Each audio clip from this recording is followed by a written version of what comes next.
evening and welcome. I'm Bernice, and I'll be serving you today.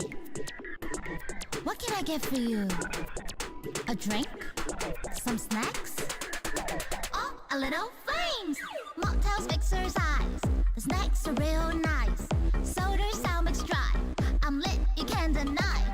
Wherever you want, wherever you need. So could you never, ever want to leave? Anything that you desire, set it on fire. I'll make you spend your days all away. That's my desire. You know I'm the do what I to say. 3, 2, 1, fire! Furnace, furnace, furnace, furnace, furnace, furnace, go, go!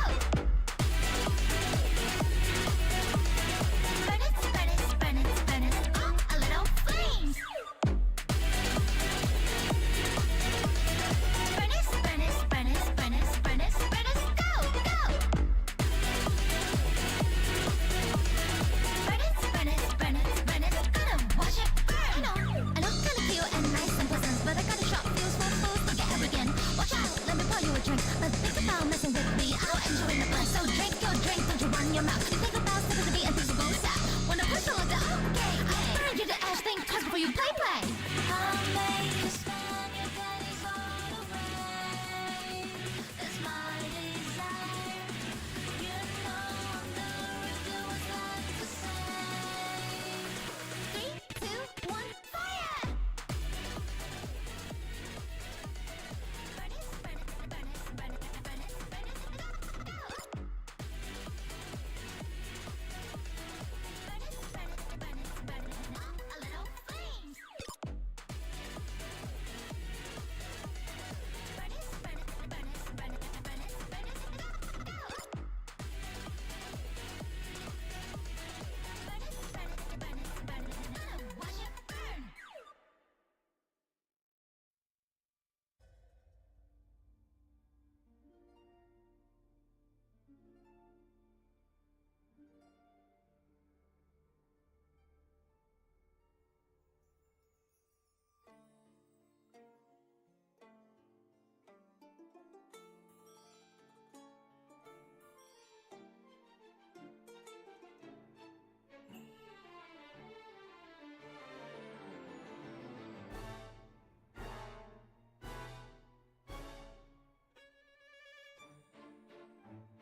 Right. Enough time.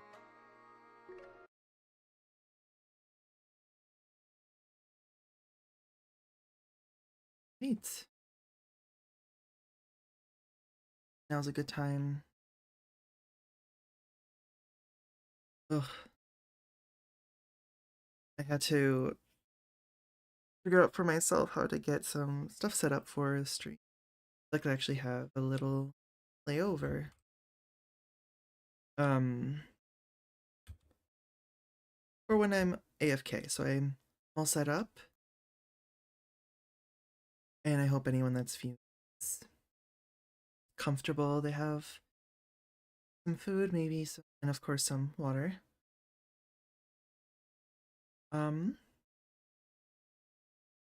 I am really excited to actually get right into the this next portion of the story.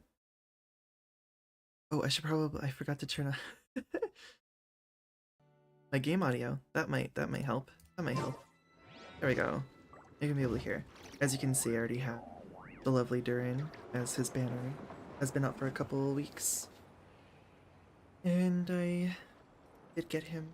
And he's mostly leveled. Not fully there yet. But I've been looking forward to getting to the story for like since it came out, and I've been putting it off. I was actually planning to stream last week, but then it just didn't work out for me. I didn't have the motivation to do it. I've just been too busy. But so you do that now.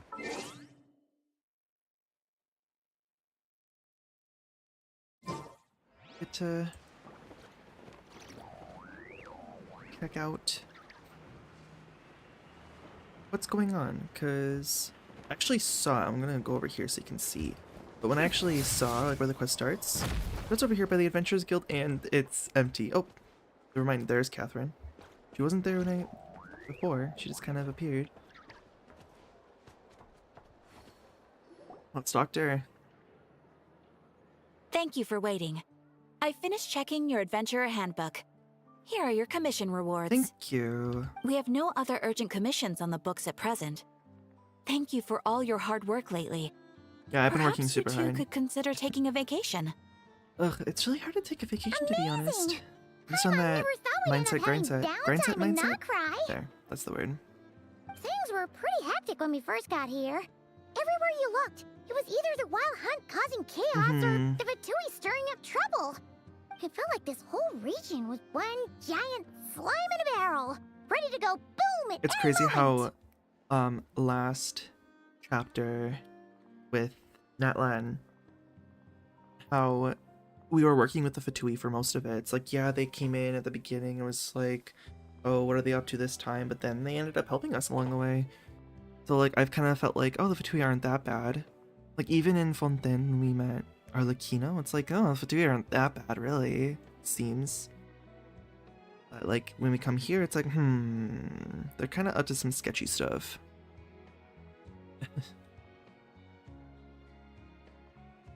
Let's see. We really have achieved a lot since we've been here, haven't we? Sure have. Things were looking pretty dicey, but in the end, we managed to turn it around. Whoa! Paimon just got deja vu! Oh, that's right. It's because we've done this like a million times Just a now. million. Yeah, just a million. Not that much. Ah, yes. Are you two aware that the Moon Prayer Night is soon to take place? The Moon Prairie Night? Oh, yeah! Llama told us that was coming up soon. Wait, why do you mention it, though? Do people in Nasha Town celebrate it, too? Paimon thought it was just for moon goddess worshippers. You're partially right. Okay. Most people in Nasha Town just see the festival as an opportunity to do business. I mean, that's not that bad. They do not I mean, concern themselves with the religious element. yeah. The festival was Other first people do that celebrated by too. the Frost Moon Scions. On this day, they would wear moon prayer blossoms and celebrate the birth of the moon goddess through song and dance. They would also prepare food and handicrafts and give them as gifts to others. Over time, Okay. it became Nodcry's most lively festival. But instead of like gifts, like the vendors actually take money, I'm guessing. Oh, sounds like fun! I'm definitely up for it. Great! That's for sure. Well, in the meantime, I'm excited because since it's Catherine just doesn't like a have any break from commissions everything. for us, let's focus on some personal business instead. When we first got here, you mentioned that this was where your spaceship landed? Yeah. We didn't get to follow up on it at the Somewhere. time, because we got wrapped up in that whole rare situation, but now we can finally start investigating it properly. Except we have no idea where to start. Well, there's a saying Paimon's heard around these parts, which goes, if you lift up a rock, you'll find something you weren't looking for. Okay, yeah, that and that makes logic, sense. You'll never find what you're looking for while you're searching. The No. moment you stop looking, it'll jump right out at you. Yeah, I'm not sure it's as simple as that, but I totally get what you're saying. Could be worth a try though, right? Anyway, Paimon suggests we focus on other stuff we want to do for now, and just keep an ear out for spaceship-related intel as we go. Okay. We haven't seen Columbina in a while. She used a huge amount of power in the final battle against Rerir, and has been much weaker since then. I don't know if I can do anything to genuinely help her, but surely a little chat can do no harm. One other thing that concerns me is we've seen no trace of the doctor so far. What's wrong? He looks super serious all of a sudden. Did we know? I can't remember. Did we talk about him like last time about him being like a part of, like being involved? I was just thinking about Columbina and the doctor. Huh? Paimon gets why you'd be concerned about Okay. Columbina, but what does the doctor have to do with anything? Oh, that's right. We did learn that he's been investigating the moon, didn't we? Yeah, we learned back in Natlan that he's been investigating the moon, but he's been suspiciously absent so far. Oh, that's true. And now that you mention it, we're definitely overdue for a showdown with the Fatui. Yeah. It is weird that he hasn't shown himself this whole time. What could he be up to? Probably experimenting is my guess. Yeah, I was gonna say engrossed in one of his experiments, perhaps. Ooh. What just fell?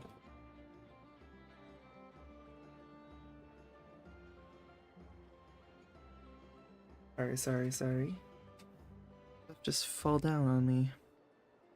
Either way, his current inaction is a good thing. It does worry me though. Paimon would much rather deal with Marionette anyway. She says the meanest things, but when it comes down to it, she doesn't seem like a bad person. Oh, she's just a chill Maybe little it's the gal. pressure of being a Fatuse? Especially as a Harbinger. Does she feel like she's gotta act tough to keep up appearances or something? Maybe. But then, every time we headed out with Rarier, she always wound up having to repair Polonia and her other robots. That's gotta sting. Yeah. Losing face always hurts more for people who care a lot about their image. She's probably still furious about it. Paimon, I have a feeling that she might have heard about that. Or might have heard it. Heard that? Whatever. What? Relax! She's not even here! Huh? What's the matter? And Catherine Oh, was created by her. nothing. Sorry, we'll be on our way now. Where are we again? Oh yeah, Columbina? Right, yeah. Let's go see Columbina. Awkward laughter.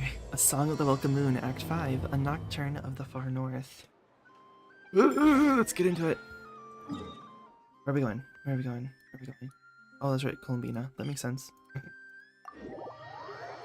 We just said that we were going to see Columbina. We're going to talk to her. Right, Columbina. I'm here. I'm gonna steal your silver. There she is. She's just sitting.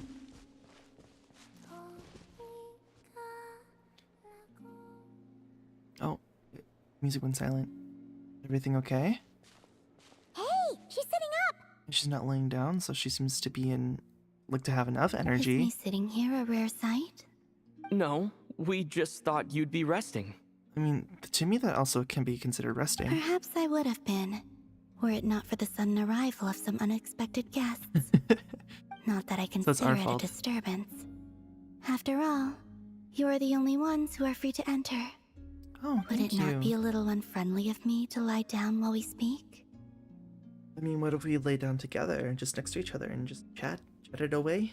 I didn't realize you put so much thought into little things like that. It's weird to hear either talk, I will admit.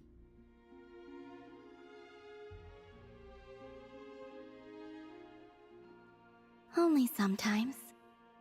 There have been moments lately where I think about you and your companions. Yeah? They are warm, mysterious, and cozy memories. Very few of my past memories are anything like that. They say that travelers return home bearing bags full of souvenirs.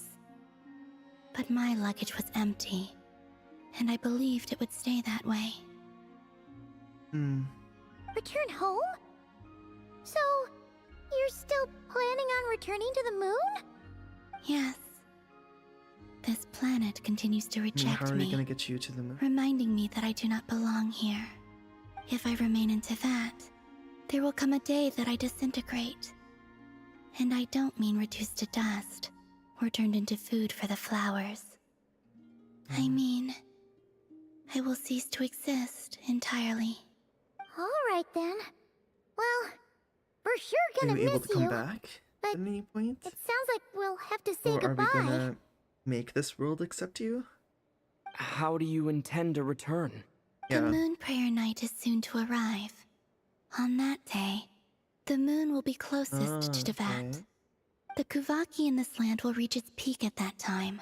Makes I sense, merely I need to suppose. grasp the tide, and with relatively little effort. Oh, Paimon gets it! It'll work like a slingshot! You make it sound like she's Yeah. gonna get blasted up to the moon. I'm like she's gonna go that fast. If I did that, I suspect I would crash into the false sky. And if you go through the hole that was made when fighting the abyss in Netland. I will be using a much gentler approach. But I do like the analogy. It's fun. You see? She gets Paimon's sense of humor. In the blink of an eye, the time has come to part ways. It does feel that way, doesn't it? Time seems to fly fastest when you are enjoying it. I have always thought of Yeah. myself as a wanderer on this earth, and it has never expressed any desire to keep me here. Yet, just as I plan to depart, it tugs at my arm. Is this a gesture of affection, Or is the world mocking me? There's something tying you down.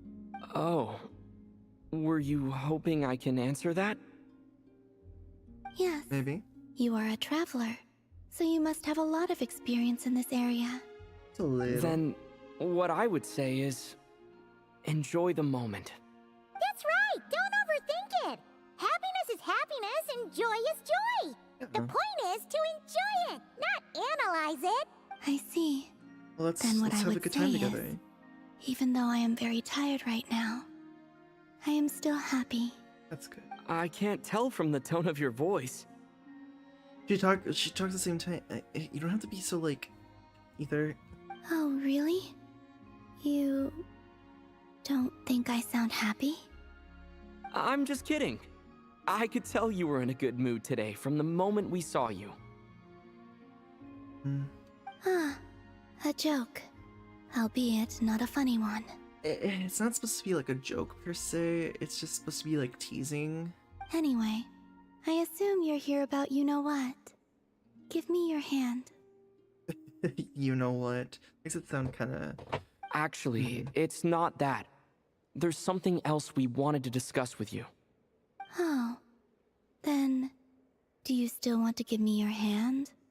Or not? Sure. She likes doing that.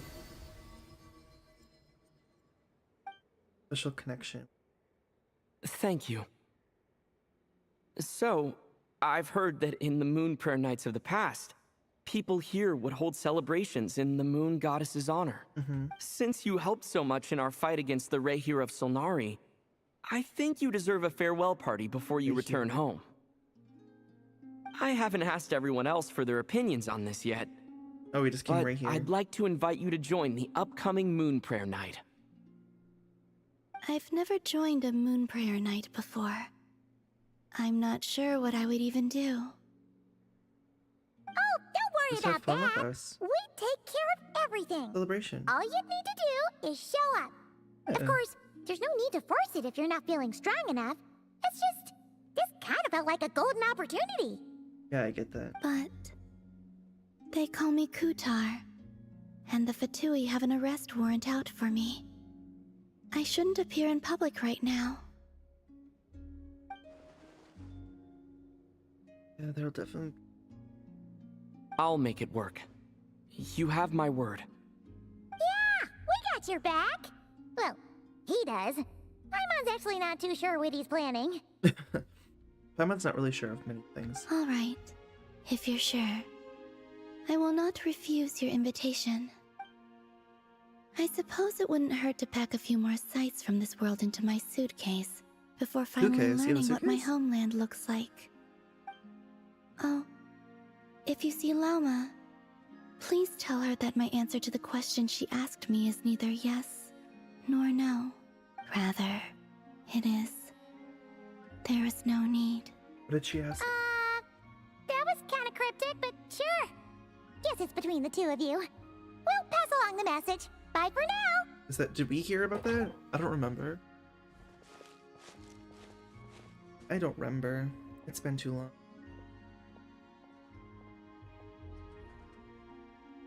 Those are changing.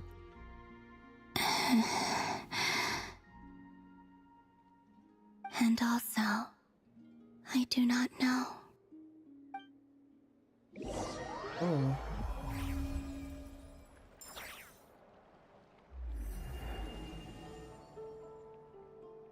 Since she's agreed to join the festival, let's go see who else wants to take part. Yeah. Lauma's gotta be the person most familiar with the Moon Prayer Night. We should start with her. Hey, yeah. Also, what exactly is your plan to keep her safe? I have a sword. Not sure yet. I'll figure something out. And I have a physical body. I can What? stand next to Are you slash in front of her. And Paimon even gave you her vote of confidence back there. When did you become so sneaky? I've always been. You just never knew the side of me. Paimon. Come on.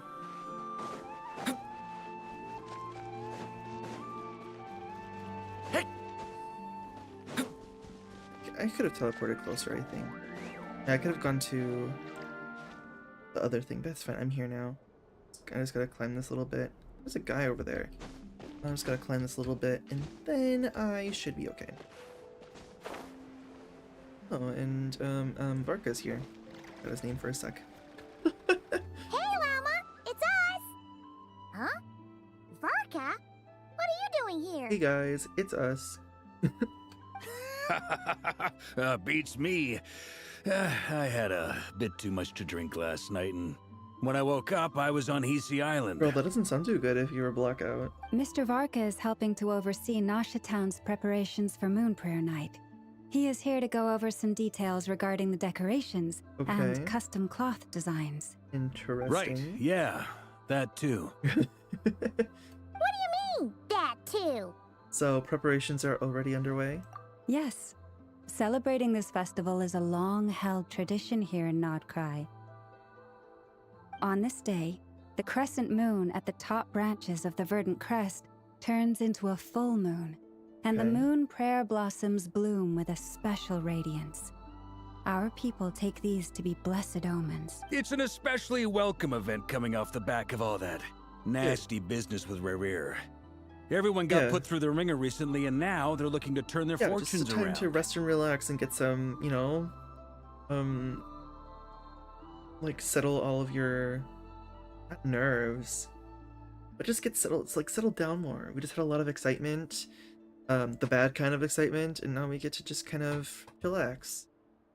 The big shots in town all agree that a big, lively celebration is just what we need to rebuild people's faith in this place. No wonder Catherine said that people weren't so bothered about the religious element. Yeah. That's right. It's become more of a local custom by this point. The see you got some celebrations signs and have little stuff. to do with whether the religious stories behind this event are true or not. Even the Frost Moon Scions are eagerly awaiting the coming of Moon Prayer Night, Like how other holidays despite just now knowing change that from, their like, past original. beliefs were founded on a falsehood. Like a lot of holidays now are just kind of like getting together with family and not really looking back on like the original meaning. That's fair. It's a bit like the lantern ride in Liyue. It's a chance for people to enjoy themselves, not Yeah. debate the existence of the Adepti. There's a good example for in-game. Although in their case, the Adepti definitely do exist. We've met One plenty other of them. thing, we just went to see Columbina. We went ahead and invited her to take part in the festival this time. Hope it's okay. What's her reaction? Wait, so you mean she agreed to I it? want to see Llama's reaction. Huh. That's quite a surprise. Then I suppose that she something intends exciting. to return to the moon on that day. Oh, she knows. She Oh understands. yeah, it's kind of a complicated process, but basically, it's like a slingshot. She probably shouldn't have endorsed your metaphor. I understand. In truth, I had a feeling that she might make such a decision. Well, if Kuthar has decided to participate in the festival, we should prepare accordingly. Yes. Yeah, Let's. exactly. She was saying how it could be risky for her to show her face in public. We were wondering if there was any way we could hide her. Unfortunately, the people who carved Yeah. the statues did an excellent job of capturing her likeness. It will be very challenging to hide a goddess whose face Yeah, everyone is so familiar everyone with. knows the face, even if they haven't met her in person. We may have bitten off more than we can chew I here. mean, we can always just, I don't know, make her wear something else. Nah, don't sweat the small stuff. We can handle that. Huh? Are you saying you have a plan? Not as such, no, but the most important thing with a festival is to keep the mood light and your spirits up. You can't go preparing for a festival with those long faces. You'll never convince anyone to enjoy themselves. The Mondstatter spirit is strong with this one. Very. As it happens, He's from I the City of agree Freedom. with Mr. Varka. Let's start by making our appreciation for Kuthar the beating heart of the festive atmosphere. Uh, And who knows? Once we get the ball rolling, perhaps everything will just fall into place. let's just kind of like go with the flow. Hey, did you catch that? Llama said the thing! Or close enough at least. Wait, what thing? I don't get this one this time. I'm looking forward to the Moon Prayer Night already. We have a festival in Mondstadt called Windbloom. Yeah, And you can always tell which couples are Windbloom. celebrating it for their first time by the smiles on their faces. Big, beaming smiles like their whole face is glowing. And I have a feeling we'll get to see that same smile on the moon Windbloom goddess's face Festival at this is my festival. first ever event. The first Windbloom Festival from 2021. Some, like, came out when I first started playing this game. So, very near and dear to my heart. Not quite the same, surely. I wouldn't think it's the same. Anyway, I'll take care of Culture. business in the city, but I'll have to leave the decor up to you and the Frost Moon Scions. No one else can capture that traditional aesthetic quite like you guys. Yeah. But lastly, there's the final key element that brings the festival to life. Companionship. Yeah, and we'll take care of that part. Before you leave, let me show you something that This we've is going to been be a lot preparing. of just going Mr. around and Varka inviting had people asked to to see it attend. already, so you may as well tag along. How long is Also, the actual celebration I going to be? have some further questions about Kutar's decision.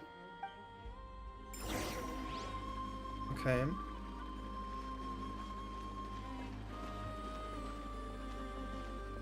Are I following you?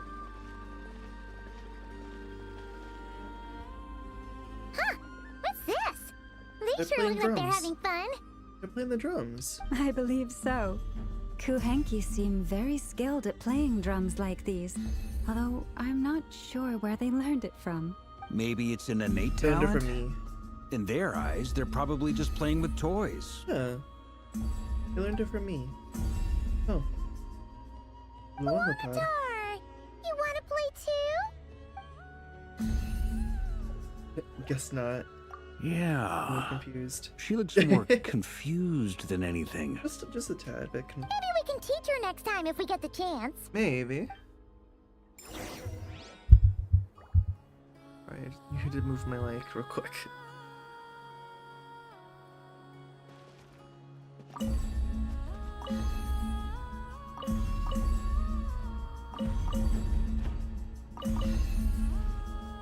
What happens if I change to Alma here?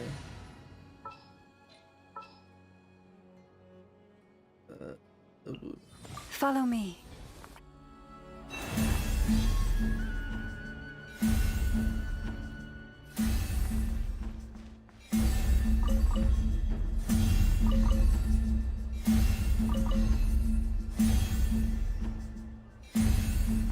Not much.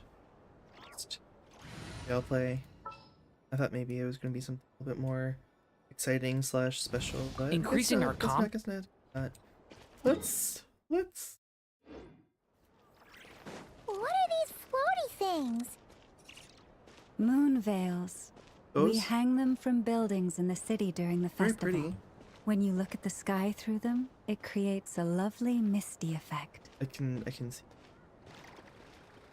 But you're so far away. Here too. Everyone seems hard at work. There's a moonfall silver on the floor. They I are want preparing items for Moon Prayer Night. For instance, the sculpture being made over here, Mr. Varka and I were just finalizing the details of where it will be placed. Ah, there she is. I didn't know the finished article would be so large. Not to worry, though. All the necessary arrangements Oh, have dear. been made. Just let me know once it's ready, and I'll get some people to ship it over. You have my thanks. And over here, we are preparing a very traditional confection. Oh, look at all these colors. It looks great. Can Paimon try one? Nar, you're not allowed. Of course. I have a feeling you'll like it a lot. No, don't give it to her. Sweets No, and let her have treats any. are Paimon's favorite. Mama, she'll eat them all. If you included those in the Feast of the Moon, I bet Paimon would have joined the Frost Moon Scions by now. There will also be verdant crests like this present in Nasha Town during the festival. The timing of Moon Prayer Night is not completely set in advance. We make a rough estimate, then observe the changes in the verdant crests and moon prayer blossoms to guide us. Okay, yeah. As such, the wait itself is a fun feature of this particular festival. Really?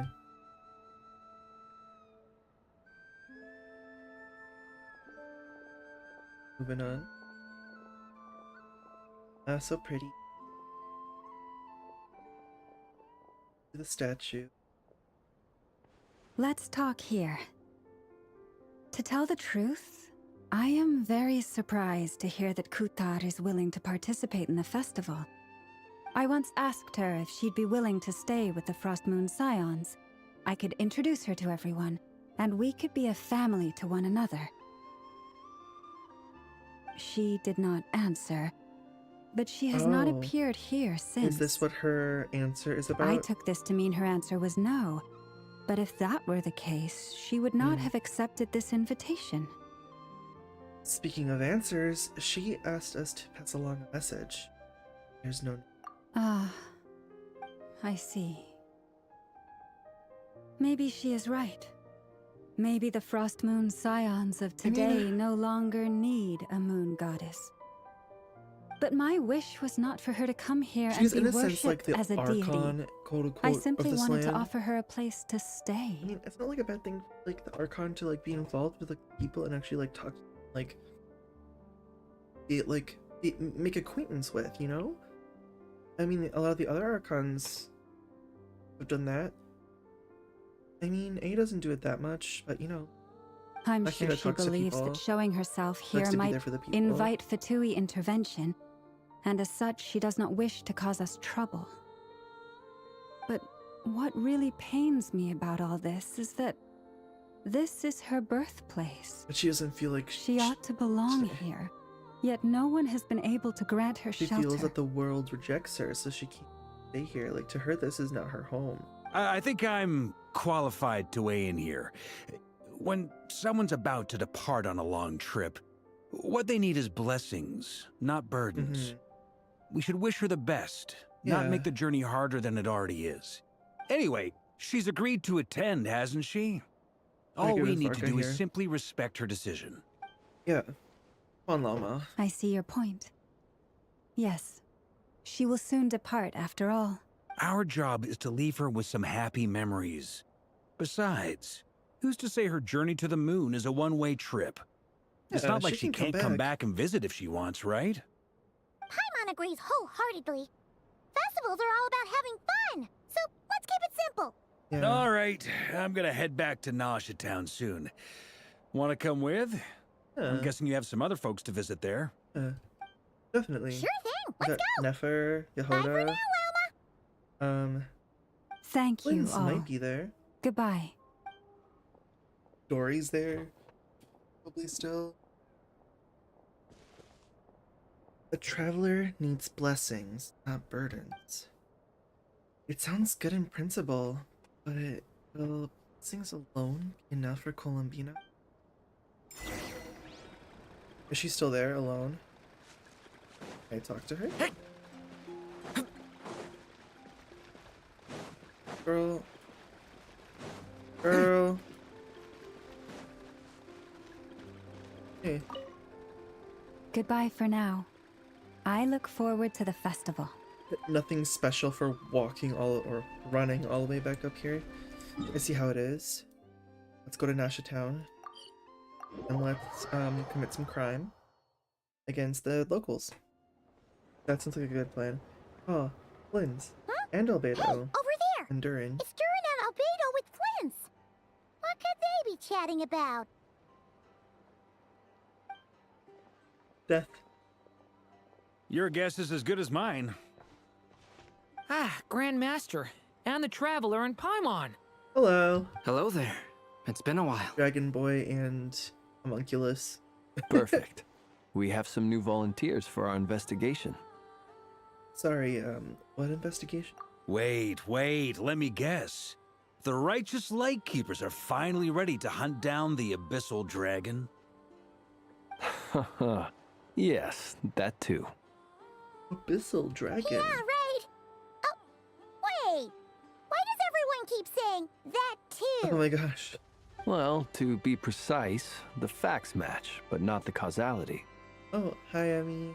Everyone is here for Christmas. I just looked over to see. Wait, so I guessed right? Half right. Don't act so impressed with yourself. Maybe I can explain. We ran into Mr. Flint's north of Nasha Town. At that Okay. time, we just noticed a few abyssal creatures out in the wild, but the Oh. strange thing was, The Rift Hounds. I didn't detect any traces of abyssal energy on But, them like, at all. Apparitions of them, it looks like. On closer inspection, we realized that they were not real monsters, but something akin to reflections in the water, or perhaps a mirage. Interesting. Huh? What do you mean? Like, you could see them but not touch them? Exactly. It was very peculiar. They roared and tried to attack us, but we could not make any physical contact with them. And I hope the same was... The opposite was the same. I think I've heard of things like that But they happening in couldn't touch you Notcry either. before, but I don't know much about it. Yes, it's a known phenomenon. Mirage-like illusions tend to appear in Nodcry in the run-up to Moon Prayer Night. Is it something to do with the, like, Kuvaki? From a distance, they appear quite real. I myself thought that Misters Durin and Albedo were locked in battle with abyssal monsters when I first arrived. But after sharing intel and investigating a little further, we can confirm that these illusions are harmless. There is no great cause for concern. I see. Well, I'm glad that they weren't real. All the Mirage stories I've heard are either animals, rocks, or small houses. Abyssal monsters, though? That's a first. It's a first for me, too. So I'm planning to look into it further just to be on the safe side. I intend to inspect a few more locations. Where are you gonna What come about with? you two? Any plans? Are you guys gonna go with? Alice contacted me a few days ago. She'd like me and Durin to assist her with an experiment, Alice! but we lost contact shortly after receiving the message. I'm sure that comes as no surprise to anyone familiar with her. We don't know when the wind will blow, yet when the wind blows, we will know. That, in a nutshell, describes how Alice operates. Yeah, that tracks. Okay. Well, I suggest we investigate this Mirage business in the meantime. It's piqued my curiosity, and I'm pretty sure I know someone who will already be 10 steps ahead of us. Well said. Right? Whatever's happening in Notcry, she always seems to Yep. be the first one to know. I know who that is. Let's go The see what she sniffer. knows. We can invite her and her staff to the festival while we're at it. Her and her staff, you mean her and Yehoda? That's literally what her and her staff mean. It just means her and Yehoda. Not that far away from here. Excuse us.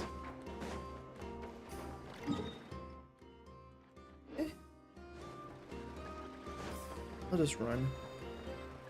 Running is good for you. Gotta stay fit and active, you know.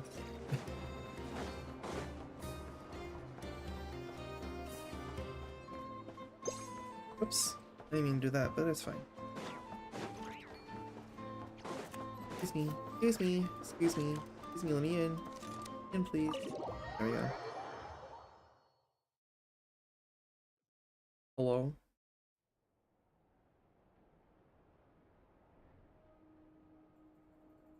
You're right, I have noticed. There's certainly something a little fishy about this situation. Only a little, though. Only a little. Records indicate that this phenomenon can occur in the days before and following Moon Prayer Night. That said, it has always been a rare sight in the past. The odds of encountering these phantoms are similar to looking up in the night sky, happening to see a shooting star, and managing to make a wish before it disappears. But this time, either everyone's getting lucky, or they're appearing far more frequently than usual. Yehoda's out gathering intel as we speak. Interesting. In the meantime, let me check off some points of interest. Well, that's definitely the main focal point of this quest. It's supposed to be relaxing. First, the Abyss. Of course, the Abyss is... yeah. The ones we saw seem to be abyssal monsters. Indeed. But we have identified one location where many more of them have made an appearance. And not just monsters, but human phantoms too. Given the scale and nature of the phantoms, it's almost as if someone's last memories are coming to life. Or perhaps the memories of multiple people. I don't know if we ever like looked into like how the stuff is with the ley lines here. Like, do they reach out to the guy? And if so, how are they like open that they're causing these phantoms to appear? Or is Oh, it something else? So you mean the phantom monsters are hunting down the phantom humans? Exactly. The phantoms can interact with each other, but we have no means of intervening. In addition, some of the human phantoms would seem to be from the very distant past.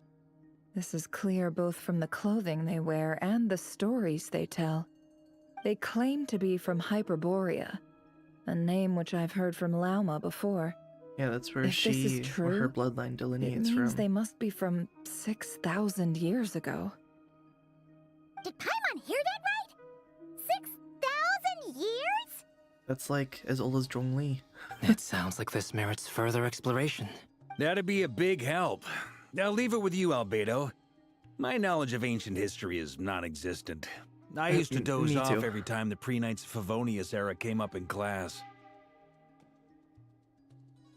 Barco just like me, for real, for real. It's quite a miracle that you were able to understand these phantoms' speech, given how long ago they lived. I suppose you're right. But I'll leave the archaeologists to ruminate over that conundrum. As an intelligence broker, my sole interest is in the value of the information I gather. Which, in this case, hopefully means earning myself some good favor with our dear Lady Moonchanter. So calculating. Whew, this intel broker logic always catches Paimon by surprise. Sounds to me like It's we very could easy to split catch the you by work up. surprise, Paimon. I think the abyssal phenomenon is best left to Albedo, Flints, and me. Alfredo, Flint, and Durian. Agreed. It coincides with my duty as a lightkeeper. For my part, I'd like to understand the abyss better. Even a little knowledge would go a long way. This is certainly a rare opportunity to study the abyss. But even rarer, perhaps, is the chance to make contact with the ancients. The Curatorium will take the lead on investigating the Hyperboreans. We put in the work to learn what we know so far. It seems only fair that we get some quantity of exclusive intel. That just leaves our trusty team of 2 unassigned. Yeah, seems like it. The second option. Wait, we're a team since when? Oh, yeah. Since you became an honorary knight, of course. This was part of my grand plan all along. Ha ha ha! Hey, it wasn't your decision for me to become an honorary knight. I'm pretty sure that was Jean's decision. Oh yeah, by the way, we managed to convince Columbina to come to the Moon Prayer Night celebrations. Would you and Yehoda like to join too? She agreed to that? Yeah. Huh. Quite an achievement. Never underestimate the traveler, I Never guess. underestimate me, no. I'd be happy to join. No point shutting myself inside when the streets are all decked out. I doubt any clients will be visiting during the festival in any case. And Yehoda loves a party, so I'm sure she'll jump at the opportunity. She seems like the type to. No. Oh, No. girl. Way to contradict me in front of... Wait, no, that's not what I have bad news, boss. So many people. All right, everyone inside, quick. But we are inside. Oh, in her office? She ran so fast. This is gonna sound crazy, but hear me out. I saw one of those phantoms at Star Sand Shoal, and it was some sort of flying ship. Oh, Like a spaceship? a spaceship at Star Sand Shoal. That's gotta be the one you came to Tibet in. You said you saw the same thing through the moon marrow, right? Mm-hmm. Huh? You already know about it? Ugh, I thought I was gonna blow people's minds. Turns out I'm the last to find out. I wouldn't say the last, but Wait, back up. You came here in a spaceship? Ah, now my mind is blown! What's it like on the inside? Was it like flying through space? I want to know everything! Maybe that's a conversation for next time. Yep, exactly. Huge discovery. You're the best. Second best intel broker in the world. After your boss, of course. Wow. Really? Well, I don't know if I'm all that, but... I guess that decides where we're heading next. Okay. So he's Come making all the on, decisions. don't look at me like that. I know the spaceship doesn't have anything to do with me, but you don't want to leave me as the only one twiddling my thumbs, do you? Please? Actually, I do, Varka. Fair enough. Sit down and You twiddle can your tag thumbs. along. In that case, let's meet back here to discuss our findings once we're done. I wish everyone a productive investigation. You too.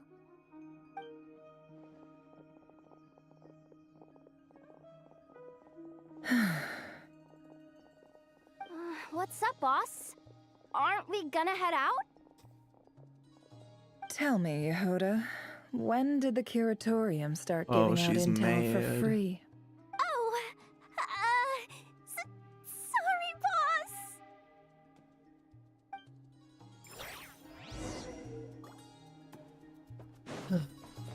Poor Yehoda.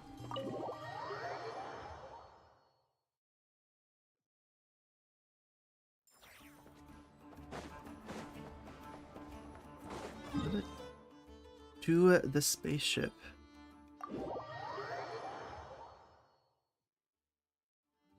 Oh, yeah, is spaceship.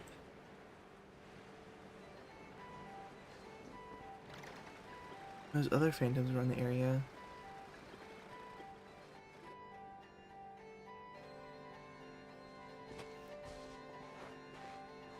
Wow, what do you know? Yehoda was right on the money. This phantom really is your spaceship. Ish. But that's Ish. so weird. Why would it show up here? Is it some kind of projection? Or a ghost? Like, maybe it no longer exists. But somehow it left an afterimage? I'm not so sure either. Ah, you're already here. Oh, hey, Llama. Miss Lauma, what a surprise. I thought you were busy with like, festival just saw you. preparations. I was, until one of our people informed me that a strange sight had appeared at Star Sand Shoal. No one's ever seen something quite like this before. I thought I should see it for myself. Sure, suspect. Same here. Oh, so we heard that these things appear around the festival period. Any idea why that is? Unfortunately not. We have very limited information about them, since they can't be interacted with. And no human phantoms have ever made an appearance before now. The most we've been able to deduce is that these sightings appear to be connected to the increase in That's what I thought. Kuvaki energy around this time. Let's look around and see what we can find out. Yeah, seems like that's all we can do. This is all so confusing. Allow me to lend you a hand.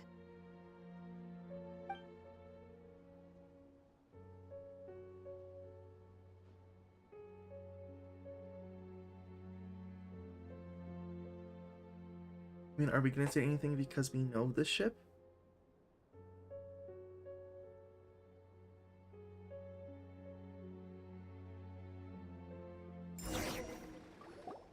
Or are we gonna Everyone, our friend here should be able to provide I was us gonna with say she some can information. talk to animals. Is that a phantom Rhymehorn deer? What do you think it is, Paimon? I've heard about how the Frost Moon Scions live in harmony with the animals and can even communicate with them. That's coming in handy now, for sure. Okay. Yes, I understand. Then how about this?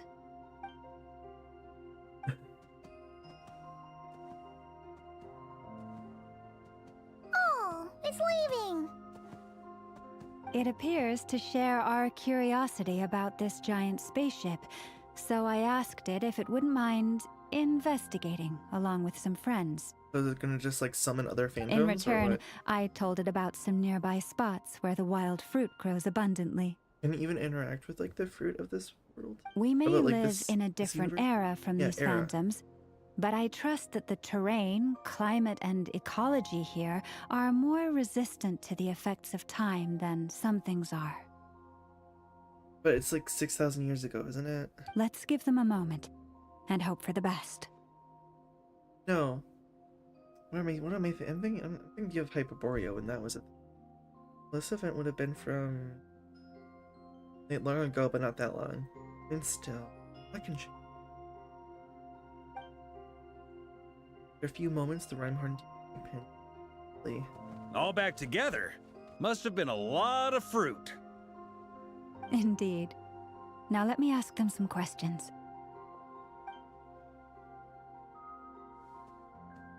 Can't hear her questions.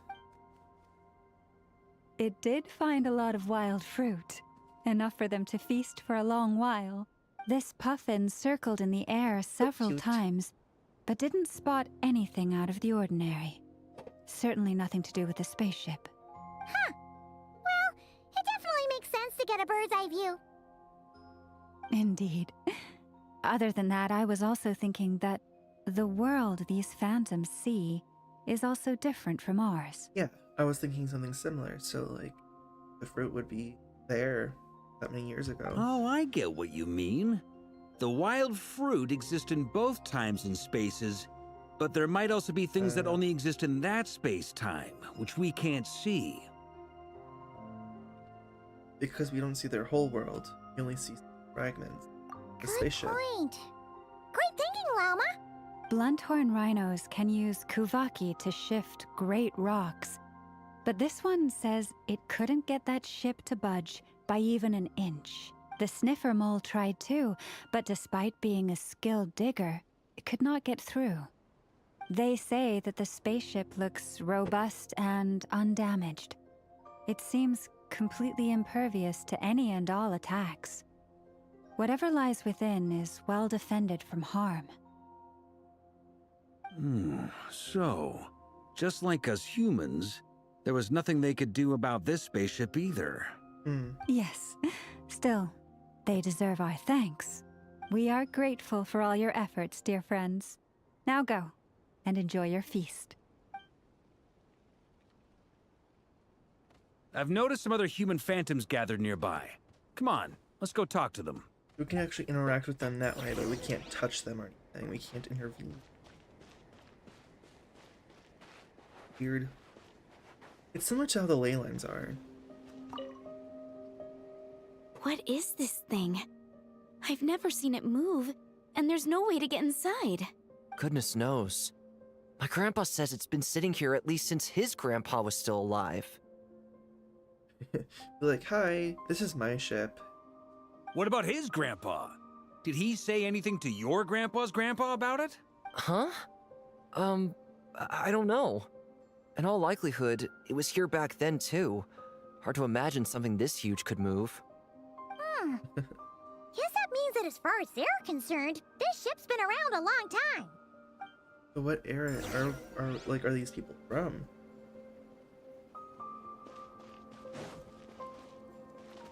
Walk right through it. Up here. This goes into the cave instead. Can I go through them? Of course. Hello? Darimir? Come on, brothers! If we can get even a small chunk off of this thing, it's gotta be worth a fortune! Today is the day we strike it rich! Don't you dare hurt my ship. Huh? You mean Paimon? Yes, brother, I shall join you. Let's make our fortune. We should go with them. Like getting into it. What the? This thing is crazy tough. I can't even scratch it. What's it made of? It's a good question. Sorry, brother. Looks like we'll have to seek our fortunes elsewhere. Enjoying yourself? I was just seeing if I could influence this phantom's perception by playing. But nope, no dice.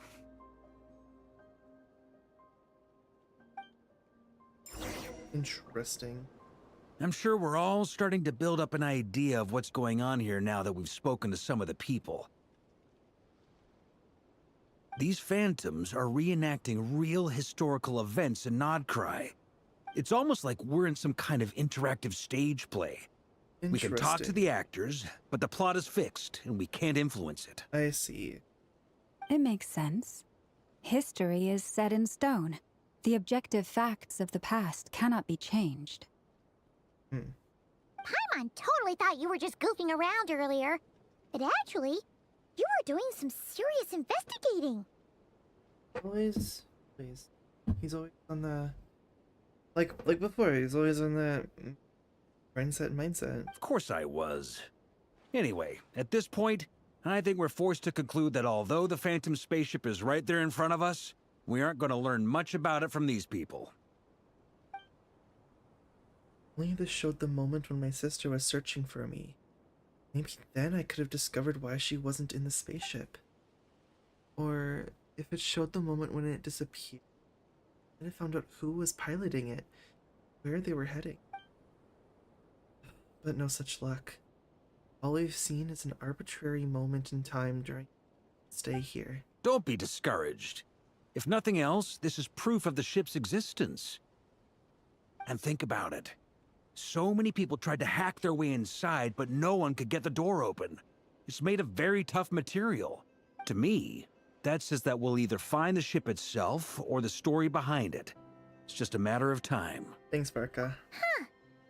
Every now and then, when Varka gets serious, he actually does seem like Grandmaster material for once.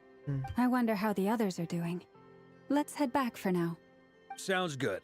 Also, drinks are on me if Team Knights of Favonius is the first to finish. Okay. Wait, we have a team name now? Am I in Team Knights of Favonius as well? Yes, you can be a member. You're very welcome to join. We've even got a cathedral ready for you. Isn't that technically blasphemy? You wouldn't dare make a joke like that if Barbados was in earshot. I mean, I don't know if you'd care. Nah, I'm sure Barbados doesn't mind a little harmless I don't think blasphemy Venti cares, once in a while. So.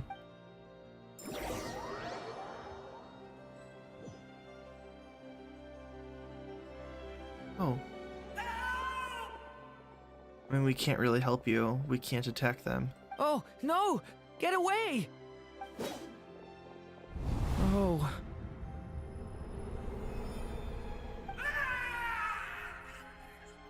Well, that's upsetting. I know it's hard to stomach, Mr. Durin. But as I'm sure you've noticed, there is nothing we can do to intervene in that which unfolds before us. But we have to at least try. They're not tangible. And try you have. But are you aware of how many unsuccessful attempts you've made now? I wasn't keeping count. I'm afraid this is the 39th failure so far. Or the 5th if we're only counting this particular victim. There are no indications that these phantoms may be altered in any way. You seem to have calmed down a little. I'll make us a fire. You should rest and have some water. Feeling any better now, Mr. Durin? No. May I ask a few questions? Be my guest. What exactly are we witnessing here? What happened to those people? My guess would be that we are seeing Nodcry during the Conrian Cataclysm. Would that be accurate? I guess that makes sense why there are abyssal monsters. Conria. That is correct. As you know, once the abyss senses even the tiniest crack, it floods in and spreads like wildfire. There was a time in the distant past when it permeated all of Nodcry, causing immeasurable harm. The people paid a terrible price to heal this land. Then 500 years ago, the whole of Teyvat suffered an abyssal disaster. Once more, Nodcry was dealt a devastating blow. I see. In the face of the abyssal onslaught, all were like grains of sand tossed around by a tidal wave. Be they human, fae, or god. Everything goes back to the cataclysm that happened in Conria. The moment you witnessed is but one drop in a whole ocean of catastrophe. All right. I guess that answers my second question, too. I wanted to know why there's nothing I could do to help them, and that's because what we are seeing is history. That would be my guess as well. As I understand Can't it, change history. history and fate are not all that dissimilar. The latter may be unseen to us, but both are immutable. Yes. Fate was determined long, long ago. I still have a couple of other questions for you, Mr. Flintz. You mentioned more than one abyssal disaster that has struck this land in the past. How can you be sure that what we're seeing is from the Conrian incident?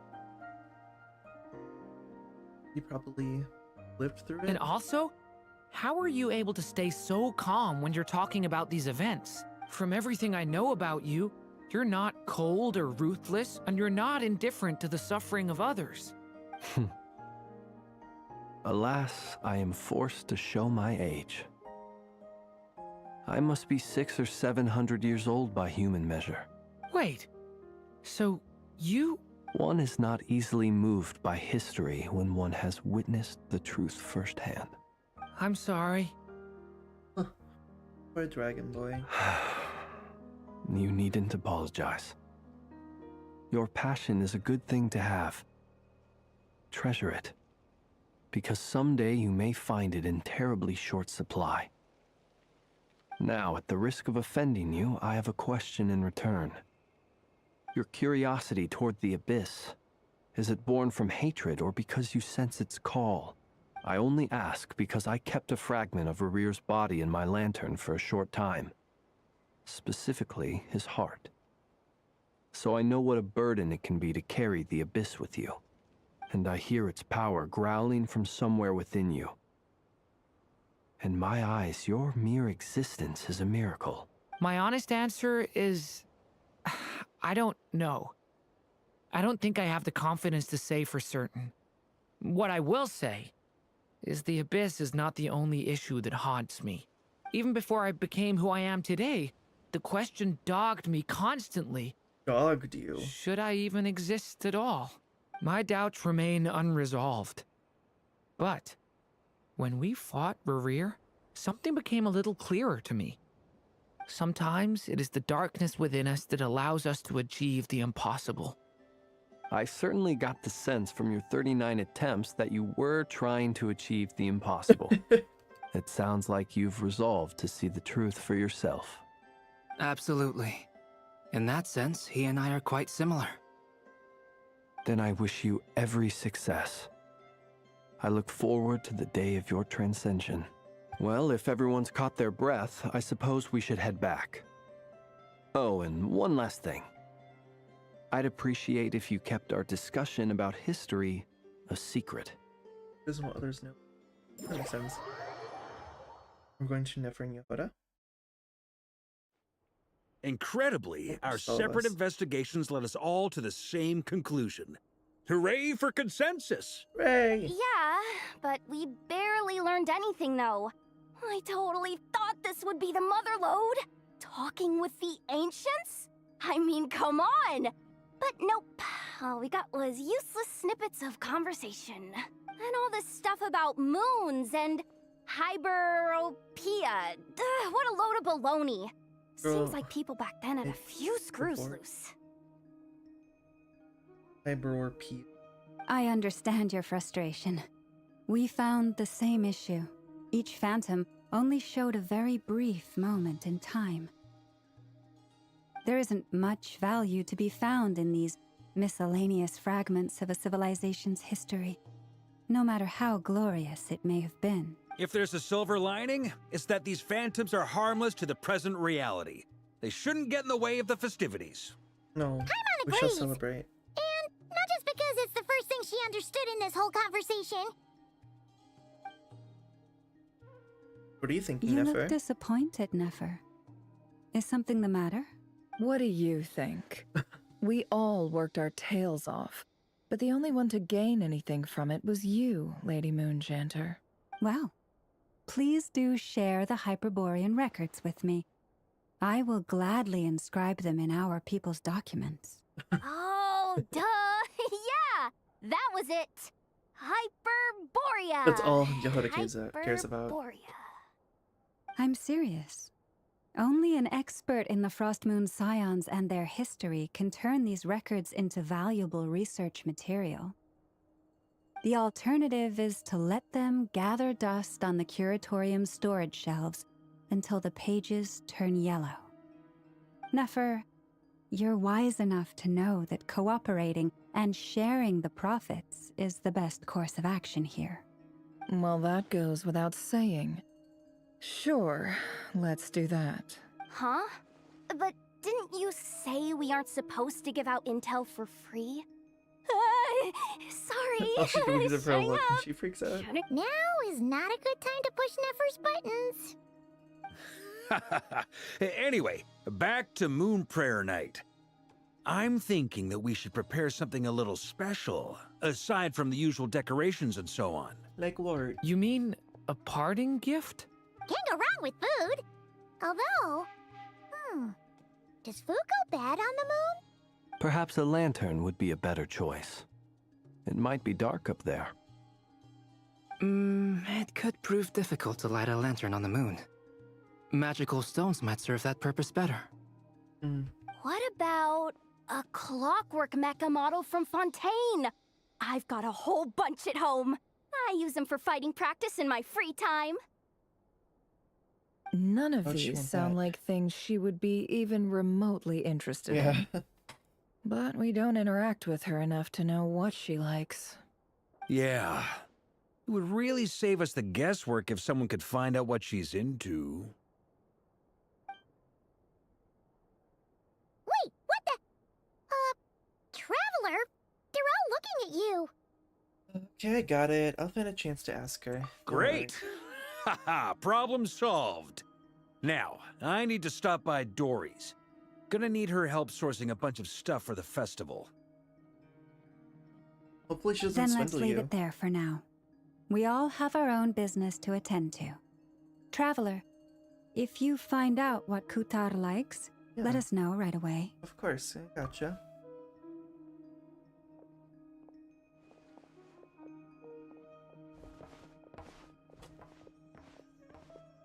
Hello? Is something the matter? That's my line, Durin. You seem a little down. I'm fine. It's just... I'm still feeling a little rattled after witnessing the horrors of the Abyss. But it's okay. This is something I have to work through. I'll be all right. Thanks for your concern. Of course, you're welcome. Well, don't put too much pressure on yourself. If you ever feel like something's wrong, physically or mentally, we're here to talk. Yeah, don't forget, I'm a member of the Knights of Favonius. You can always rely on me. Come on. Stop treating me like a kid. Hey, you haven't been in existence for that long. What? Oh. There is Nefer. Nefer's in her office. You should get going. It's important that we ascertain what Kutar likes. Okay. Can do. Which is why we need a lantern guaranteed to work on the moon. You're still talking about this? Yes, I have a few ideas, but the lantern itself is the easy part. The real issue is how little we know about the lunar environment. Wait, you two are serious about this? Seems that way. Let's just say I'm intrigued by the shining magical stones that Mr. Albedo has mentioned. Mr. Alfredo. Alfredo Flint and Durian. Could you do me a solid and try to smooth things over with Boss Neff? You're seriously talking to the cat about it? I mean, I guess I would do that too, but... Miss Lauma, would you accompany me into town? I think it'd be best if you saw the Frost Moon Scions decorations for yourself. Very well. Let's go.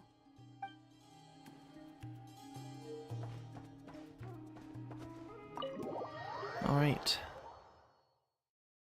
I think before I move on to the next step, I think I'm actually going to take a short break. I can use the bathroom and kind of stretch my legs a little bit. So, I'll be right back.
Okay, I'm back.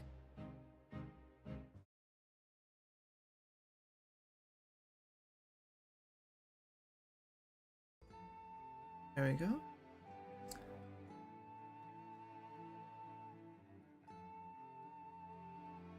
Can I stop here and play? I mean, take a stroll. I won't go. I mean, sure. Okay, we gotta go meet Columbina.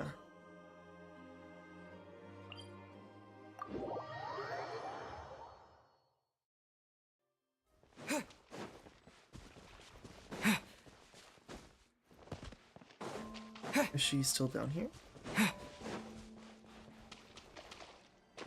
Think so. Columbina, we're back! Huh? She's not Or here. maybe not. Can't sense presence at all. Weren't there a few Kuhenki here last time too? Where did they all go? Maybe she took them out for Waki. I love Wakis. Walkies? For Kuhenki? You're not pets, you know. Oh, well. Looks like we just came at a bad time. Let's try again tomorrow. There's still a few days until Moon Prayer Night, so we're in no rush. I hope she's Besides, okay. she needs time to rest anyway. Wonder where she went off to. Fair point. Let's go. I don't like that all the flowers in this general area sound like purple, gray, white. So dead.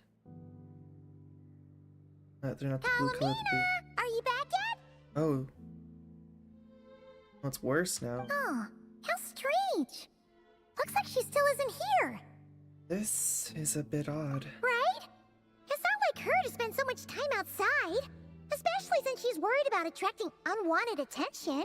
By the looks of it, she hasn't been back all day. What about Luanatar? Luanatar, you there? Oh. It's still here, yeah. Hey! Do you know where Columbina went? Aw. Sorry, didn't understand. But if you know where she is, could you take us to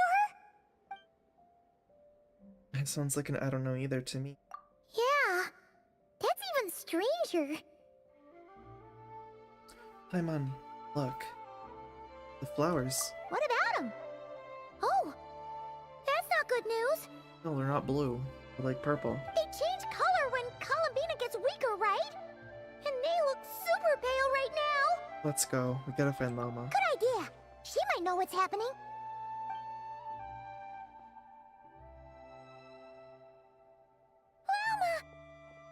Llama! Oh, she's nearby. Ah, it's you. How is Kutar? Is she okay? She's missing. Has she visited the Frost Moon Scions? No, she hasn't. I came here to check on her after I noticed the flowers had changed color. Based on past precedent, she must be very weak right now. Even getting up to walk would be a struggle. It seems unlikely that she wandered off outside. Not to mention that she doesn't do that at the best of times either. No. So yeah, this is super weird. Has anyone approached Silvermoon Hall lately? No. Very few people are in the know about Kutar's whereabouts. And if anyone suspicious had visited, they'd have left some sort of evidence. Come on, let's go to Nasha Town. If anyone has seen her, someone there will know about it. It's not Cry's information hub after all. Makes sense. Right. Let's go! Rug. Hope she's okay though. It kind of worries him.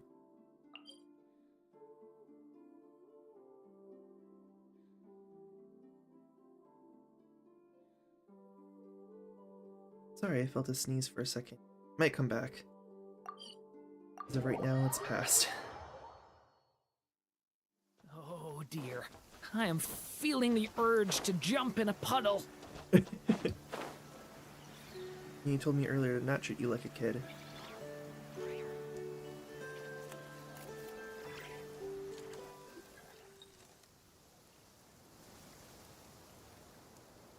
a moment. Is it just Paimon, or is this stall kind of suspicious? It's never been here before, right? No, I don't recognize it. Alas, your free and easy adventure time is over. Now, prepare to face the final boss of Nod Cry. I recognize that voice. At least I think I do. Whoa! Where'd that voice come from? That sounds like... Not sure, but it's definitely hostile. I think I No, know. no, not that way. The final boss is right here. No, it is her. It is who I think it is. Oh, that's exciting. This is exciting. The sniffer mole? That's the final boss? Surely not. Also, That voice is a little familiar. Okay, the jig is up. I'll stop teasing you. Turn around. I'm right behind you. It seems I've managed to leave quite an indelible impression, even though you've never seen my face. Nothing could make a great mage more pleased with herself. Hi, Alice. Oh, she's moving the camera to look better. Oh, that was so cute. Alice, great adventure of the realms, Dodo King, defender of Old Mondstadt, etc., etc. But most importantly, mother of the most adorable Klee. I love that. That's so cute. I love this screen. Wait, can I also, wait. The UI. I love that. I love that so much.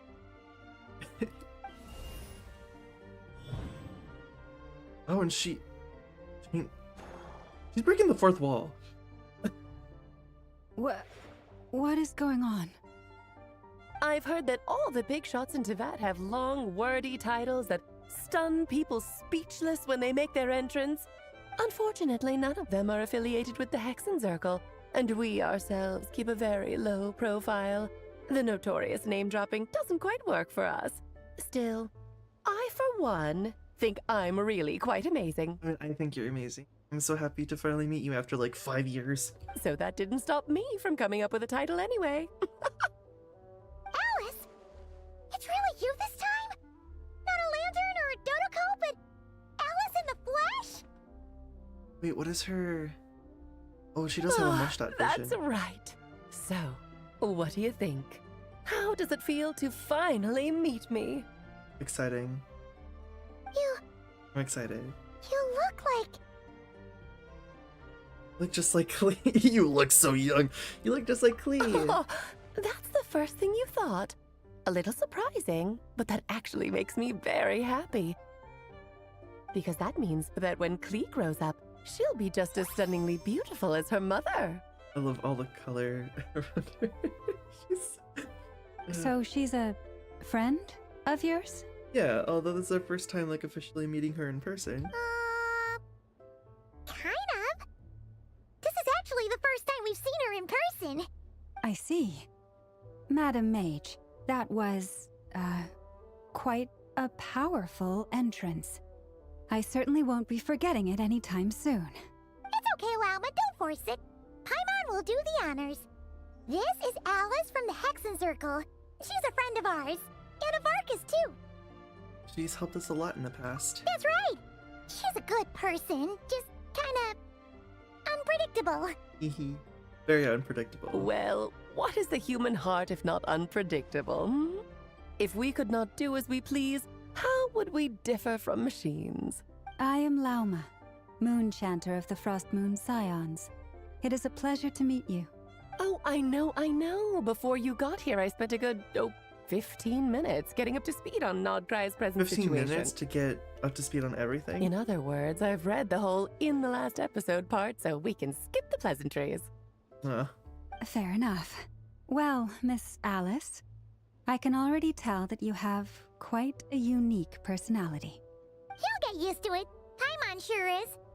So anyway, what are you doing in Nodcry, Alice? Oh, I thought I told you already. This time, I'm the final boss. And what a formidable foe I shall be. Powerful, confident, decisive, and good luck finding my weak spot. You will never succeed. I'm gonna send a formal request for Jean to put you in solitary. Oh, drat. My one weakness, and you found it in an instant. Fate has been dealt a devastating blow. Thus falls the great Dodo King. Why are you playing along with this nonsense? Because I want to. Funsies, of course. Yeah, exactly, for What's wrong, funsies. Paimon? Are you disappointed in me? Am I a gigantic letdown? Emma's just being a buzzkill. She doesn't want to have fun. No, it's just you seem like a busy lady, and this is the one time you've shown up in person. Paimon figured it would be for something more high stakes than just goofing around. You're quite right. I'm here in Not Cry because something big happened. Something big enough it caught the attention of the Hexen Circle. It concerns the 3 moons, Tevat's borders, and of course, the moon goddess you are currently searching for. You know where Columbina is? Kind of. Why don't we discuss this over a pot of tea? My main reason for coming on this trip to Tevat was, Such a of big course, chair. to have some fun. When we get stools. But I do technically have a job to do as well, namely, maintaining the stability of Tevat's borders. I'll skip over the complicated parts, but to sum it up, abyssal energies are all that lie beyond Tevat's border. We'd find ourselves in a real pickle if they ever made it through, and the phantoms you've been seeing are a sign that the border has been disturbed. Ah, no wonder they tend to show up around Moon Prayer Night. Is it because the real moon is now so close to us that its power can cross the border? In part, but only a negligible amount passes through. Just enough to influence the verdant crests and so on. And as you've noticed, there has been an unprecedented number of phantoms appearing this year. The influence of the moon beyond the border cannot explain this. No. There is another far greater factor at play. The trilunar syzygy. The trilunar syzygy. A trilunar syzygy. Eons ago, before the heavenly principles came to Tevat, it was the then 3 moon goddesses who controlled the laws of this world. You're talking about life, death, and such, aren't you? Oh, that's exactly it. The 3 goddesses split these powers amongst themselves, promising never to consolidate them into one singular body. This was meant to keep the world stable. But, fast-forwarding to the present, the eternal moon's marrow is with you, while the iridescent moon's marrow, which should never have appeared in this world, has been retrieved. Add that to the presence of a moon goddess in the flesh and... the power of all 3 moons is gathered here in Not Cry. There hasn't been an event like this since the War of Funerary Flame. War of Funerary And it's having a noticeable effect on Tevat's borders. Why are you so concerned about said borders, if I might ask? Because I wish to give my darling daughter a peaceful, sunny environment to grow up in. Is that a good enough reason? There has to be something more than that. Kinda sounds like you're dodging the question. Yeah. But it does make Maybe sense. just a little bit. Well, that's one reason anyway, and the most important one. Uh-huh. The others are a little complicated to explain. For instance, cleaning up after dearest Miss R. Albedo could tell you more about that if you're curious. But right now, I have a more important question to ask you. Why are you collecting the moon marrows? R, is that Ryan daughter? Gold? Columbina wants to use their power to return home. I see. Nicole told me about that legend once. Nicole? You mean Mage Anne? Oh, so you remember. No. Mage Z. That's who she's talking about. We heard her voice in Fontaine. Yes, of course. That was a story about fate, her area of expertise. But back to the story of our dear moon goddess. I'm afraid her intended method of returning to the moon is unlikely to work anymore. What does that mean? She may be missing, but she hasn't gone anywhere. She has disappeared. Once long ago, the damselet who lived here... Ooh. I love when I can read quickly. My body is so... heavy. Wait, no. It's my mind that's heavy. My arms and legs are as light as a feather. What's happening to me? I feel drowsy, like I've been asleep for too long. Is it daytime or nighttime? Is the moon out? I mean, is there a possibility that you just have, like, a migraine?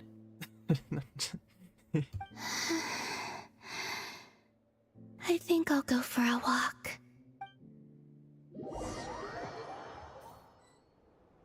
I mean, with everything that's going on and like her connection to the moon, it makes sense that there'd be issues. Are you out for a walk too? Huh?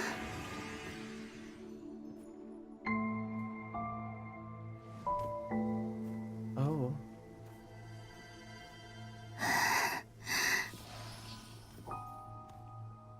That's why we can't sense her presence, though she's around. The day has come at last.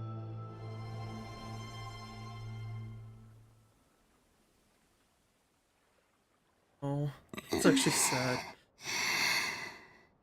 Have I grown so weak that I can't even sustain my physical form?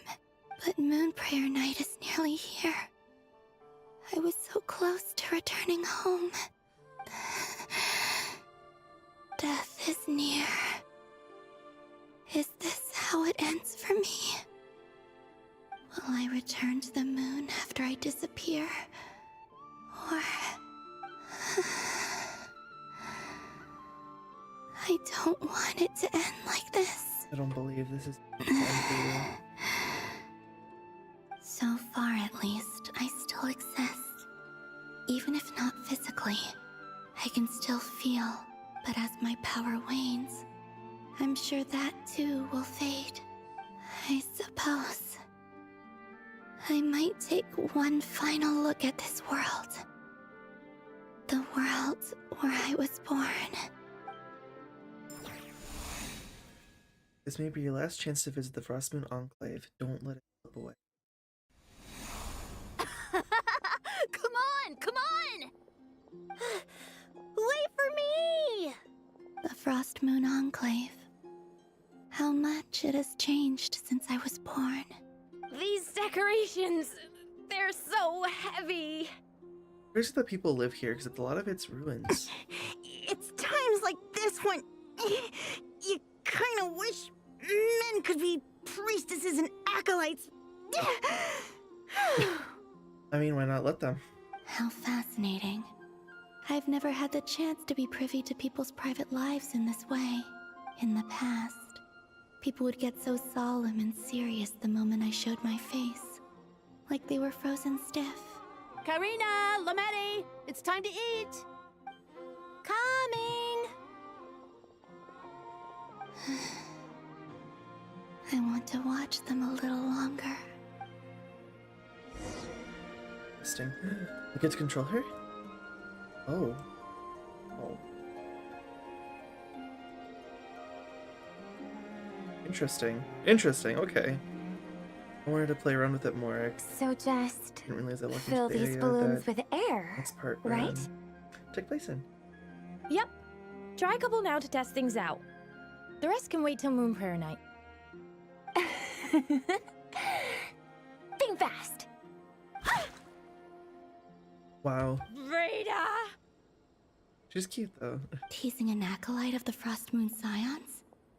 Surely that's a punishable offense. Take this!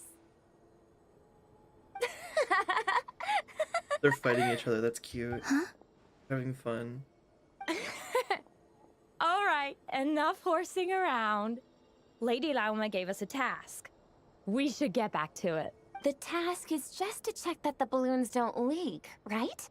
Doesn't matter if we fill them with air or water. Yeah.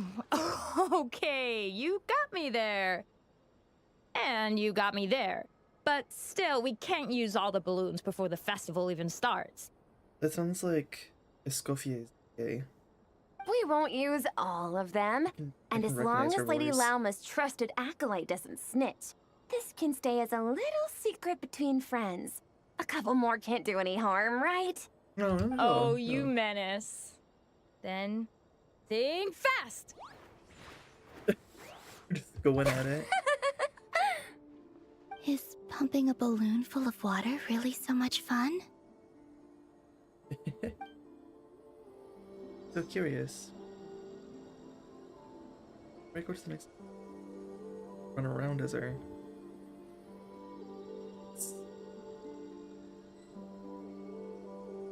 Oh.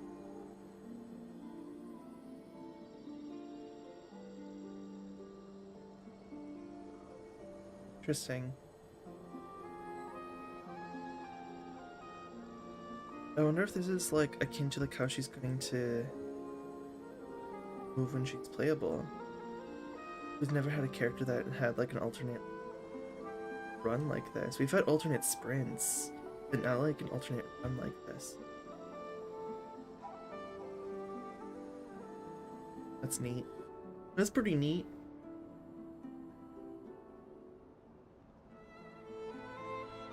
I'm sure you're both tired from playing all day. Come on, eat up. A plain, humble meal. That has always been the way of the Frost Moon Scions. Huh? How come Lamatti got a midsummer berry dessert? Oh, I always get Lockaberry. I don't mind sharing. You can have a bite of mine if I get to have a bite of yours. So cute. They're sharing food? I've never shared food with anyone before. Even at the Harbinger tea parties, everyone just ate off their own plate. And when I couldn't finish my food offerings from the Frost Moon Scions, they'd leave the leftovers out under the moonlight for the animals to claim. Hey! That was 2 bites!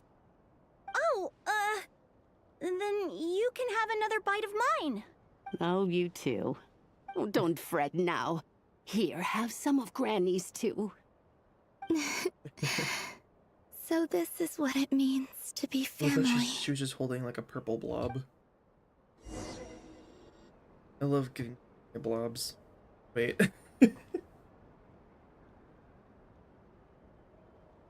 here she walks seeing normal. so much that I'd never usually get to see. They'd never act like this when I was around. It's nice, being able to just watch people in peace in these final moments. What a rare opportunity. I think I'll go take a look around Nasha Town, too. Maybe the Traveler will be there. Oh, gonna see ourselves? Ooh.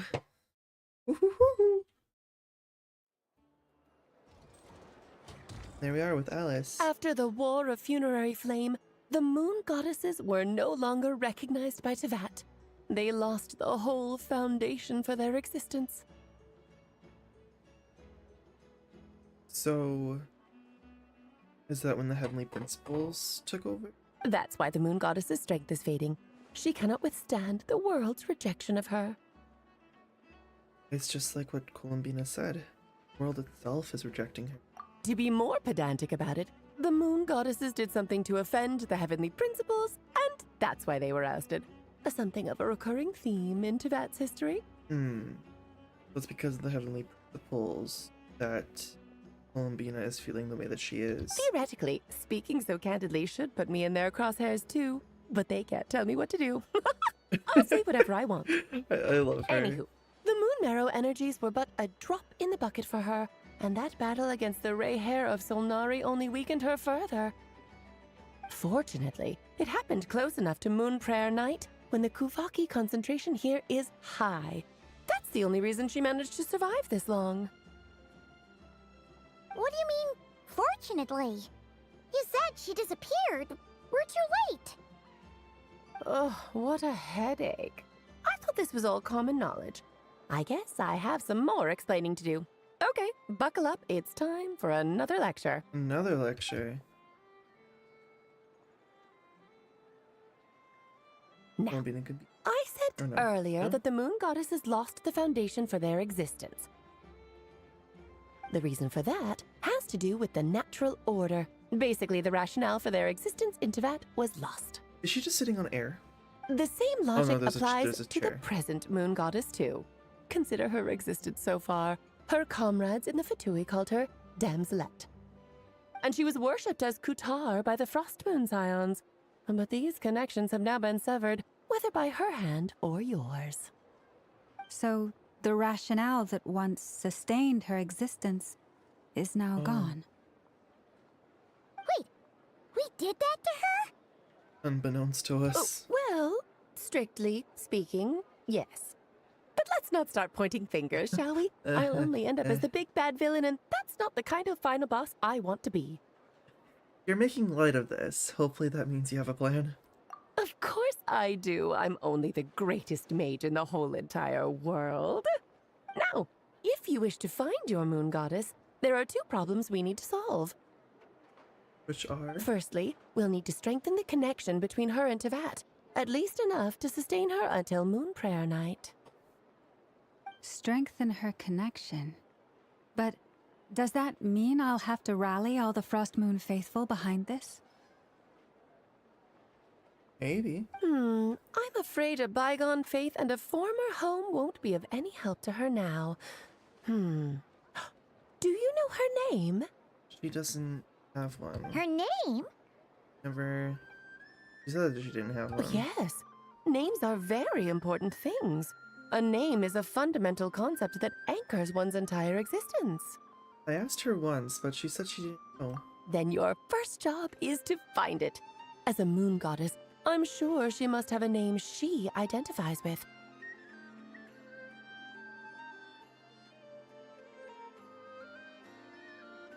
One second, I have to go grab something.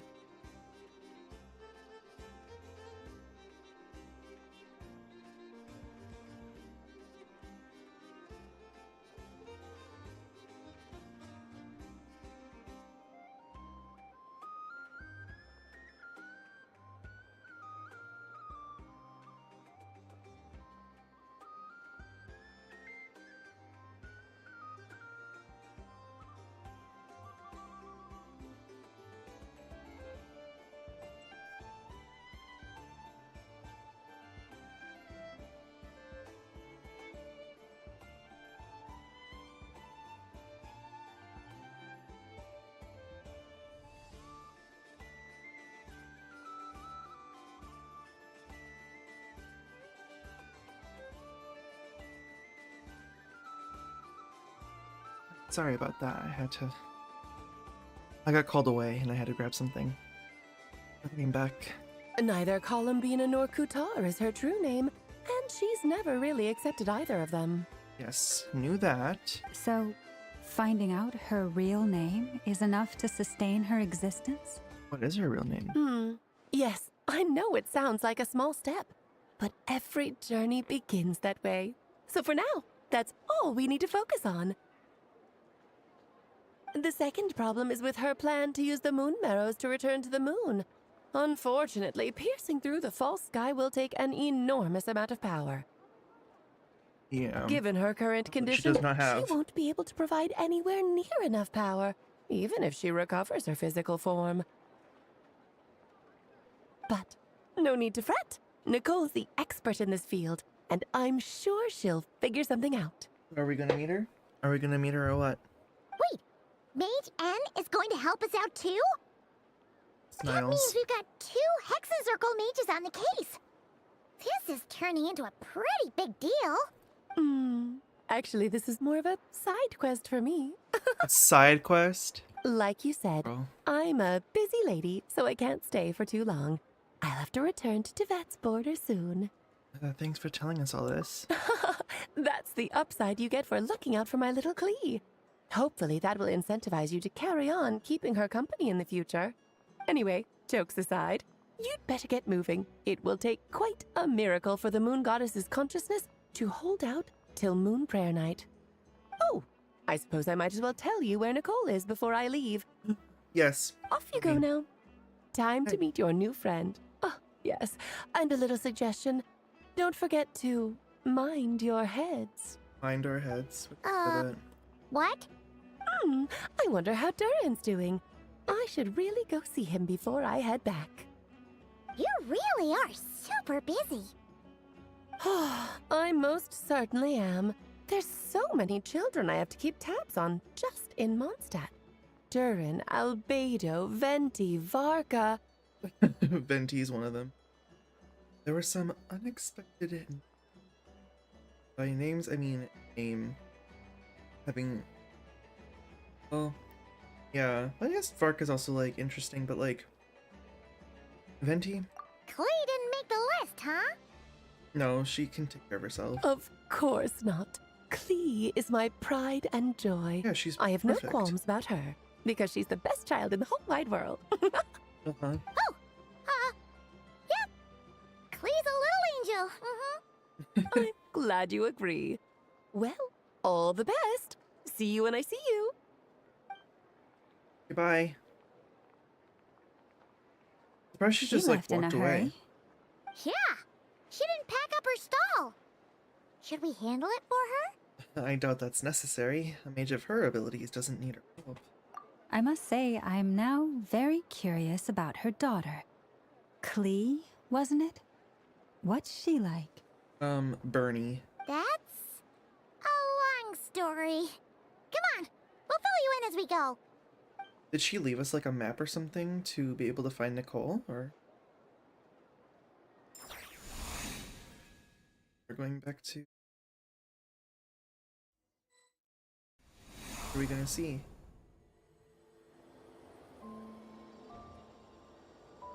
What a lively place. I've never experienced Nasha Town like this before. Yeah, 'cause you kind of watched it Hey, from you old afar. geezer! Your hammer's rusted through! Who are you calling old geezer? Are they quarreling? I'm looking right at him! You've really gone downhill since giving your daughter free rein in the workshop. Can you even swing a hammer anymore? It shouldn't take you days just to fix a single chair. You might as well use that hammer to massage my back for all the good it's doing. Heyo. Want him to massage Don't you? run your mouth, or That's what I you'll got get a from it. back massage that'll put you in bed for the rest of your life. Look, the materials haven't arrived yet, all right? You know how busy it gets in the days before Moon Prayer Night. I'll bet you send all the materials to your little princess. Blood's always thicker than water, huh? All right, you've made your point, Uncle Koski. As soon as the materials arrive, fixing your chair will be the #1 priority. Alright, have a drink. And Dad, if you've got time to chat, why don't you lend me a hand, See? Lolka knows what the score is. I guess they're friends. Just a little But the way bit they spoke to each other was so ugly. friendly banter. You know how friendly banter is? Then again, it wouldn't be the— Columbina! Oops. Sing outside my door in the middle of the night one more time, and I'll unscrew your vocal cords. You hear me? I missed part of what she said, but she's... Then again, it wouldn't be the first time I've seen something like this. Oh, Sandrone. So that was her way of trying to be friends with me. What a pity. I won't get the chance to say any ugly things in reply. Oh.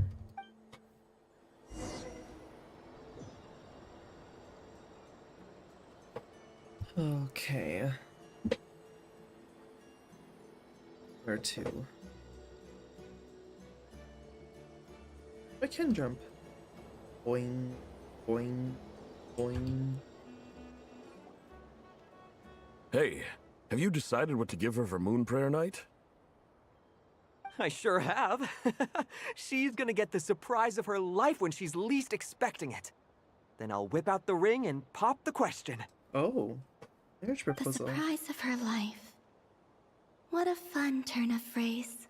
Cool, I get the picture. You can spare me the gushy details. Ooh, looks like we have a customer. Hello there, ma'am. Would you like some Moon Prayer Night candy? Huh? Is he talking to me? Can he see me? Here you go.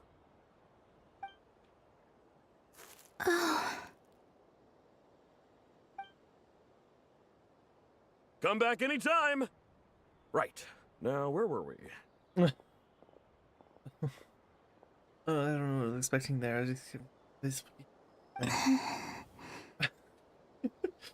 I don't know why, but I still held out hope. Just like Durin from before. He tried attacking the monsters. There.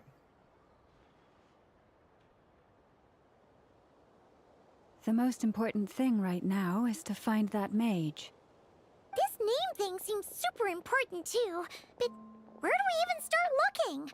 I'd better go pay the Fatui a visit.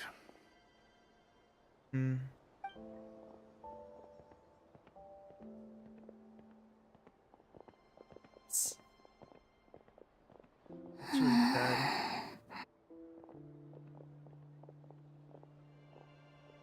Isn't anything there? Oh, poor Golem. Columbina? Oh no, I did sense her.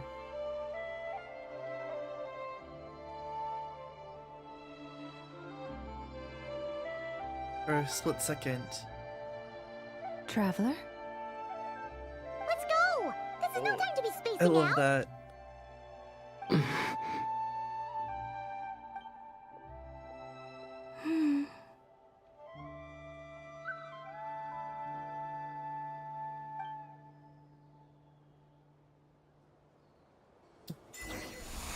Followed. Maybe it's not so bad, just quietly staying by their side like this. I love that.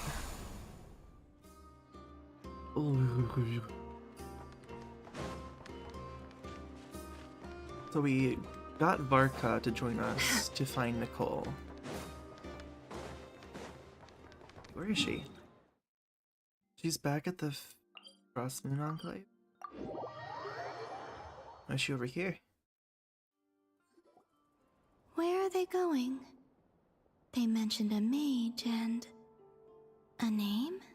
So, Mr. Varka, are you acquainted with this Nicole? Or should I call her Mage N? Ah, not really.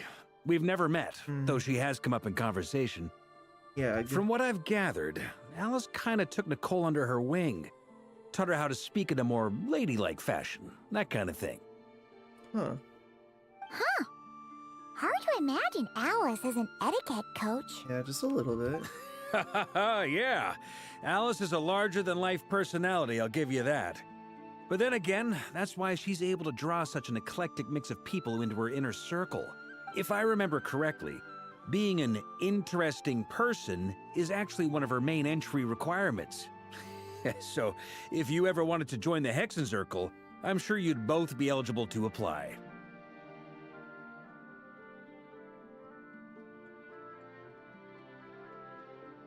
Hey! Don't go around making promises on Alice's behalf. Hi, I mean, you're welcome to friend me if you're talking about like on Genshin. I'm not super active with other players, but I'm open. I wouldn't dare. I'm just trying to paint a picture of the Hexencircle for you.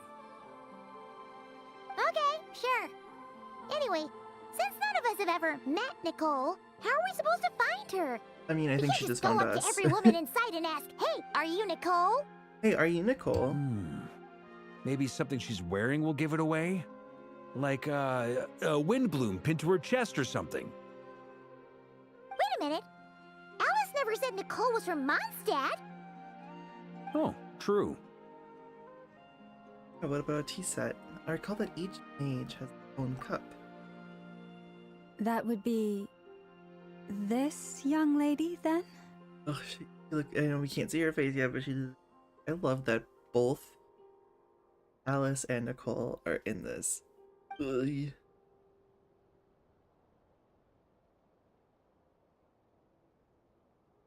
there! Sorry to disturb you, but are you Miss Nicole? Varka, Knight of Boreas of the Knights of Favonius. Alice might have mentioned me before. Oh, Mm-mm. I was just gonna say I wouldn't be surprised if she said no. Have we got the wrong person? Sorry. Well, this is awkward. No, we got the wrong person. Right person. Oh. When I shook my head, I meant, no, Alice hasn't mentioned you before. That's right. I remember hearing that she just talks to us with her thoughts. Huh? Where is this voice coming from? My apologies.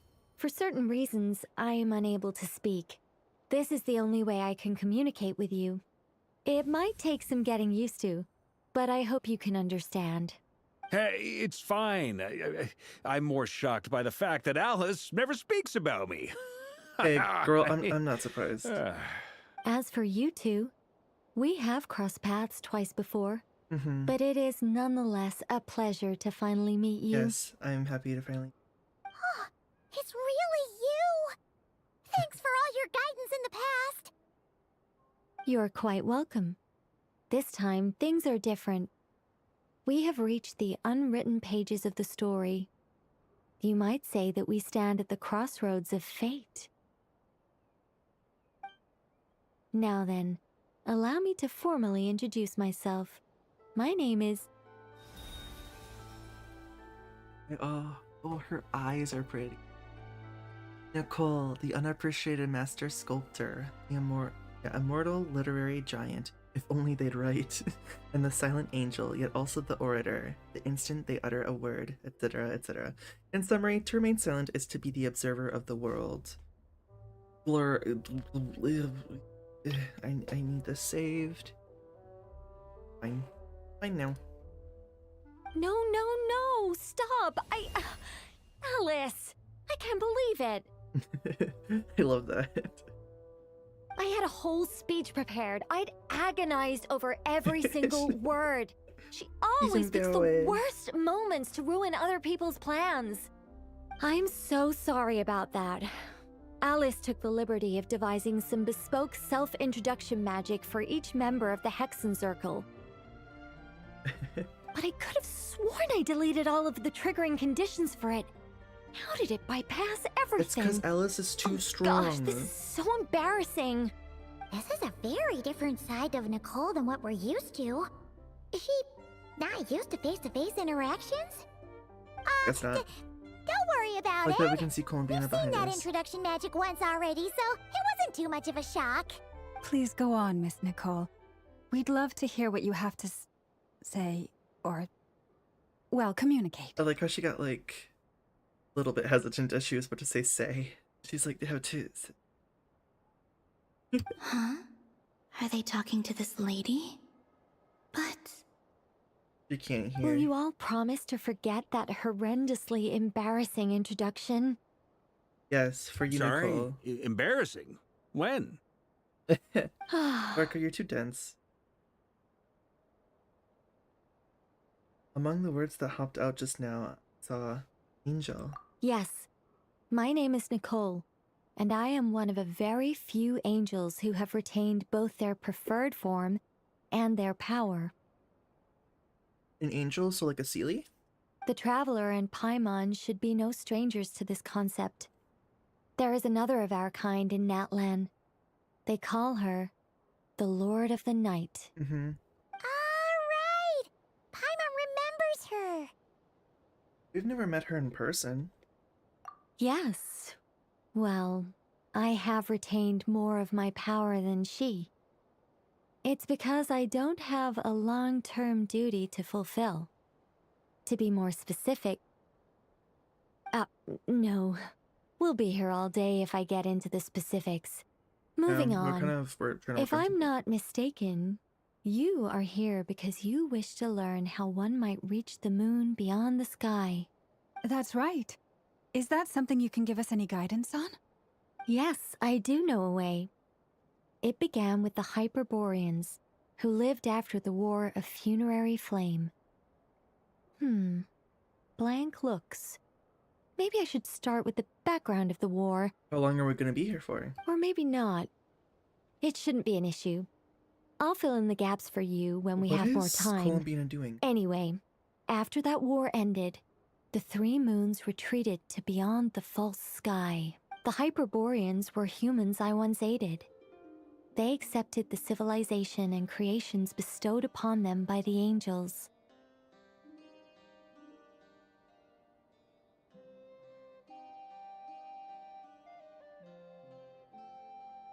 But despite accepting many blessings of the angels, many among them still held on to their faith in the moons. They were reluctant to accept the new order.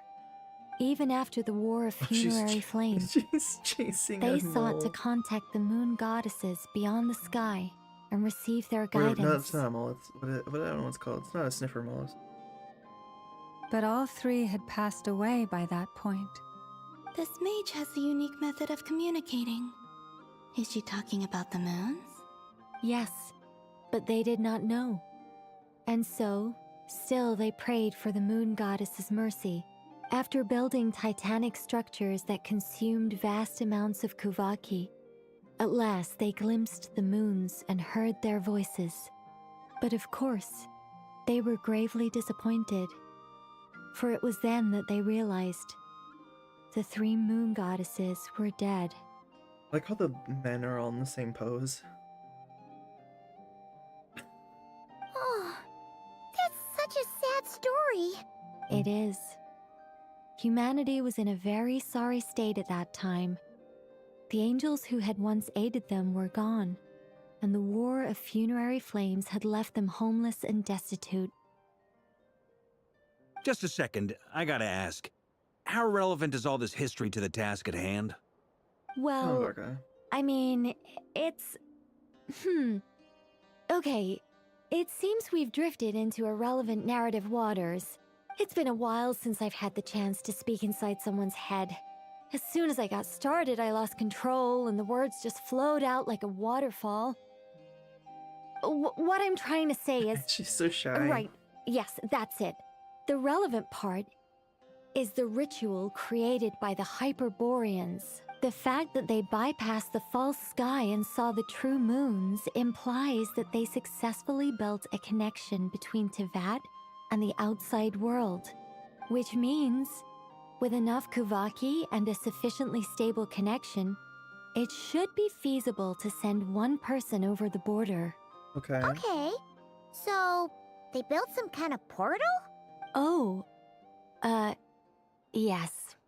A portal. Yes. You don't sound so sure. Is something wrong? You sound disappointed. I just didn't expect you to summarize it so well. It turns out I could have said all that in one word, if only I'd managed to think of it. It's okay, Nicole, don't No, worry. please, it's fine. This is invaluable knowledge. I'll be sure to record and preserve everything in writing. Oh, really? Well, in that case, I suppose I could backtrack and add some more detail. I did gloss over a few things so far. Whoa, whoa, whoa, time out. Let's summarize what we've got first. The Hyperboreans were the last ones to use this method, right? So we somehow need to find whatever structure they built and make sure there's enough Kuvaki to power it up. Luckily, we have the moon marrow of both the eternal and iridescent moons, so we're all good for Kuvaki. Which means the key issue we need to focus on is finding the place. Am I right so far? Mayhems. Yes. Although I expect the structure is long gone by now. That said, what if we could take advantage of the phantoms to travel back to a time when it still existed? Well, travel back isn't quite accurate. It's more like we'd be creating a handshake between 2 points in space-time. We wouldn't even have to pick a time when it still existed. It could just be a time when it still appeared in phantom form via projection, or we could project our own phantoms, fold them together at... And? Oh. You look lost. Was that too hard to follow? Yeah, things got a little, technical there. Paimon's brain is reaching I capacity. mean, I was fine. Paimon, your brain has a very, very, very, very, very, very low capacity. All right. Let me think about how to put this more simply. Okay, got it. Over the next few days, I'll search for phantoms that we can use. Once I find one that meets the criteria, I'll let you know and we'll regroup. Okay. By completing certain rituals, specific individuals will be able to enter the phantom and make it to the Hyperborean structure. If everything checks out, and it looks feasible, we'll just need to wait for Moon Prayer Night, and we can send the Moon Goddess back home. I'm really skimping on the detail here. Is this making any sense at all? Yeah. I think so. For now, we'll just wait to hear from you. Yeah, we'll just wait. Yes. Basically, yes. Great. Counting on you. In the meantime, we'll focus on finding the moon goddess's name. My name? Are they looking for a way to stop me from disappearing? We are. Excuse me, Miss... Go on, Miss Nicole. This conversation was a little all over the place. I didn't catch your name. I am Lauma, of the Frost Moon Scions. Ah, I did wonder. I noticed that you listened very intently when I spoke about Hyperborea and the moon's history. If you'd be interested, I'd love to visit you this evening and go through it again in greater detail. That'd be interesting. Also, if you were serious about making a record, it would be too risky to simply write down the raw details as is. I would suggest some tweaks. Maybe rewrite the stories as fairy tales or fables, perhaps even prayers. Anyway, we can cross that bridge when we come to it. So, see you later then? Oh, and no need to prepare anything. Just a cup of tea will do. Okay. See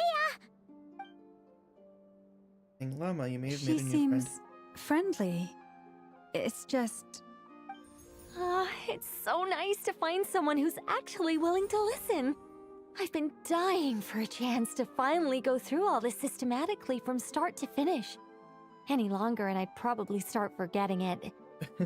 Now Paimon gets why Alice told us to mind our heads. What did I tell you? A lot of quirky people in Alice's orbit. Yeah. Now then, the next order of business is, where do we start looking for the moon goddess's name? Maybe the rest of what Nicole has to say might give us some clues. Once I've heard her out, I'll summarize the salient points and share them with you all. Right, sounds good. I'm also inclined to review our other documents. Yes, our faith was first established by our Hyperborean ancestors, but many of the more factually accurate records are from after Kutar's birth. I have a hunch that the Fatui might know something too. Sounds like we're gonna follow Columbina's journey through Devat, huh? In that case, we'll start by heading to the Frost Moon Enclave. Sounds like a plan. Take this with you. I'll see about getting in touch with the Fatui. It'll probably just be Arlecchino and Sandroni again. They're the only ones who would want to help. Thank you, Mr. Varka. Don't mention it. Honestly, I'm more comfortable dealing with the Fatui than prying into the details of a young lady's childhood. Catch you later. Okay, I should follow them, just in case there's some way that I can help. Yeah, like if you can... eat a fruit. So that you're there.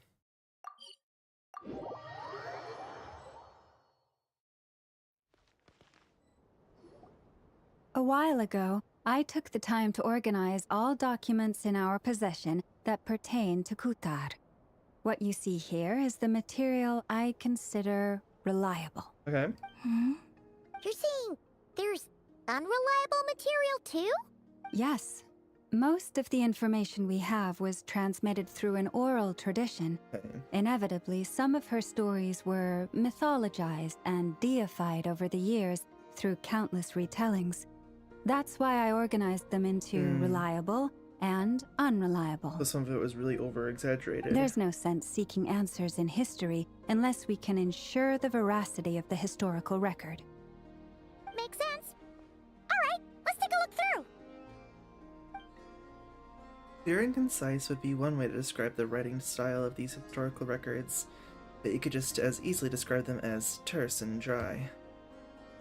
And since Llama already knows the material like the back of her hand, the quest to find any information in texts is tough going. Almost all these records refer to Kutar instead of Columbina. Although neither of those is her real name. Paimon's not sure what point she's trying to make. What we can gather from these records is that the Frost Moon Scions worshipped her as a god, placing impossible expectations upon her. I cannot fault them for their earnest faith, but for all their devotion, worshipping her day in, day out changed nothing. I imagine that none of it resonated with Columbina. It wouldn't surprise me if, even back then, she had already begun to reject the name Kutar and everything it represented. Lama speaks the truth. When I heard them call upon Kutar with hope and expectation in their voices, they may as well have been calling upon somebody else. When you were organizing these texts, what criteria did you use? Well, that's a bit complicated.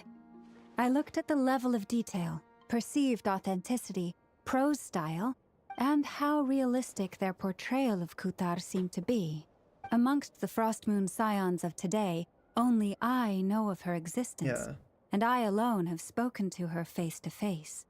As such, I know that there are certain things she simply would never do. That being said, I have sensed some changes in her lately. Changes? Me? Oh, seems like this is getting us nowhere. Oh, for what it's worth, why don't we check the unreliable sources too? Sure. Give me a moment.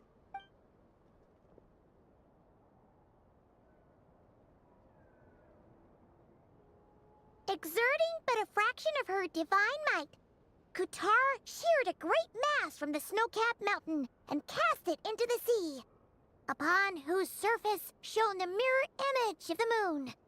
Thus was formed the island of Hisi. Yeah, right. That doesn't even begin to pass the sniff test. The sniff test? Girl, what are you sniffing? The 3 moons are not but lies through and through. Only one moon has ever shone for us, and Kutar is her name. The subjectivity is strong in this one. We've heard something like this before. The vast majority of ancient texts are filled with fanciful tales like these. I trust you understand my criteria a little better now. Yeah, for sure. I'm really into like a god. I like to make stories to make their very strong, so other people want to follow along as well, or that they feel better about like the god they follow. I don't know. Kutar did not speak, merely gazing into the distance in silence. And where her gaze landed, this was her prophecy. Clearly, whoever wrote this text never even met Kutar. Otherwise, they'd know that her eyes are always closed. What about you, Traveler? What are you reading? It's like a collection of anecdotes. Come on, let Paimon see. The child wished to build a wooden nest with which to shield a fledgling bird from the cold. But being so young and lacking in strength, the child could not snap the branches from the trees. Kutar was passing by. Upon seeing the child, she summoned forth the Kuhenki, who built a beautiful nest for the child. I remember that. Not knowing the meaning of Kutar's divine intervention, the child dared not to respond, and thus ran home to call their parents. But Kutar was gone. The moon chanter declared the event a miracle and took the nest as a relic, placing it on high for all to see. The child was named as one favored by the goddess, and was greatly respected amongst the people. Showing like this nest here. I don't think the same nest is just showing in. Yet, no further miracles were bestowed, and this matter was forgotten in but a few years. Huh. Any thoughts after reading that? If it's true, it gives off a somewhat lonesome feel. Yeah. Columbina probably just wanted to join the kid in making nests. Ah. I'd originally considered this a fabrication, because Kutar did not perform any similar actions in subsequent records. But now that I think about it, it does seem like something Columbina would do. Just a little. It's just that... She didn't know how other people would interpret her actions. She was probably worried about making things difficult for people. And so, she gradually stopped joining in.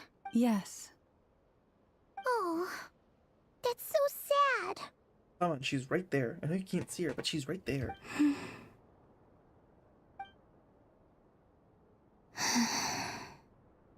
And now, I can make no such gestures of warmth, even if I want to. I'm gonna find a way to bring you back. Still no name. That's a bit of a shame. But we did learn some interesting stories. That's gotta count for something. Varka said he was gonna set up a meeting with Arlecchino and Sandrone, right? Let's go back to Nasha Town and see how he's doing.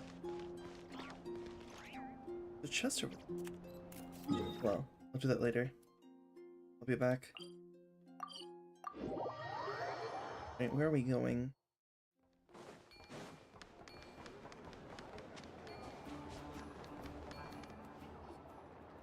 Let's see. There's Varka. And he's with Alfredo and Durian. And Albedo too. Talk about coincidences. We meet again. Yeah, this is pretty much the same place we bumped into each other last time. I convinced them to stick around a little longer. We were all waiting on people, so I figured having a little company would help pass the time.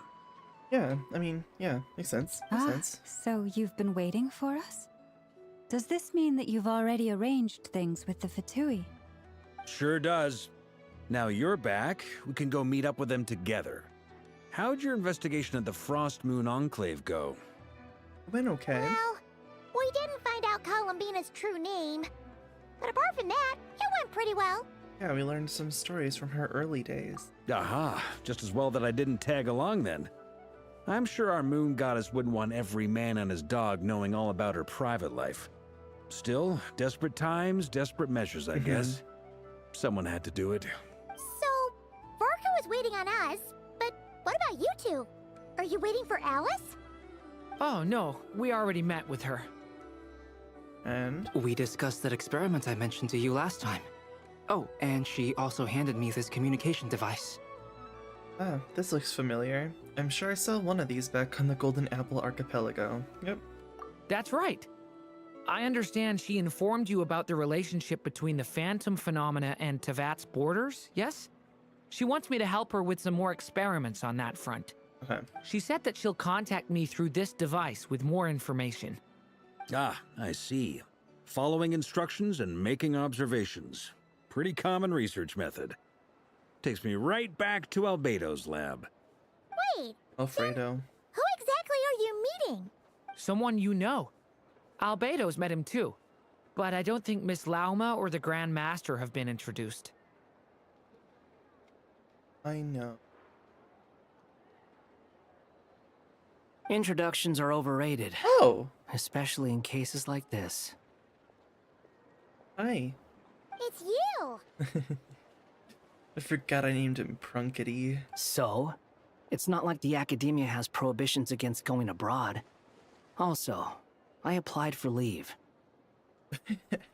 I've been writing to Hat Guy since obtaining a human Hat Guy. form. I've already brought him up to speed on everything that's been going on in Nodcry. Hat guy? Hat Guy. Oh my Turns God. out, I actually have heard that name before. Hat Guy? You've heard Hat Guy before? Then why did you react the same way I did? I only knew the name, not the fella. But since we're all here, let's do some introductions for what it's worth. I'm Varka, Grand Master of the Knights of Favonius. Lauma, Moon Chanter of the Frost Moon Scions. And I'm a Driosh from the Vahumana Darshan of the Sumero Academia. Hat Guy. He sounds so disappointed to have to say Hat Guy. Good to see you again, Mr. Guy. Mr. I believe Guy. we last saw each other on the boat right here.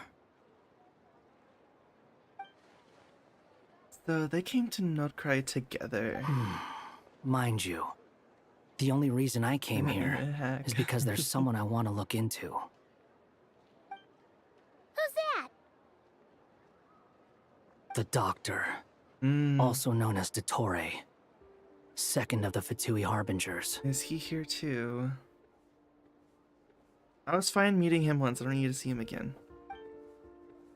Just as I thought. From the tone of your voice, it sounds like there's bad blood between you. I was reviewing our archives and noticed that a lot of information about him was missing. Left a bad taste in my mouth. That's all there is to it. Dottore, or Zondique, as he was then known, once studied at the Academia. That's right, yeah. But he got kicked out before he could graduate. Zondique. I've heard that name before. Back in the ruins, when the Ibis King mentioned that student. That was the doctor? So the Harbinger's #2 man is a college dropout? How embarrassing for them. Last we heard, he was planning something. We actually heard that a few times before, even coming to Notcry. But we haven't seen a trace of him since we got here. He only appears when something interests him. For all we know, he might have left already. But the fact he did something here at all is worth noting. It'll fill a couple extra lines in his file. Why does it sound less like a file you're writing and more like a criminal record? Yeah, well, anyway, we were just about to meet 2 of the other Harbingers. Want to come along? You might learn a thing or two about him there. Sure. Even though they're Harbingers, well, they're old acquaintances of ours, so, you know, when you talk to them, try to be... I got it. The Frost Moon Scion's relations with the Fatui remain tense. Forgive me if I do not attend. Yeah. In that case, we'll continue assisting Miss Alice with her experiments. Alright. Good stuff. Everyone's having a fruitful time. All right, we better get going. I'll lead the way. Time full of fruit. You lead the way, Varka. Hey, Prunkity. Are you here for revenge? Well, yeah. That's obviously part of it. But I'm not the only one who has a score to settle with him. Neither you, nor Lesser Lord Kusanali, nor I want to see him meddling with things again. Fair enough, but one other thing. When we return, let's talk about Columbina. What's the hurry? Don't worry. Pigeons always know which way home is. Yeah? The conversation ends. Listen to 2 teammates. Other words that I could not read. Hello. You made it. Who is this? A scholar from Sumeru. They call him Hat Guy. He's an old friend of the Travelers.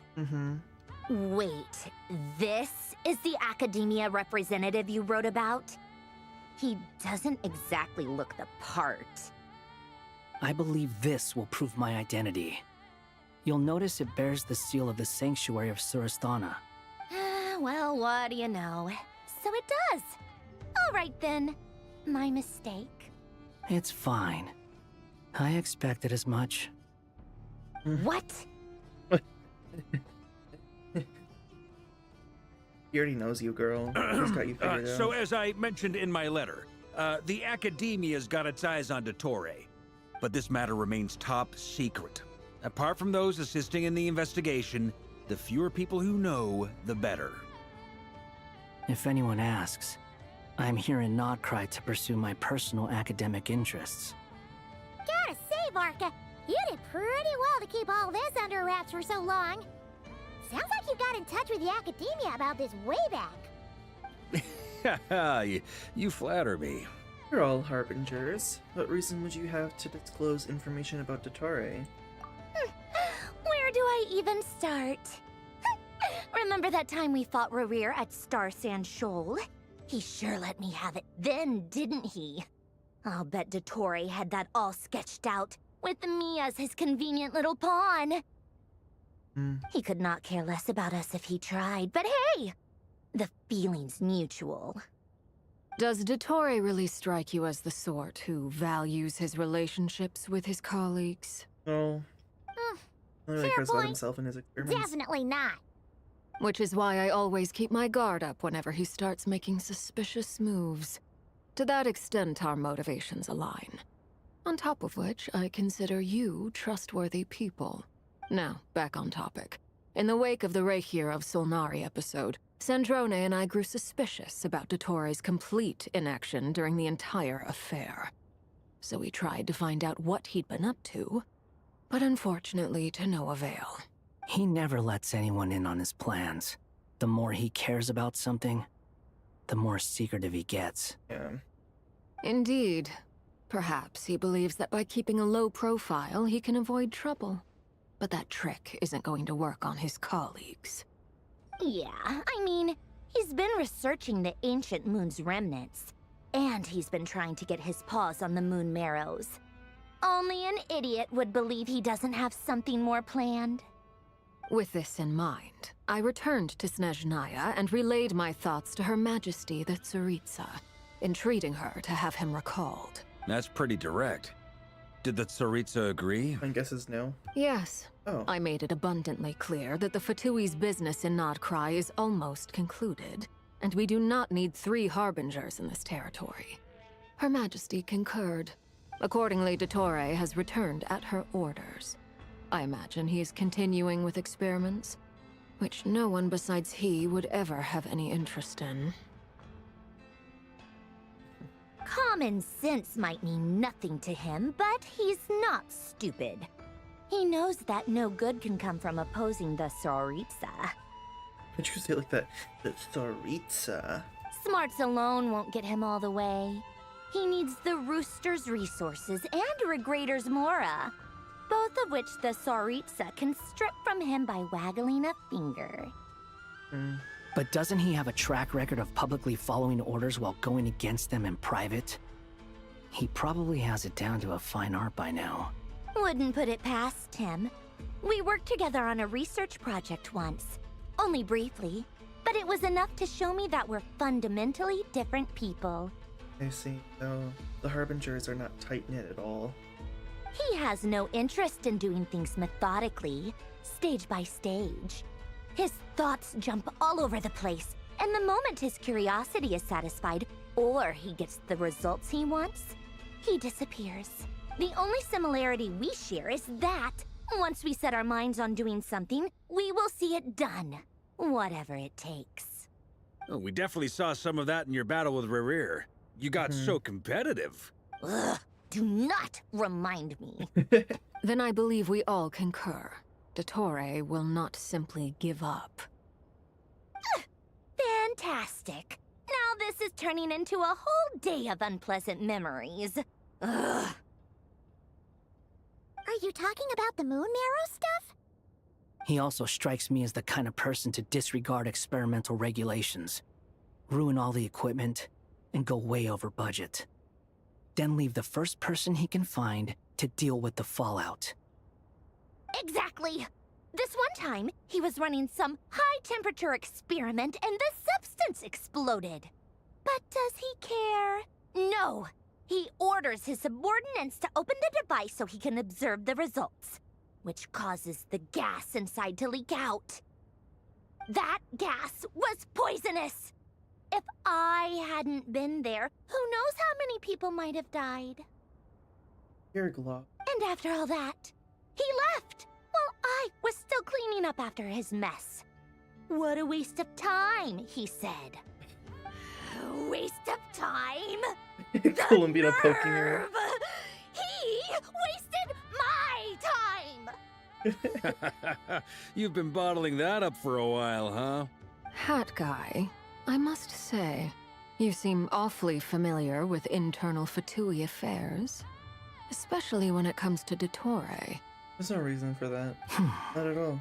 Thank you, Lady Harbingers, for providing such valuable information. I have no other questions for now, so I'll be on my way. Oh, bye. Wait, what? You're just gonna leave? You're welcome to join if you want. Ugh. Just when Paimon thought he'd finally mellowed out. He makes quite the impression. I'll say. I've met tons of headstrong people, but not many of them would join me in bad-mouthing Dottore. Anyway, back to the main agenda. Barca, you said that Columbina has gone missing? Or rather, disappeared. Yeah. We're working on building a connection between her and this world. The simplest method is to find out her real name. I've actually asked her that question before, but she said she didn't know. Considering our relationship, I doubt she was lying to me. What was your relationship? She could have just given you a pseudonym. What did she do while she was with the Fatui? As far as I recall, she was never dispatched by Her Majesty to claim a gnosis or anything like that. The Tsaritsa's plans had long contained a place specifically for her. Interesting. I always thought that was weird. What could she do that the rest of us couldn't? Knowing what we do now, it's probably something related to Kavaki, right? More than likely. When she first arrived, Columbina would often go to Her Majesty and ask when she could start the task assigned to her. But Her Majesty always gave the same reply. The time has not yet come. So she spent her days in Snezhnaya doing basically nothing. The Tsaritsa has summoned a beautiful blind maiden to be a harbinger, giving her the third seat by virtue only of her enchanting voice. It was a dumb and stupid rumor, but the reality of the situation made it hard to refute. And what happened after that? I imagine she stopped caring. She no longer seemed to care why she had been recruited, and Her Majesty never gave her any missions, so she just continued to sing in the flower garden. For my part, I was busy. So busy, in fact, that watching someone be that idol had me fuming. But still, I got the sense that... Idle for so fun, but... that she had long been used to a life of other people claiming she was needed, when she wasn't. I just felt that having a place to stay would cost me something eventually. And so I waited quietly for the day that I would have to pay the price. And on the other end of that spectrum, you had me. Someone once told me that I had the lousiest work and the toughest luck. That's a good way of putting it. I forget who said it, but those words have always stuck with me. Sounds like something Plunkety would say. No wonder. But you've done your job exceptionally well all this time. Because at Who cares heart, about her? you are a conscientious person. Thanks for telling us all this. What is it? Something come to mind? It's nothing. Just even more eager to learn her name now. I want to shout it to her from... That makes sense. Nothing screams you are needed like your name shouted from across the town. Well, good luck with it. But if you ask me, Columbina is still the most shoutable name. Think so? I'm just so used to it now. After all the arguments we've had, I can't be bothered trying to remember another name for her. Nor I. Sandrone. Harlequino. Chat further about interesting... But something. Huh! Asili. It's Asili! Does that mean Nicole has news for us? Probably. Ladies, I thank you for your hospitality. If the chance ever comes up, I definitely owe you both a drink sometime. I'm sure it will. You can make your own way out. Heck, you've been here enough times, you probably know your way around better than I do. Take care, everyone. We'll be in touch if the situation changes. Okay! Time to do what adventurers do best. Follow that Sealy! Real. I'm so good at that. Except for when I lose it. Ooh, Durin's perspective. Hello?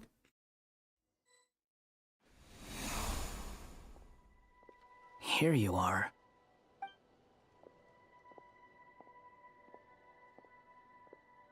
Oh, hat guy.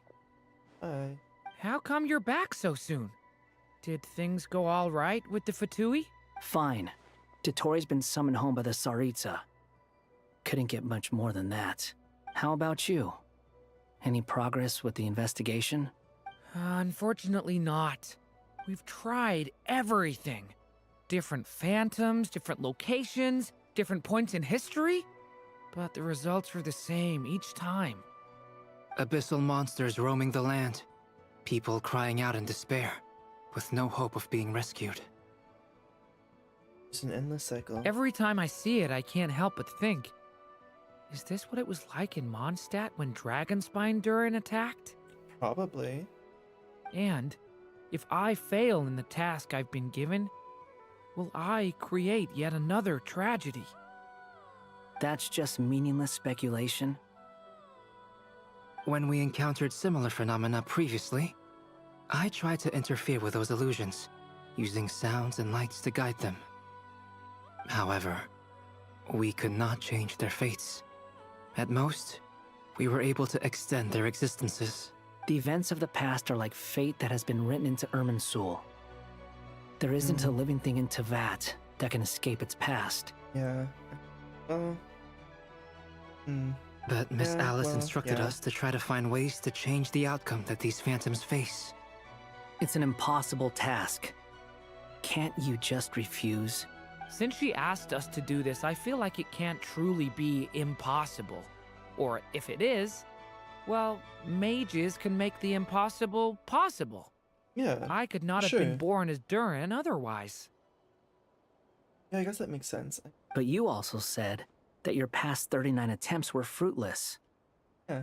That's true. But you're still going. Yes. After this many futile attempts, surely you realize that you're not doing this because you still believe what some mage told you. It's because you want her hypothesis to come true. It's something you wish for deep inside. So, think for yourself about what you want to do. As long as you don't believe it's futile, it isn't. Yeah. Previous experience indicates that we cannot touch the phantoms, which limits the effectiveness of our interventions. If we want to clear this hurdle, we need to break this rule somehow. Same thought here. Following the same rules means repeating the same failures. Reducing ourselves to mere playthings of fate. So you mean we need to figure out a way to make contact with them despite knowing that we can't? Yes. Yes, and I suspect that's something only you are capable of. You're special. Everything in Teyvat is logged in Irminsul, but the withering that once occurred in Sumeru was a sign that the Great World Tree was being corrupted. This corruption allowed things that should not have existed in Teyvat to appear. This is tantamount to rewriting reality to an extent. You're saying abyssal power might be able to affect those phantoms? Maybe. No one's ever tried it before. If you're gonna try it, it'll take courage. And you have to be confident that you can control it. Is anyone there? Has anyone seen my daughter? I ate her, sorry. She's missing. I have to find her. I hear someone inside. Spargana? Are you in there? As Maspus. If I can use my abyssal powers to warn him that there is danger here, maybe it'll change his decision. Maybe he'll stay away. Yes. The important thing is not the nature of the power, but rather how you use it. Okay. To intimidate and obstruct. Sounds about right for the Abyss. Well, let me try. I should be able to influence that thing. Huh? Have you seen a little girl? What? This isn't the time for that! Just run! Use of the stone pillar. I hear someone inside. Spargana? Are you in there? Where are all these monsters coming from?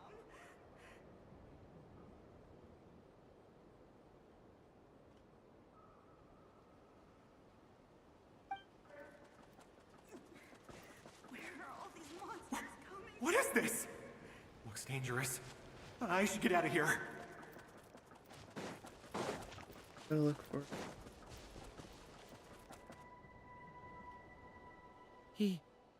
He really left.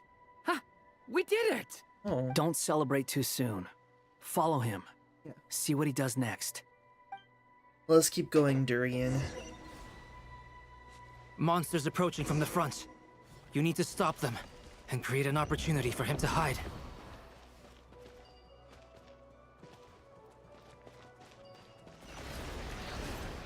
Oh, oops. I failed. Help me! Phantom is minutes end. Ugh. Return to placeable. Monsters approaching from the front. You need to stop them and create an opportunity for him to hide.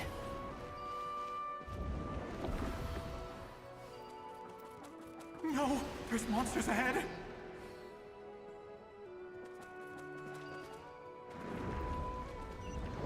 I walk him in.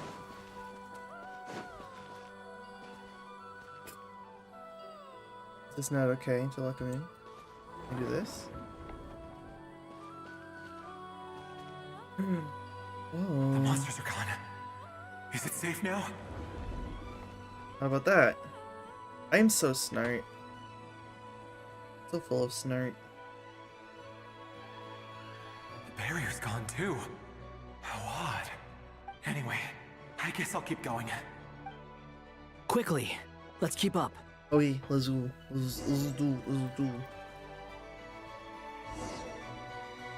Wait, there was someone else here? Don't go any further. We've got anti-monster traps laid out everywhere.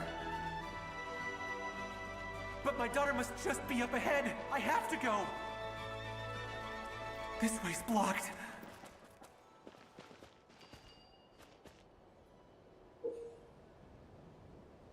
Okay. We might be able to use the explosives over there. Oh. Oops. I didn't let him finish, I just blew him up. Oops. Wait, there was someone else here? Don't go any further. We've got anti-monster traps laid out everywhere. So I gotta make him go away, But and my then I daughter can must blow up the just be up barrels and ahead. he can I come have back. to go. This way's blocked. Yep, I don't want to do what I did again. I'll wait until he's We out of might the be able to blast use the radius. explosives over there, but we need to take care not to hurt him. I'll use Yeah. the barrier to keep him at a safe distance. This barrier seems to be helping me somehow. I'm helpful. Hey, wake up! Is that her? Oh, no good. Gotta keep moving ahead. Or someone else?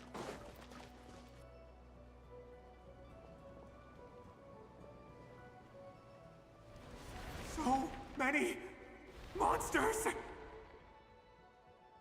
Oh no. There's still a chance, Durin. Use the traps. The timing.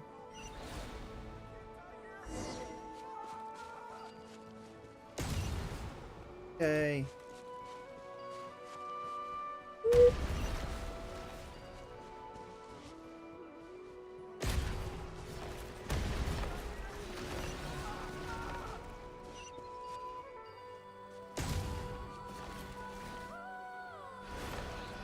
Help me! Oh no. I couldn't see. There's too much at once. I couldn't see. I tried looking. I thought I just had two. I didn't realize there was another one.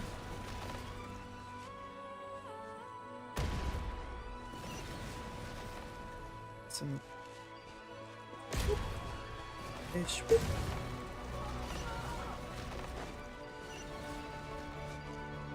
Oh shit. Help me! I didn't know which one to do first. I couldn't see. I had to look to see where they all were first. I didn't know where they were all. I missed from last time.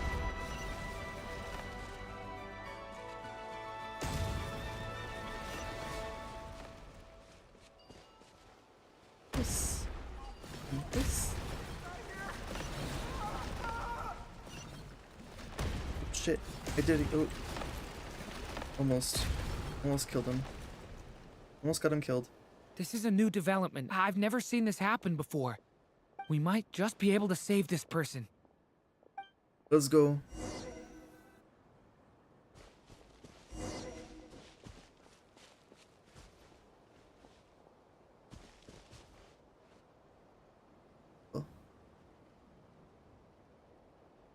Hello there. Have you seen my daughter? Spargana's her name. She's carrying a large backpack. Get out while you still can, you fool. Oh, Remus. You won't find any survivors here.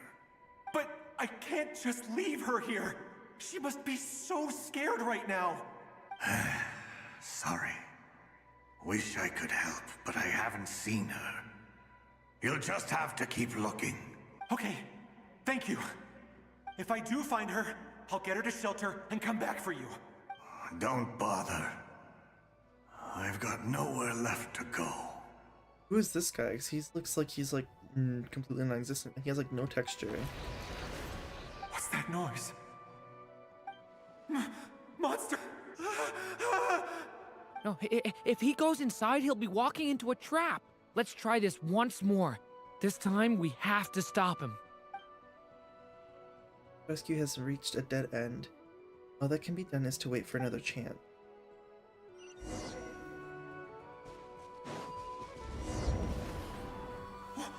Why? How will I know where Spargana's gone like this? You know what? I'll trust this strange barrier. It's got me this far after all.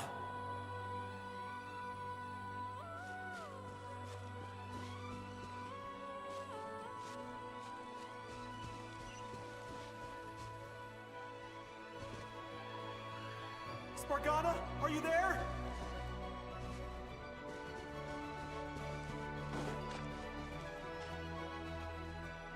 Where is he gonna go? Kinda got too full of focused. What? Hey! Let us out! No.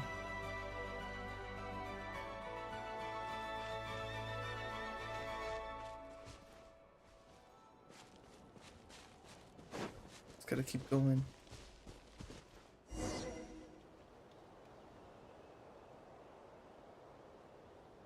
Huh?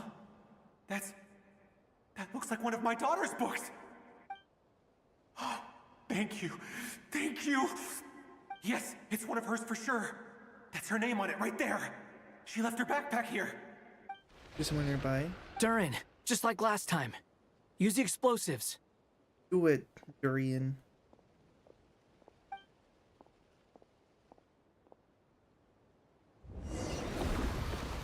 Lord.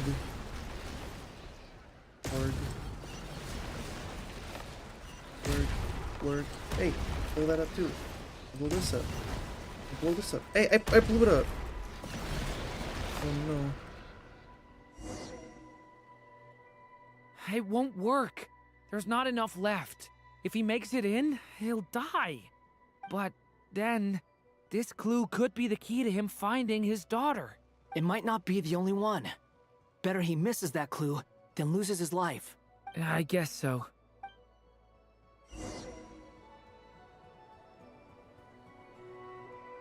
Stop him, Durin. We can't let him get any further in. That's Too my bad. daughter's book! She's passed this way! Why?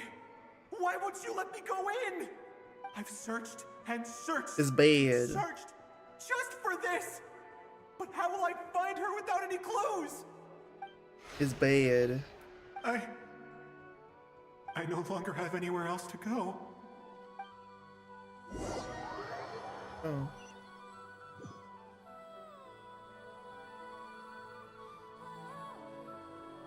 I'm sorry. I'm so sorry. He refuses to go anywhere else. Whether he opens this door or not, all that awaits him now is death. We couldn't change his fate. Fate is set in stone, but how you get to that fate can change. Albedo? Hat guy? Let's try one more time. I don't know how we're gonna do this, but I don't want to give up either. Nods.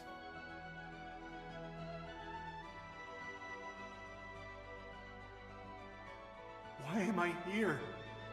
What's going on? All these scenes running through my head. Where are they from? Huh? What's going on? His reactions have changed. How many times have I... What's happening to me? Huh? Wait. Who are you? You can see us now? I feel like I always could, but that I only just realized you were there. I'm sorry, I don't know how to describe what I'm feeling. But you were the ones guiding me using that marked barrier, right? Yes. I haven't done anything yet, but those monsters, those deaths, they feel like memories. Like things I really did experience. I won't find my daughter. In fact, I'll ultimately die trying to find her. Isn't that right? Well, no, it isn't. Yes, it is. Even so, we're trying to find a way out of this. You've not seen my daughter either, have you? It seems she really isn't here. Poor man. Poor man with his chest out. I'm sorry we couldn't help you. I guess not really chest, but like torso. Like lower torso. Stomach. I'm just tired. Maybe this is destiny. Maybe it doesn't matter how hard I search. How long do I have left? Experience says 15 to 20 minutes. 15 to 20. Thank you for all your help. Let's rest a while. You look exhausted too. Now's not the time for you to start pitying us. It's not pity. I'm just realizing that I've only got 10 or so minutes left. You know? Aren't you always so harsh? You say you're from Mondstadt, yes? A place with windmills, where people enjoy limitless freedom? And you're from Sumeru, where they've built an academy into a giant tree? Yes. It seems you've never heard of either place. Those names are unknown to me, I'm afraid, yes. Have you heard of Hyperborea? I have, but I heard that it was destroyed in the distant past. I see. That was where my ancestors once lived. What about Delphi Pytho? Was it later rebuilt? I've never heard that name. Then what about Sal Vindaknir? I have seen that name on stone tablets on Dragonspine. But I'm afraid the only things left of that place are its ruins. I see. Sure enough, there was no way to turn this around, huh? I'm sorry. I was the one who asked to chat, but it seems like we're too many ages apart. There's barely any common ground to start from. It's all right. We did hear something new, at least. From how you speak of your lives, things must be going all right for you, I guess. They are. Mondstadt is a place of freedom and happiness. There's a lot of good people in the church and the Knights of Favonius, and even outsiders find that it's an easy place to feel at home. We have festivals a few times a year. Everyone gets together to drink, sing, and be merry. Sumeru is a lot more uptight. Not really the kind of place where you can relax. It's a nation fraught with problems wherever you look. But if all you want in life is to seek knowledge, I guess it's pretty much paradise. That's wonderful. In other words, after this all-devouring black tide passed, humanity did not merely avoid extinction, but rose to build prosperous civilizations anew. Yeah. I mean, I can see you all right now. That must mean the future isn't a total mess, right? Yeah, exactly. That's true. Well, time's almost up. Let's part ways, I think. Might be best if you don't waste too much time on me. The chances are slim, I know, but I'd like to spend these last few minutes looking for Spargana. If things work out, I'd love to tell her about what I've heard. May we meet again. Well, or not, most probably. In that case, may your wishes come true. Thank you. Have fun. Don't fall in.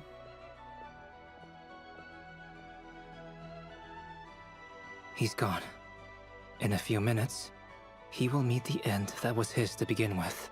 The ending of this tale did not change, but I believe that we've just made the most progress we have yet. May your wishes come true. If only it were so simple. Hat guy, could I ask you a question? You've never talked about your past. It seems complicated, and it weighs heavily on you, too. Would you be willing to tell me about it? No, it's too much. I mean, sometimes it's better to get things out in the open. Take that guy we try to help, for instance. At least he said goodbye with a smile, right? Well, he can never smile. Guy just doesn't smile. I know about Albedo's past. Our experiences are very similar, and he created me. As for you, you're my first friend, and you've witnessed every step I've taken. But by comparison, I know nothing about you. Either way, I mean, we're still best friends. But if I knew more about you, I might understand your thoughts a bit better. I've told you about myself. I'm a student at the academia. And what did you do before that? Prepared for the entrance exam? All right. If you really don't want to talk about it, I won't press you any further. I was a puppet built from the branches of a white tree, using technology left behind by the Conrian schools of mechanical engineering. A white tree? You mean an Irminsul tree? Yes. A branch of Irminsul that was once connected to the main tree. So you had a human creator too? Yeah. But my creator abandoned me after deciding that I was a failure. After that,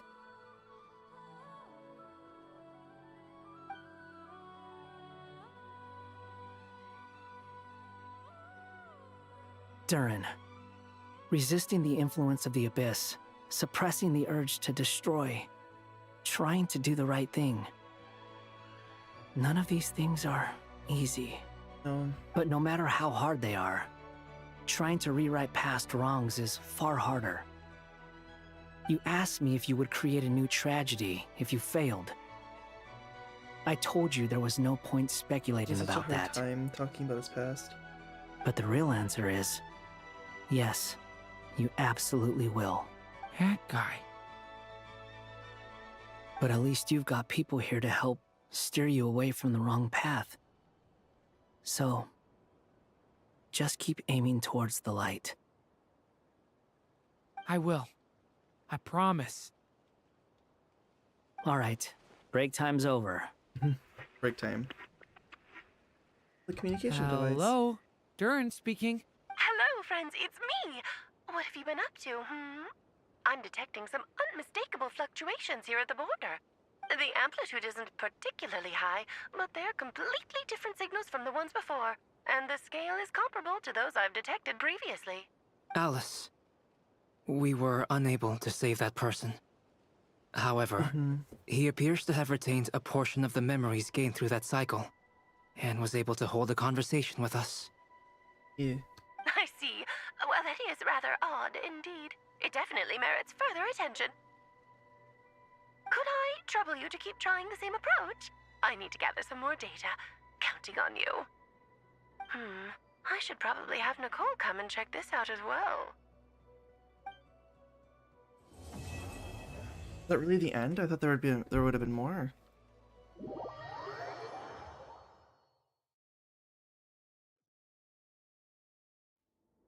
There you are.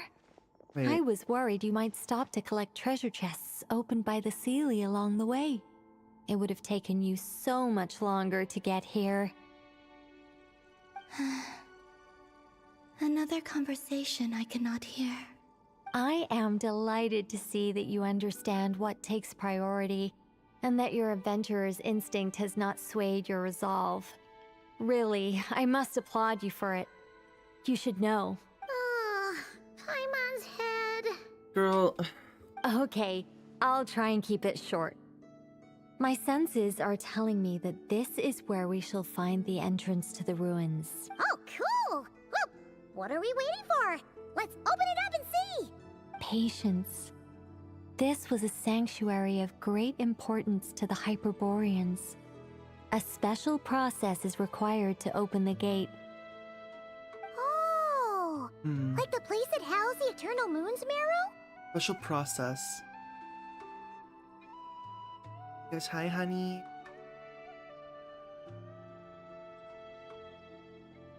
I hope you're doing well.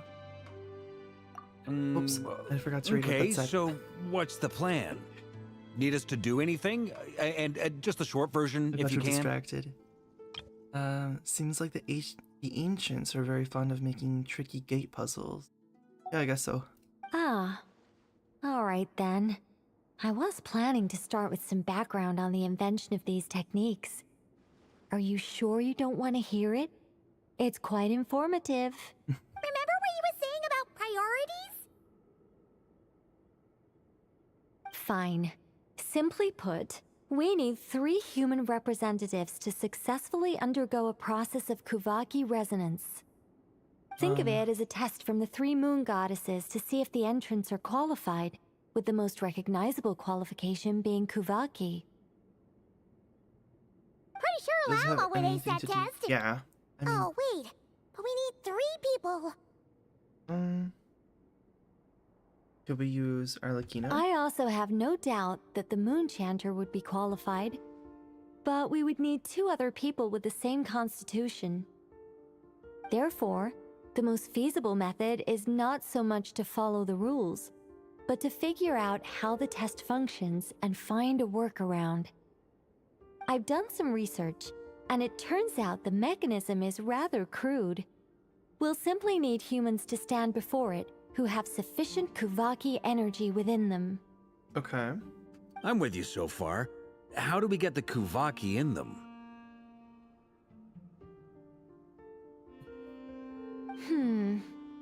The easiest way would be transfusion. Take some Kuvaki from Nodcry's soil, put it into the bloodstream, and get it circulating in the body. Okay. So we're going to cheat on the test? Precisely. There are other methods, but this is the simplest one. I've never cheated in my life. Cheating the but, system I mean, is much easier than trying to never hide too late from to it. start, I guess. Sorry? Does the idea of cheating upset you, Miss Lauma? No, that's not it. I suddenly had an idea. Oh, what is it? It's about Moon Prayer Night. I figured out a way for Kutar to join in the festivities. How's that? But as Paimon said, we need to have our priorities straight. Let's get back to the test. I'll follow up with Nefer on the festival arrangements. Oh, okay. Anyway, is this really the best method we have? A Kuvaki transfusion sounds dangerous. No matter how you slice it. I mean, never hurts to try, I guess, question If mark? you think that's dangerous, wait till you hear the other methods. I'd be more than happy to go through them if you'd like. There are several. No need, we're good. Let's go with this one. Very well.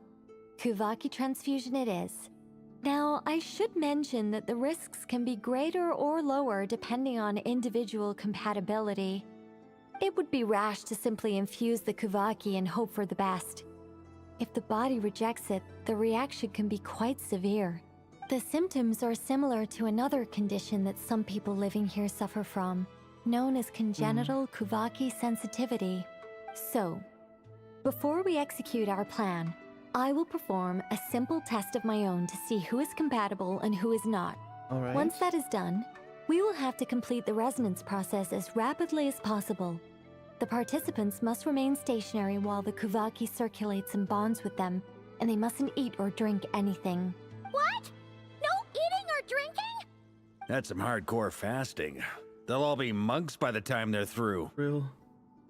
How long will they have to keep that up? 3 days. Sounds like there's more. Oh, No? Just 3 days? Okay. and we still need to find 2 more people who are not just compatible, but Also willing to volunteer. I don't know if I'd be willing to volunteer. Fasting? What are they talking about? I'm willing to volunteer, of Really? course. Don't you want to think this through? No. Haha, count me in too. 3 days without food? I can handle that. Miss Nicole has made it clear that this is the easiest way. The way I see it, there's nothing else to discuss. It's time to step up. Compared to having Columbina disappear completely, fasting for a few days is really nothing. Yeah, you're right. In that case, Paimon volunteers to be captain of logistics. She'll keep the fires lit and grab some spare clothes to keep you comfortable. Good work, Paimon. Then we'll start with you first, Traveler. Please step forward. Okay. Check me. Oh. How's it going? Do you feel anything? No. How about now? No. And now? Still nothing.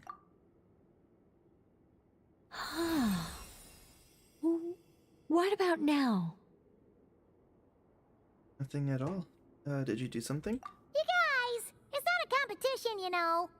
All right, I'm officially impressed. Even as a descender, you can withstand far more than I imagined. Wow. It's like I summoned a giant stone titan to arm wrestle you, and your arm hasn't even moved an inch. In my last attempt, I infused 5 times the amount of Kuvaki required. That much? Yes. Safe to say, compatibility won't be an issue for you. You're eligible to join. That's not surprising. My character has very, very good main character syndrome of, like, there's nothing that can stop him. You're next, Mr. Varka. Let's see how he does. Twink versus this guy. Sure, here goes nothing. Let me guess, All he feels right. something right away. I'll start where we left off. 5 times the required Kuvaki dose. I don't think you should start there. Whoa, whoa, whoa, hey, wait a minute. How's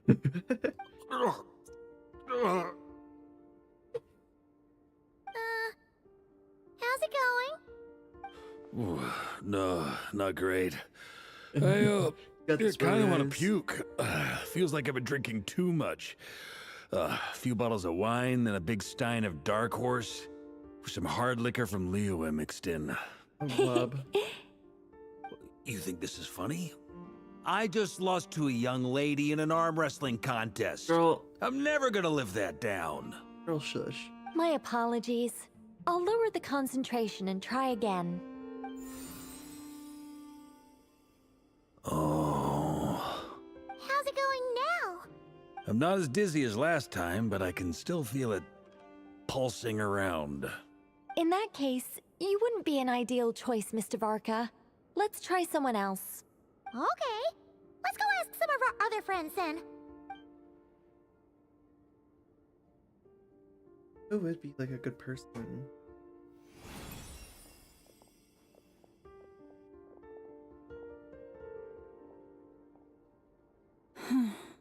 No surprises here, Miss Moonchanter. You're perfectly compatible. You may join. Never. Oh. I'm getting a slight headache. Shame. You were so close.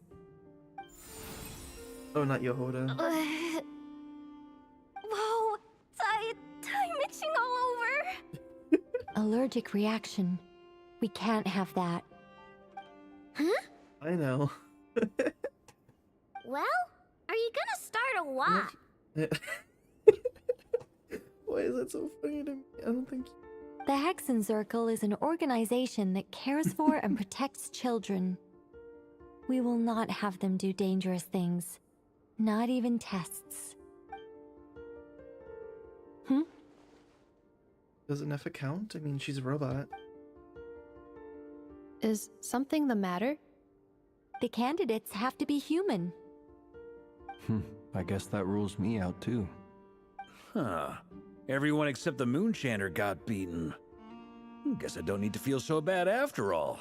I mean, looks like this isn't gonna be as easy as we thought. Yeah.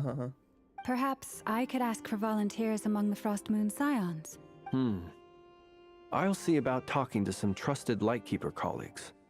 Itlua springs to mind. Itlua. In fact, I think we had some former Frost Moon Scions join our ranks recently. Can you give me the scientific explanation for how the test works? I can probably make some kind of test bot. It has to be a human. Then we can just zip Oh, through wait, no, Nasha Town, going up to people and pressing a button to Oh, check I their see. status. I Wouldn't see. that be way easier? No. Wow! No elaboration for once. How about I contact the Knights of Favonia's garrison in the Wave Chaser plane? Shame that Lohan's already left. That Lohan. guy's even tougher than I am. Strange. The moon goddess is clearly revered by many people. So why is she on the brink of disappearing?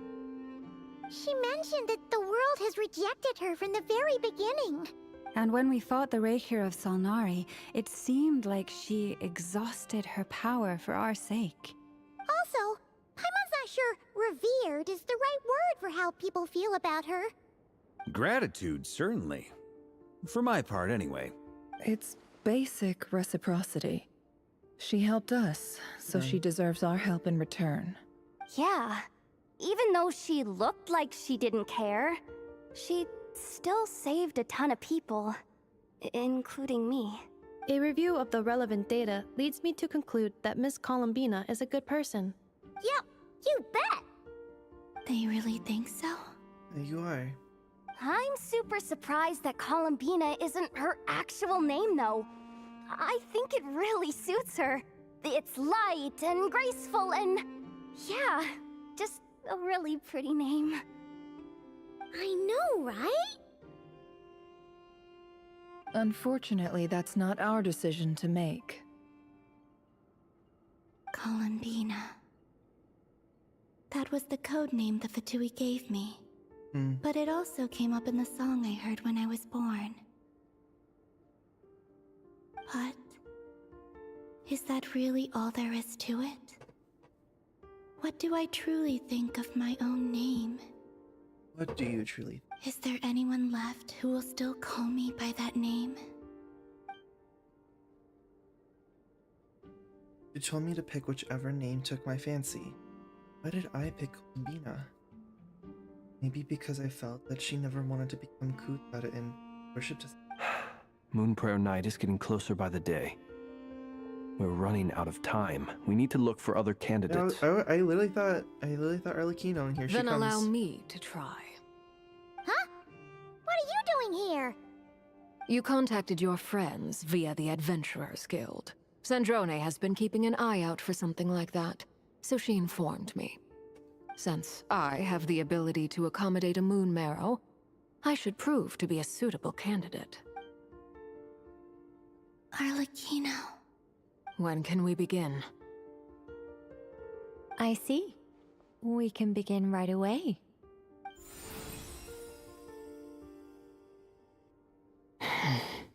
How was it? Did you feel any discomfort? Not at all. Then it seems we shan't need to look for additional candidates after all. Great! I thought her from the get-go. Father. Cool. Love, Father. Alright, like Paimon said, the rest of us can take turns making sure the three of them stay warm and comfy. Then, my job is to take care of the caretakers. I will ensure everyone receives food and accommodation. Let's do this. No time to waste. I'm ready as well.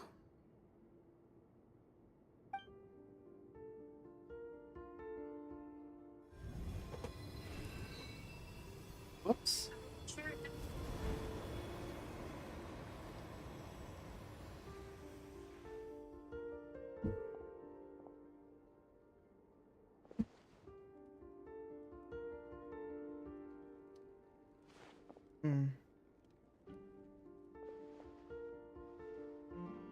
It's just like a meditation.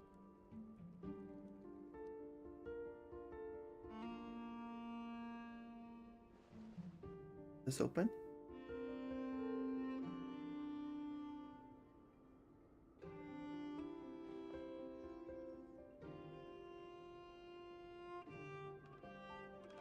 struggling. I'm unworried.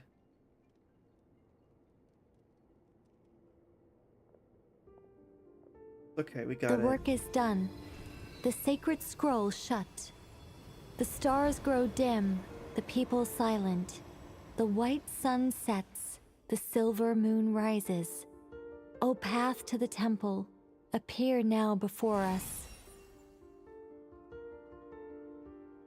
I like how like Lama and Arlecchino look unfazed, but like we look like we're struggling a little bit.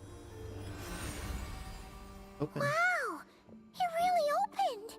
So that's what all this is about. They've been trying to open this gate. Come, let us enter. Wait. It might be best to eat something first.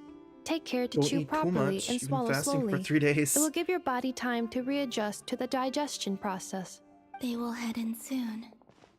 They will need to enter this gate.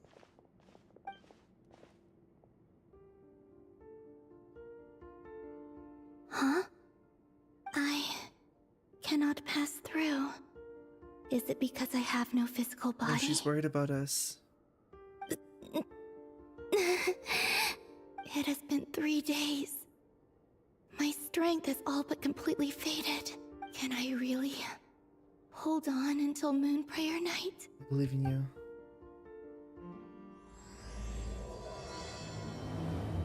Melting moonlight in the morning. Oh, the Welkin. Thanks.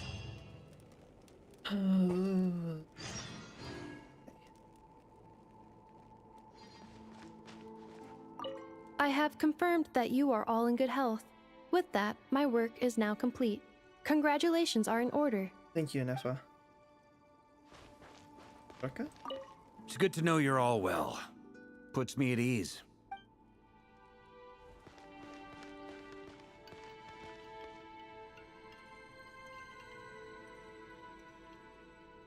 I need to take another break. Grab that real quick. Time to just stretch my legs again and probably use the... Probably replenish.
If your long journey makes you drift too far away, and if the dust and time still weigh you down, pulling you astray, if passing years change you somehow, let not this simple life must still be there with you now.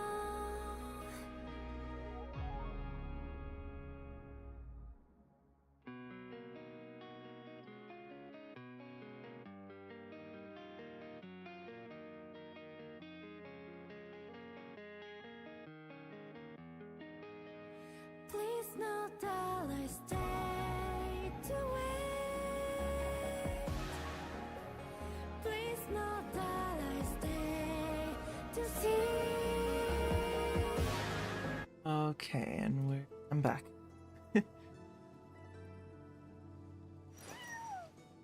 Oy.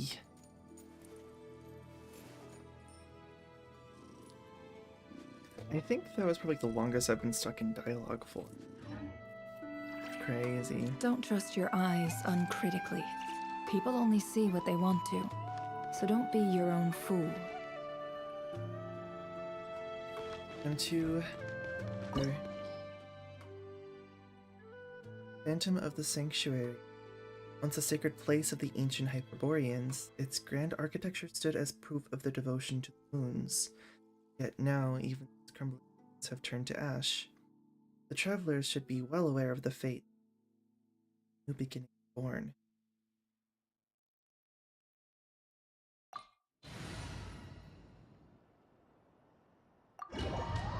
Let's jump in.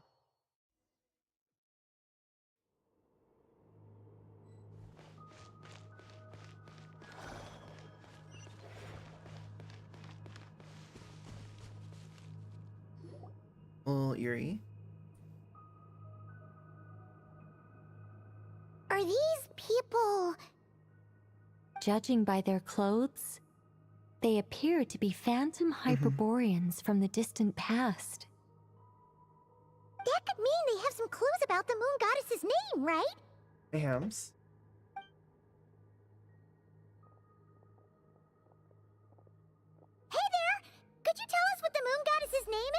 No. Sorry. Oh, that was a name. That's probably a weird question, huh? How do we explain this? The moons are long gone, and their goddesses are dead. How'd you pronounce that name? Their names no longer mean anything. Giazantis? When a new moon goddess is born, we will surely know her name. We have used every last resource at our disposal. All that remains is to wait, patiently and quietly.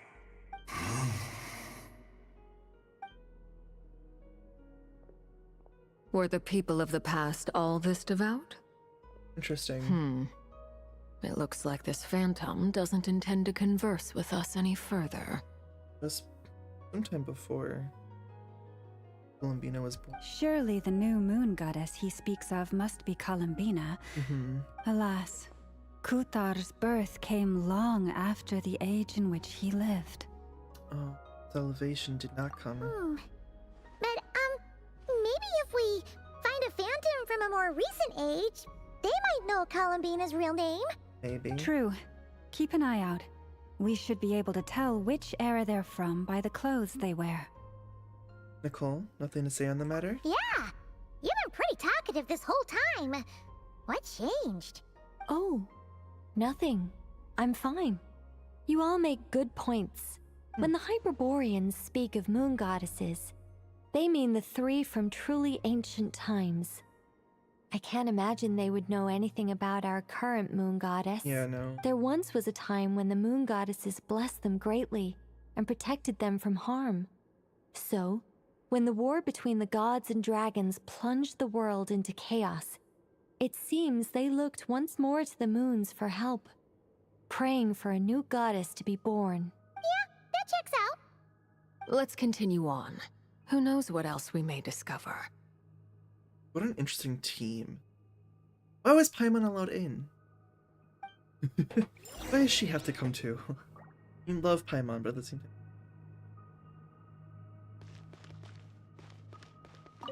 When the moons rise again, we shall receive their protection once more. Even in the darkest hour, there is always a way out. Ufarna. The moons have left for now, but they would not abandon us forever. They still have like the same like that salute, like the way they're crossing the arms. The Frostmoon Scions still use that.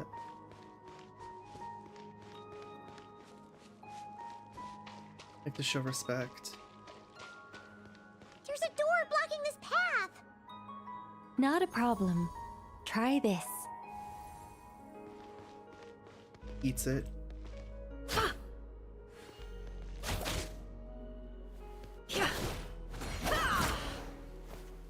Try it how? Thunder! Oh, like this. Whoa! How did that door suddenly collapse? This device was maintaining the door's integrity. Remove the core, and the device stops working. Interesting. I'm just gonna leave that on the floor, don't worry. That looks reminds me of the Dakichi Mikochi. Is this our destination? This air reminds me of Economia. More precisely, this is a device that will help us reach our destination. Let's go. We still have a long distance to cover. Gotta take this. Fine.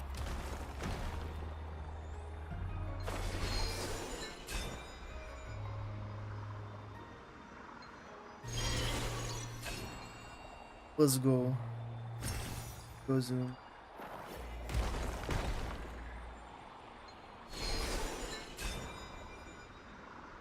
I like flying around. Did a couple.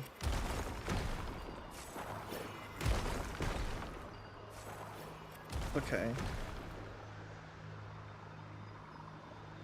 I see. Round 2. The cloud circling? Can't turn that way. I want to look at it more. Looks cool. Funky fresh. The way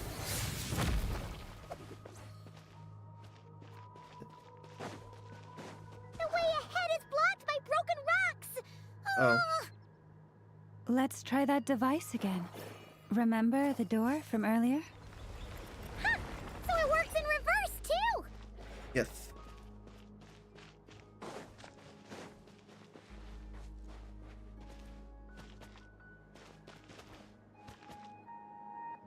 That looks cool. Chips? Hello? The humans we see are all phantoms, but the monsters are real. What a fascinating place. There'll be plenty of time to admire it later. No more lies. Let's see what you're made of. Spectres. I love that. Can't hide the truth.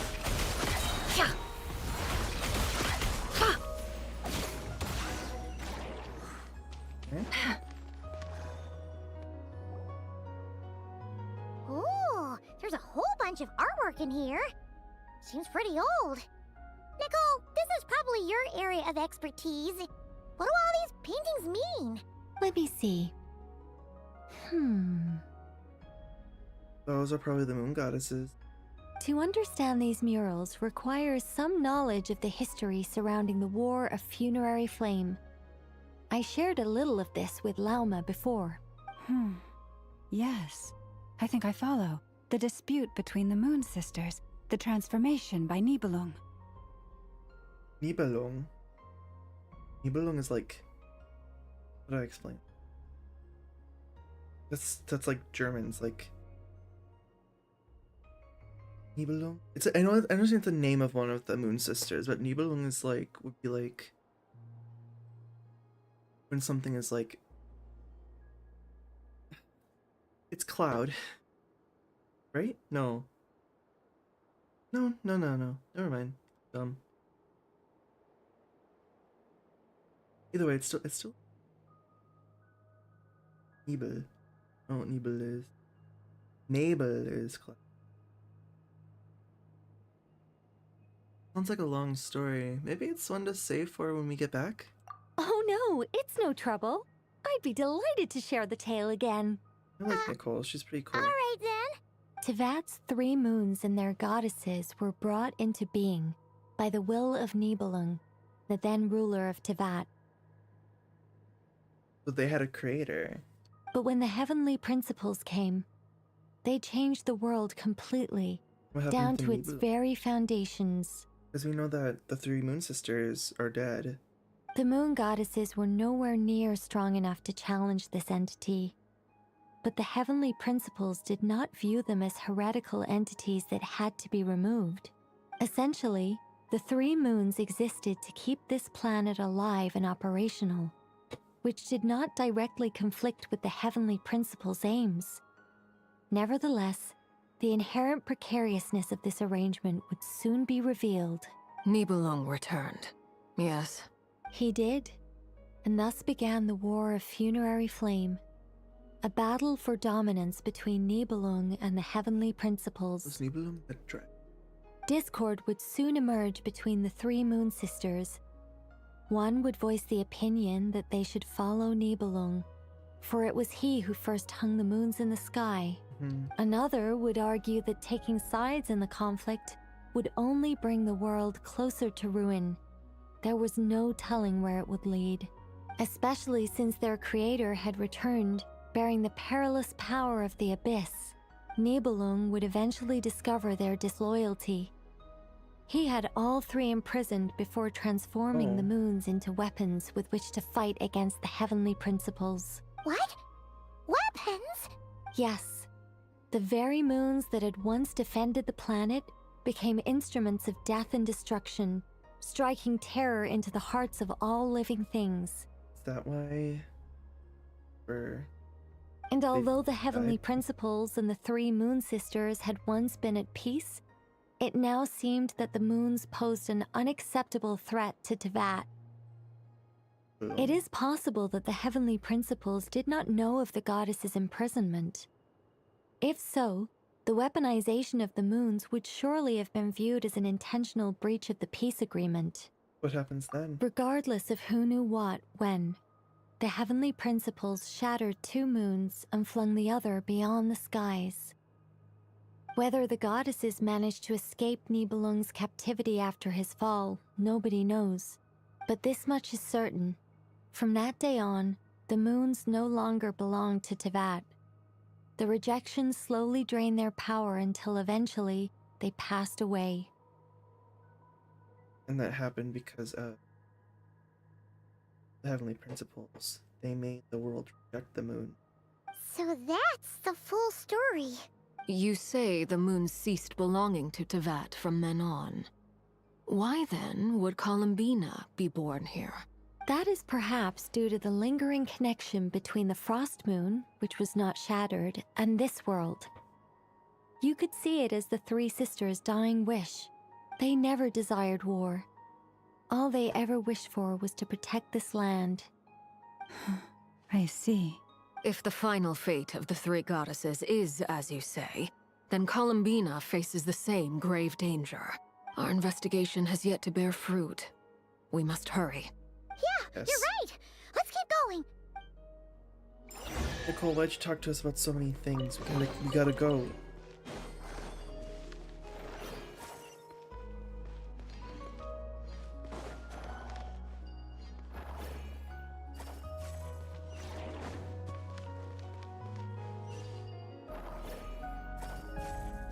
Gotta keep throwing it around.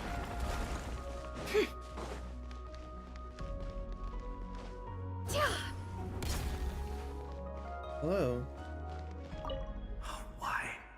Why do the creators of this world no longer show mercy upon their people? Remember his words. We must change our fate. I don't know. With our own hands. Where do the names come from? Where? Should we trust him to keep his promise? We have to. There's nothing else we can do. Do they come from Latin? They come from... Wait, that's odd. Who is he? Is something wrong? No, not really. It's just that over 30 possibilities emerged in my head, so I can't be sure who he is. It's been too long. My memory isn't as sharp as it once was. For Nicole. Okay. 30. Wow. Impressive. Keep going ever higher.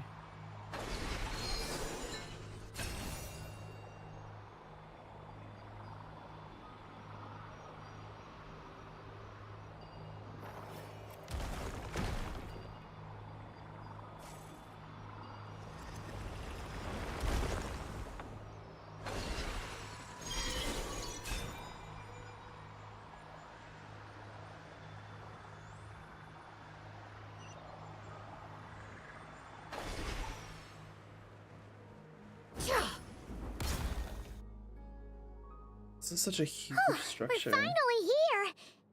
Guessing we'll need to activate this thing? A lot bigger than the dining team. That's for sure. Indeed. I was a little worried about that at first, but as we got closer, I sensed that the Kuvaki within it flows unimpeded.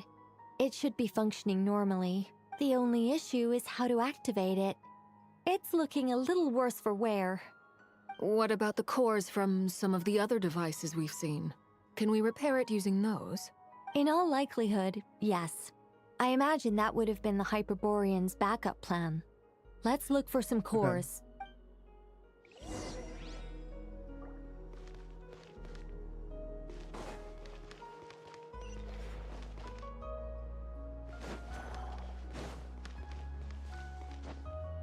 I go down. There's a mechanism. There's a core in there. Hold the line! Leave it to me! A turning point in... Seek within. No more lies.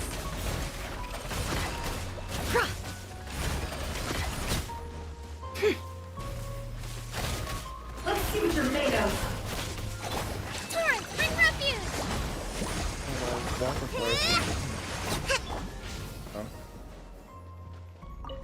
Leave it to me! Just do that because it.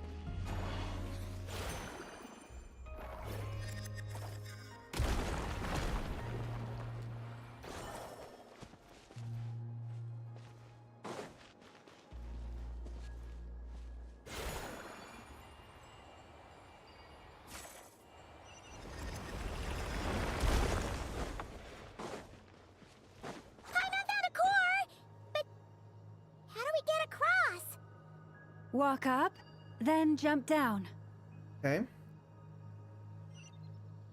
Can I take this one with?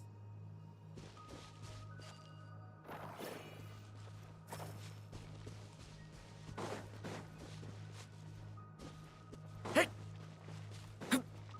Place it up here.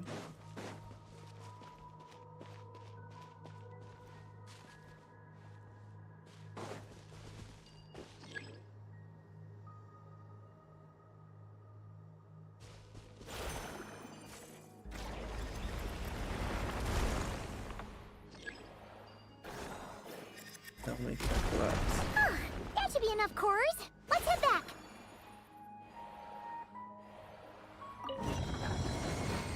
Can I hold two at once? No.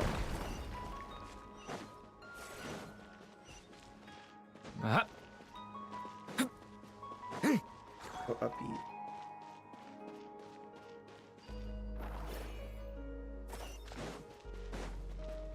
Up here. That one in. Go back down and grab the other one. There'll be another spot. Hey!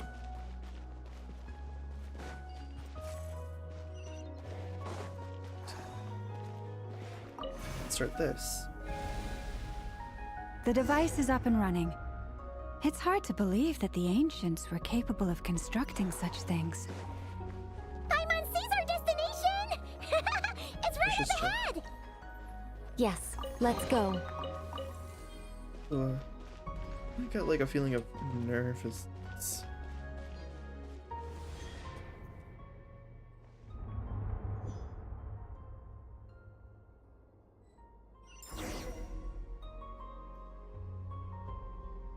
Is that the Frost Moon?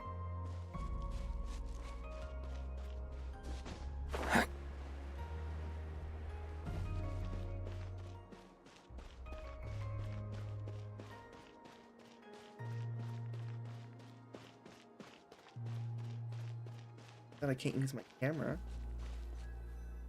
or take a screen. That's not. Oh, don't want to get that close, but it's fine. I wanted to do something. Oh well. This is where the people of Hyperborea communicated with the moons. We need only place the moon marrow upon this platform on Moon Prayer Night, and we shall be able to open a portal to the moon and send our moon goddess back home.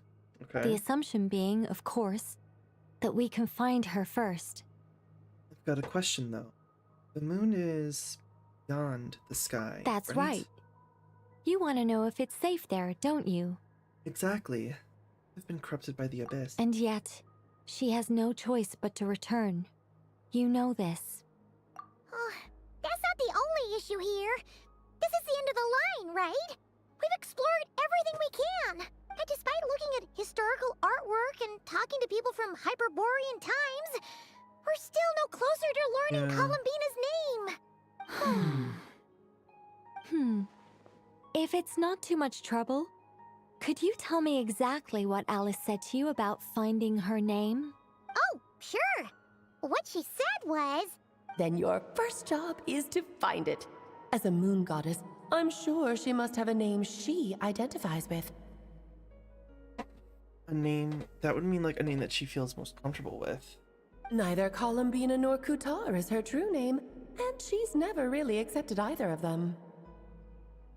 but we can get her to accept them, and that can be like the name that she identifies with. Is it not also possible that she has never had a true name? Not at any point in history? That would be a hard pill to swallow. But at this point, we may have to accept that that is the truth. No one knows how she came into being, and she certainly doesn't have parents in any sense that we're aware of. Perhaps she was never granted a name at all. But does that mean there's no way to get Columbina back? She's just gonna disappear and there's nothing we can do about it? Huh? Seems so. Wait, why all this pessimism? Was it the way I phrased this question? You all seem to be taking this in completely the wrong way. What do you mean by that? Well, just because she's never had a real name in the past doesn't mean she can't have one now. What? Think about what Alice said again. She never once said that you'd have to find a new name, did she? Are you saying what I think you're saying? You want us to grant her a name? Yes. Names are anchors that connect us to the world. If she doesn't have one already, then all we have to do is create one, no? It's like... yes. Traveler, when you first arrived in Teyvat, do you think you would have turned around if someone behind you shouted, "Hey, Hermione"? No, I wouldn't. But what about now? I understand what you mean. Life is a long journey. Even the friends and family by our side can change over time. When people call you by different names, what matters isn't so much the words themselves, but what they symbolize. And of course, whether that resonates with you. Lumine. Why did we say... So, close your eyes and picture the moon goddess in your mind. If you were to call out to her in this moment, what would you say? Can I say something? Columbina. Columbina. Paimon would call her Columbina too. Well, she has long forsaken everything that Kuthar represents. I think from now on I should call her Columbina too. Well, it sounds to me like you found your answer. Are you sure? Is it really that simple? We haven't found her this whole time, and not for lack of trying. For a journey like this, the process is every bit as important as the outcome. Okay. Had you not searched far and wide, rejecting every other answer you were offered, how could you have come to an answer you felt was finally correct? Oh, it all makes sense now. This has Alice's fingerprints all over it. Are you suggesting that Mage knew from the start that Columbina never had a real name to begin with? Sounds about right. I can't say for sure, but I can definitely imagine her chuckling in satisfaction somewhere right now, saying, "Ah, what fun." Lalma!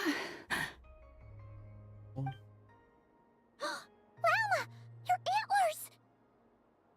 You should hurry. The festive moon has begun to rise. Do not worry, for when you called the name Columbina just now, I could sense that the power within was enough to summon back the moon goddess.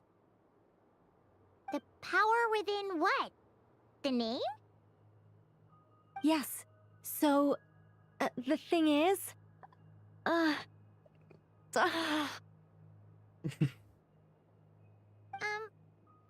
wrong now? This is so annoying.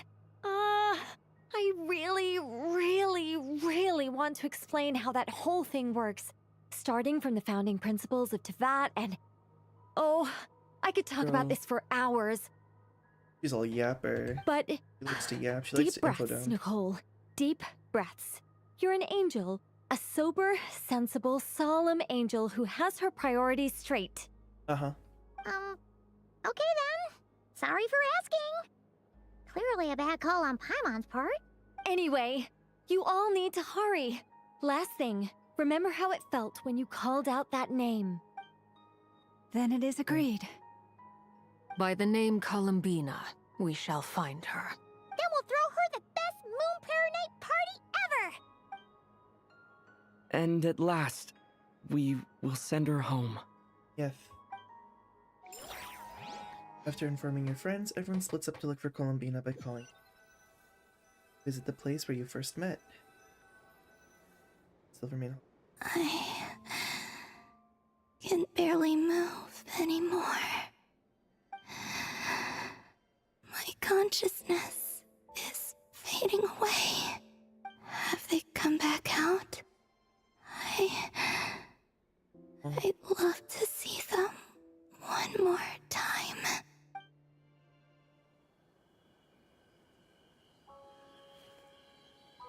They didn't make it.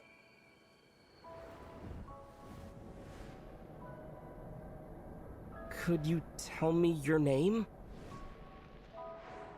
My name is...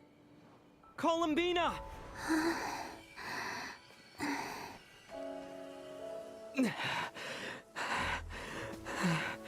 Columbina! Are you here? Columbina! That's the name you gave when we first met. And it's what I've called you ever since. Columbina. It's a fine name. I have many fond memories of Columbina, and so do all of your friends.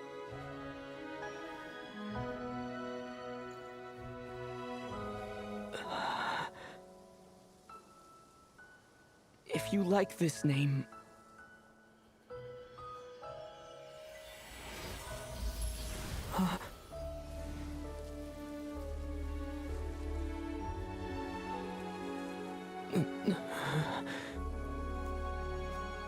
Looking for me?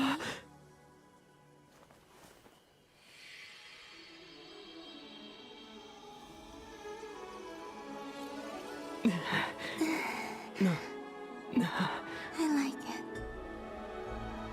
You can carry on using it. My name is Columbina Hyposelenia.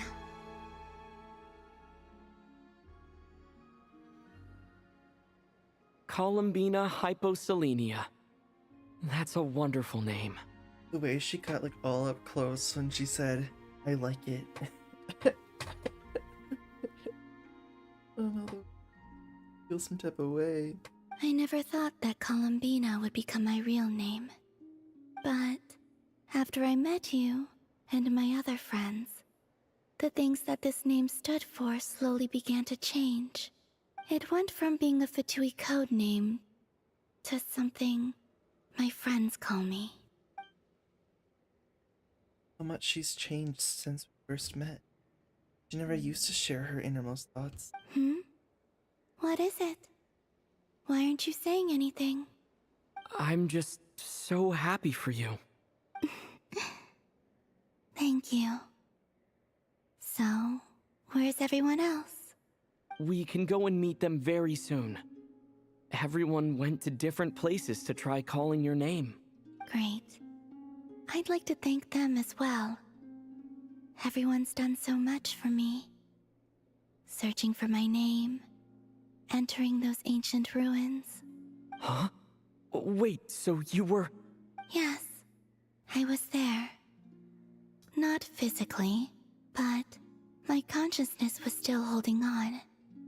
I followed you the whole way. The whole time. Starting from when? You turned around and called out my name while you were in Nasha Town. Do you remember? So that's... I could have sworn I felt someone down. I think I knew that it was... Let's go. We don't want to keep them waiting. Sure. In that case, come with me. But... Before that... Could you call my name one more time? He likes it. Sure. Come with me, Columbina Hyposelenia.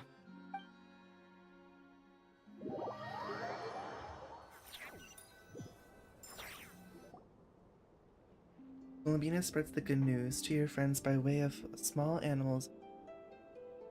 But since not everyone speaks good or sign language, some friends took longer than others to get the message. Columbina! Oh, this truly is wonderful. The way she hugs her like that. Llama, I can't breathe. Loma, your boobs, they're too big. She's suffocating. Just in time for Moon Prayer Night. It's good to have you back, Miss Columbina. I also think she likes her name being said. Yeah, we were worried sick. Thank you, my friends. With your help, I now have a name that belongs to me. Columbina hyposelenia. Where's the second half from? You added it yourself? That's right. It means... born beneath the moon. Yes. And by extension, it can also mean born beneath this world. A fine name. Now, as much as it Nicole. pains me to interrupt this beautiful reunion, I feel obliged to remind you that the Moon Prayer Night celebrations in Nasha Town have already begun. I like how she just came in the form of a Dodoco. Don't you want to enjoy the festivities? There's so much to see and do. And some of the ambient lighting and entertainments were sponsored by the kind souls in the Hexen Circle. Nicole? Why have you turned into Dodoco? So you're Miss Nicole. Thank you for helping us, and for helping me find my name. It's nice to finally hear your voice. You're quite welcome. Guiding lost people to hidden treasure is what we Seelie do. And if you ask me, spiritual treasures are far more precious than material ones. Chests are all well and good, but this was what it's all about. Ah, so satisfying. Anyway, I had to go help Alice. It seems like she ran into some trouble. That's why I couldn't be here in person. But don't worry, we're with you in spirit. We'll be celebrating right along with you. Keep an eye out for the Hexen Circle's festive stalls in Nasha Town. I think you'll like what we came up with. Alice said she even managed to rope B in this time. Really? The Frost Moon Scions have also prepared various attractions. I believe Aino, Ineffa, and their crew are setting things up as we speak. On that note, Nefer, about that request I made. It's all in hand. Yehoda is on site to ensure that everything goes off without a hitch. Wonderful. In that case, Traveler? Got it. Huh? Come on, Columbina. It's time to celebrate the best Moon Prayer Night ever. I feel like every time there speaks, he sounds just very candid.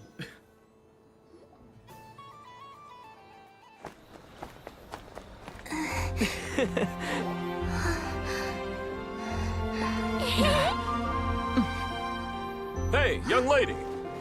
Would you like some Moon Prayer Night candy? Happy Moon Prayer Night. Oh, yeah. I almost forgot to say. Welcome home, Moon Goddess.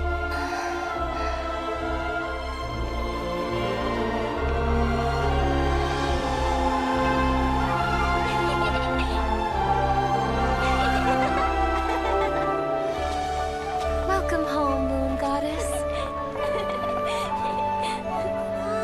Welcome home, Moon Goddess.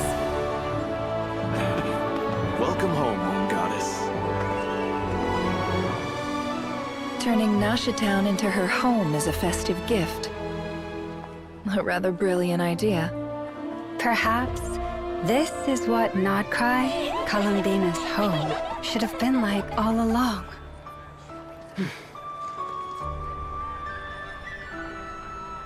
Thank you for the gift.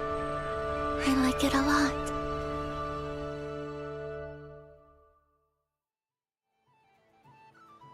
I like how they, like, the This kids feels have, like like the they really have surprise of my trust in life. You like it? I do.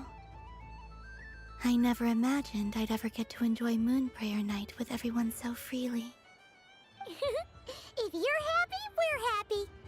Quite a strategy you came up with.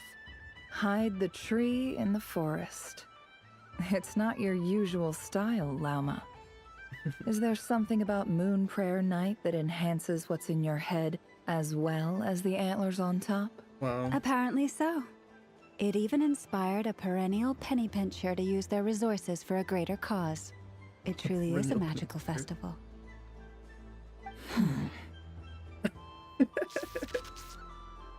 They did like the anime spark thing between them. Oh my glob. I see it now. This bickering is actually a sign of a strong relationship. Huh? What's everyone doing here? Oh, Miss Columbina, you're back. Yes, I'm fine now. Thanks for your concern. How's your progress with I want to ride Alice's that ride in the back. Doesn't look very safe, but I want to ride it. Very well indeed. I've never heard her sound so excited. Isn't she always quite excitable? Not like this. This time her excitement seems more serious. Seems like she's had a major breakthrough. She said she'll contact us once she knows more. In the meantime, we're free to relax and have some fun. Enjoy the time off while it lasts. I have a feeling that our next task won't be so simple. Goodbye. I should go. I still have a few things to attend to at the Frost Moon Scion's stall. And I think I'll take a look around. With any luck, this once-in-a-year festival will come with once-in-a-year opportunities. Hold up a second. Where's Varka? Probably drinking I believe somewhere. he made a beeline for the flagship the moment he entered Nasha Town. Yeah. Ah, that's Mondstadters for you. They know what they want when festivals roll around. Yep, just alcohol. Goodbye for All I now, want. Columbina. I hope you have a wonderful night. I will. Well, in that case, don't just stand there. Get out there and have some fun. You'll definitely get a warm welcome at every stall. Oh, also, take this map with you. It's a guide to the festival. Please take this map. Have a map. Oh. I get to actually look. I want to look at the ride.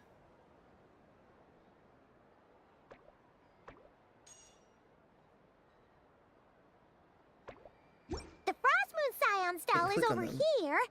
Lauma's invited a whole bunch of cute animals to celebrate too. Over there is the Hexencircle section. Alice seemed more excited than anyone about this festival, so she insisted on making it a grand affair. Hey, I see you're sitting over there in the chair. Your Dodoko self. Oh, and then there's the Nasha Town local specialties, including...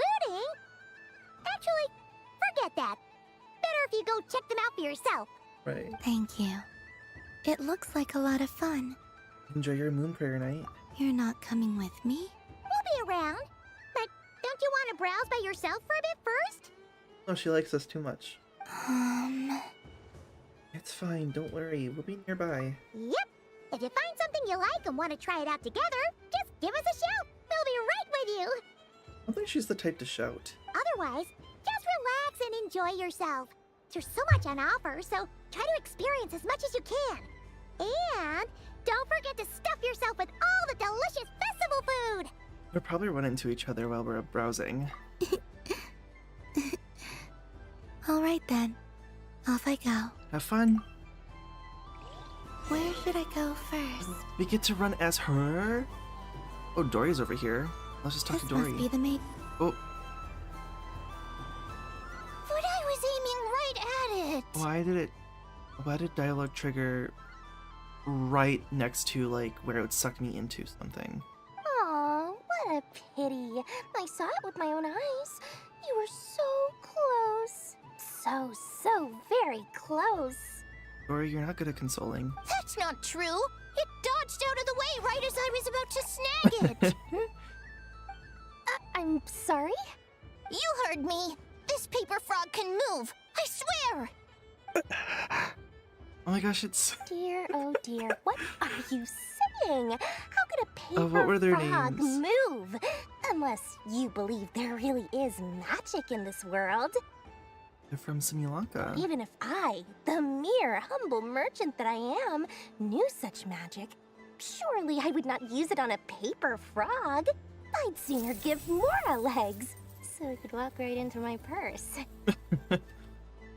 My dear, dear customer, why not have one more try? This time I'll give you 12% off, a very generous discount for one of my most regular customers. Just think about how much experience you have under your belt now. You're sure to win the next one. Darn. I used up all my coins. I'll be right back. Just gonna fetch some more from my house. Take your time, but don't take too long. This event is Moon Prayer Night only. Miss it, and you'll have to wait a whole year before I'm back. Next customer, please. Welcome. Hello. Whoa! What's this big one doing over here? How do I tell my employees not to go running around this time? Shooting them a glance won't work. I haven't known them long enough. Dory? Why, hello there, Miss Columbina. Would you like to play my ring toss game? The rules are very simple, and it's easy to get the hang of. How much for a round? Oh, first time's free. Not a single mora. After that, well, we can cross that bridge if and when we come to it. But with your sharp eye, She's like so nervous. Sharp skills, I'm sure you'll win all the prizes She can't say sharp in eye one because she fell doesn't. swoop. Her eyes are closed. That was an obvious enough hint for them, right? Right? Probably not. The throw. Okay.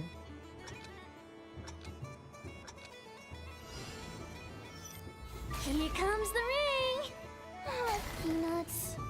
Oh, it was Parisara. I was just thinking that. It was Neither's little Change monster. tracks.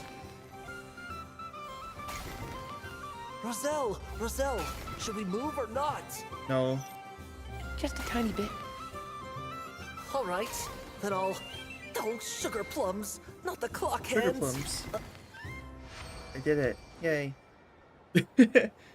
Let's see now. Let's see. She is a huge scam. It's Dory. She's a con artist. Well, not a con artist, but she's a swindler.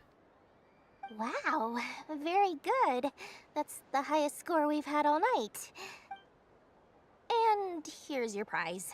It's a little Nicole how stuffy. about another round? As for the cost... Happy Moon Prayer Night, Miss Columbina. Hey, Happy Durian. Moon Prayer Night, Durin and Hat Guy. Are you here to play the game? I think it's really funny to call him Durian, so I'm just gonna keep. Yes.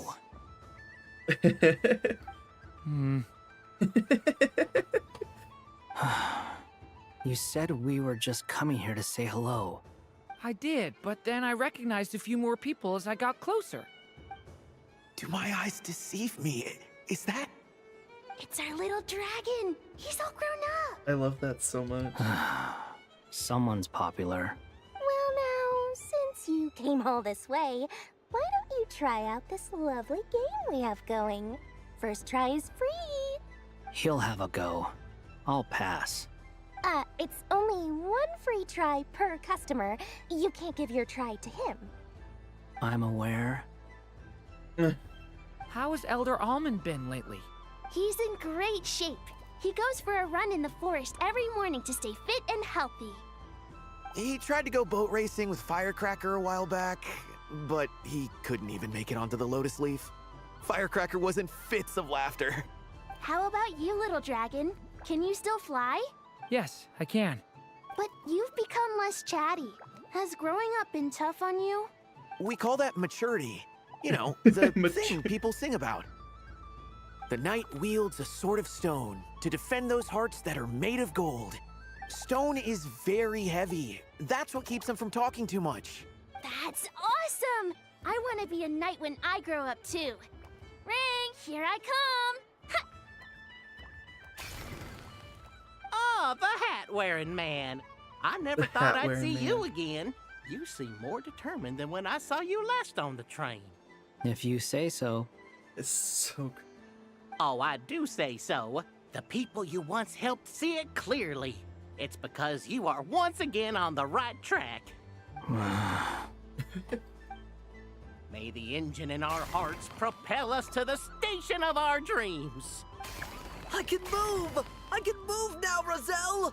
What are you doing? Running into the rings like that? They want to. You got them all so quickly. I have never seen anything like this in all my travels. Is this guy actually an old friend of theirs? But how? They're origami animals and clockwork people from a fairy tale. Getting to know them would be quite an arduous task, unless they share a hometown? That's exactly it. I have to get to the bottom of this. Next time I see the great mage Alice, I shall demand answers. Thank you, Dory. I had a lot of fun. Now for your prize. Where did I put it? Give me a moment to dig it out. Oh, sweet grand prize. How I wish I didn't have to let you go. Good thing I had already turned a profit from the customers earlier in the night. Otherwise, I'd have wasted all my hard work. Okay, I'm back. What? I leave for 2 seconds and someone's already claimed the grand prize? Oh, well, these things happen, you know? Perhaps you'd be interested in one of the other prizes instead. We've got all kinds of wonderful goodies here. Is this the thing you wanted? Here, you can have it. Huh? But... Don't worry about it. It will be happier with you. Oh, thanks so much, miss. I mean, Moon Goddess. Oh, goodness gracious, Columbina. Give me strength. How am I supposed to make any more money from this child at this rate? Wow. Daddy, look! That's the game I was telling you about! Forget it. She is the Moon Goddess after all. I'll think of some other way to swing this. Maybe I can try to hook this new kid. Huh? Oh, someone already won the grand prize. Oh, poor little You can kid. take mine if you want. What? Why? Why are all these bleeding hearts coming here to ruin my business? Poor Dory. Happy Moon Prayer Night, everyone. That's so adorable. I love her with the Mora flying away from her. Happy Moon Prayer Night. Yay.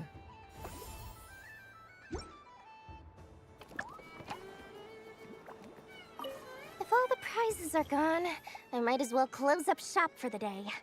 But you haven't had your fill of fun yet, right?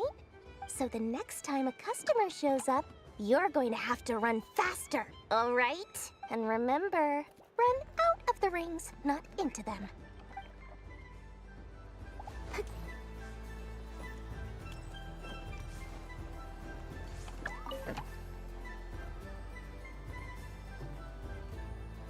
Come on, Citrus. One more round. Just one more.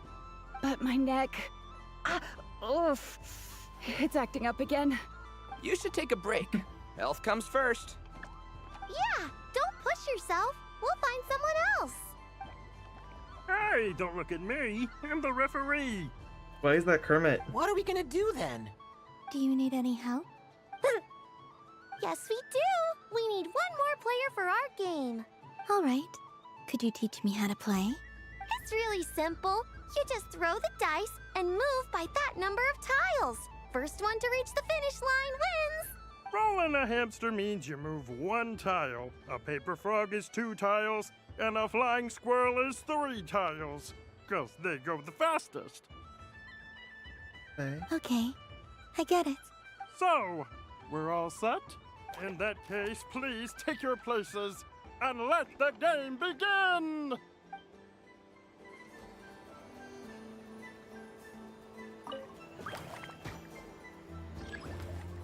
Okay.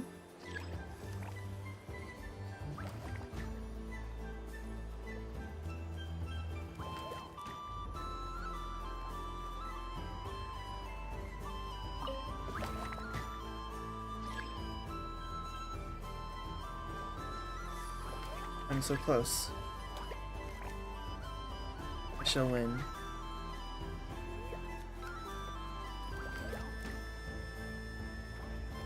We're all getting hamster. Org.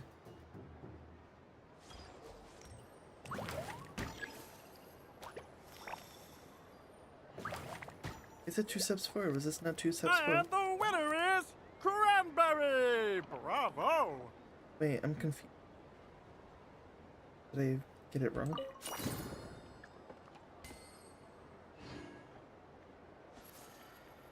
Okay. Okay, cool.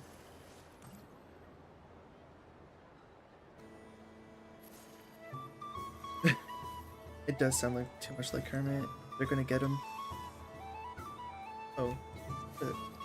Mischievous Dodoko. This is Alice. A Mischievous soft and furry creature that bounces and jumps. Welcome home, Moon Goddess. This one talks too. Allow me to introduce myself. I am a Dodoko from a distant archipelago, the most mischievous of all my Dodo brothers and Dodo sisters.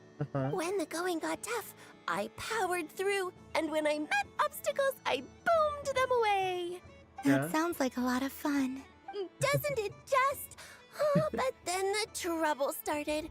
Recently, I found a lovely beach, the same beautiful jelly color as my hometown, and so I dove in to have a look, only to find it overgrown with seagrass and nasty little spiky fish everywhere, looking to turn me into a Dodoko kebab. I made it back to shore by the skin of my teeth, but my tail was sorely hurt. I'm sorry about your tail. Couldn't you just boom them away? Oh, I wanted to, believe me. But I've heard that you, Moon Goddess, can understand animal speech. The last thing I wanted was to cause a gigantic fuss and get taken to court by a school of spiky fish. I'd be driven out of these waters for good, and my winter holiday would be ruined. And so, dear Moon Goddess, I was wondering if you might lend me your allegiance. Her allegiance? Are you roping me into a crime? Yes. Oh, let's call it a once-in-a-lifetime carefree adventure. Does that sound better? All the festival goers tonight are dressed up as the Moon Goddess, but there's nothing to say that the Moon Goddess can't disguise herself as a Dodoko, is there? Besides, this is your home. You should be free to be whoever you wish. I'm afraid I'm not well acquainted with Dodokos, Madam Mage. Oh, that's quite all right. We Dodokos are innocent, happy creatures with a free-spirited nature. Many, like myself, are mischievous troublemakers. Others are lazy souls who like nothing better than to lie down on a nice rock and take a nap. Alice is always up to things. In our eyes, every creature who yearns for happiness and freedom is a Dodoko. But perhaps in yours, we Dodoko are a fluffier and more mischievous breed of Kuhenki. The Kuhenki's confused. Yes, that is a much easier image to follow. Oh, wonderful! Then let's play! Grab onto my tail and follow me into the sea! Time to settle some scores with the bad guys! Oh, we're going right into something. Cool. Oh, it's this. Okay.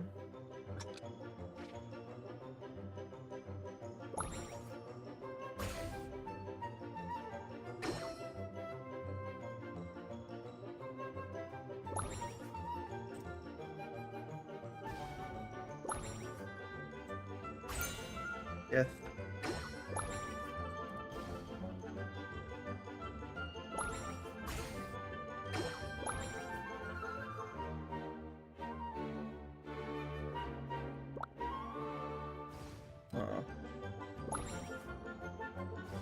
What?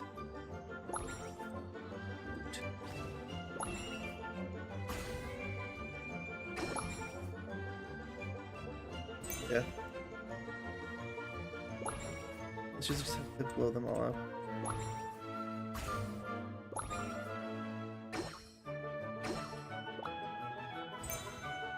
Okay.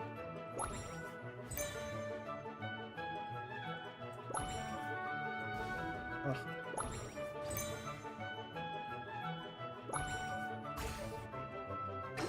Look at faster.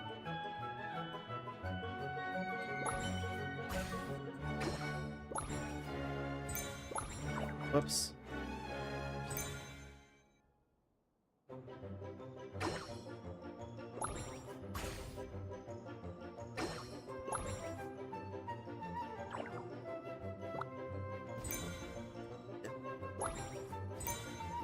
Death.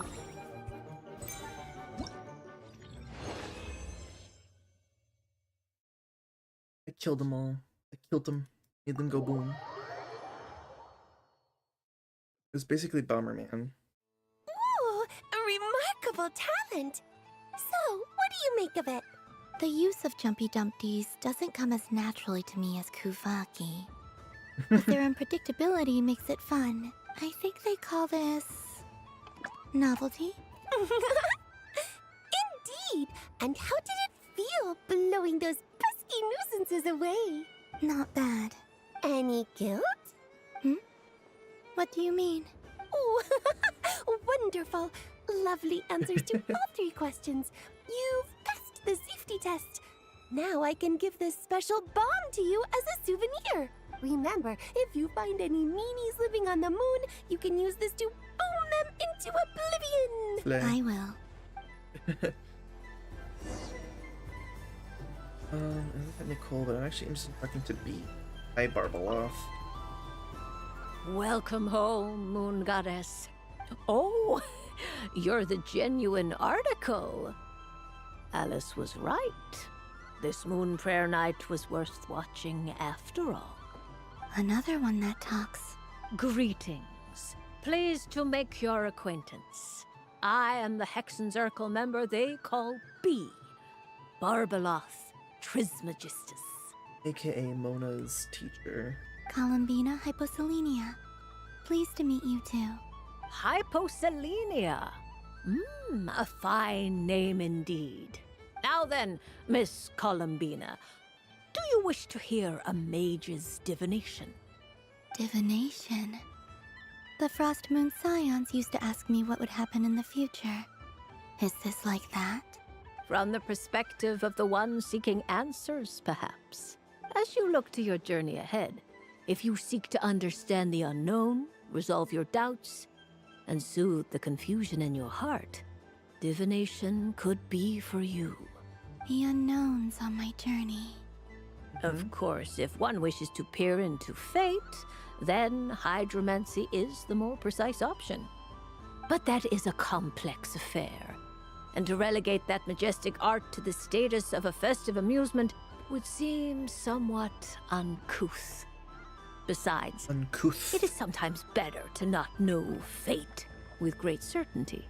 Hence, I shall use the suitably festive Luna Arcana to tell your fortune instead. It is more popular with the youth in any case. Lunar Arcana. Indeed. Unlike hydromancy, this will only display possibilities and trends. People like to think of themselves as creatures of agency and free will. Peering too far and too clearly into the future is detrimental to both body and soul. I'd like to give it a try. Of course you may. Come then, take a seat, Miss Columbina. Before we begin, are there any specific questions you would like to ask? Will I have a big booty? Let's stick to general possibilities and trends, like you suggested. Ah, very well. Then I shall use the basic Lunar Arcana deck. Now, try to relax. Cast your mind upon the things you have experienced and the things you are soon to experience. I will shuffle the deck. Would you like to cut the cards yourself? You do it. No problem. Now then, to make things easier for the seeker, that is to say, you, I shall decipher the cards from your perspective. Or divination.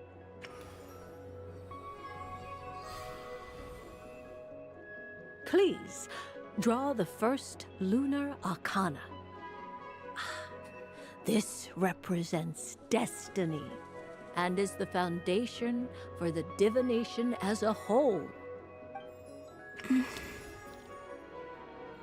Now, draw your second card. This will stand for the past, the sum of all your experiences that have come before. And now the third arcana. This is the present, your interpretation of the current moment. Finally, the last card.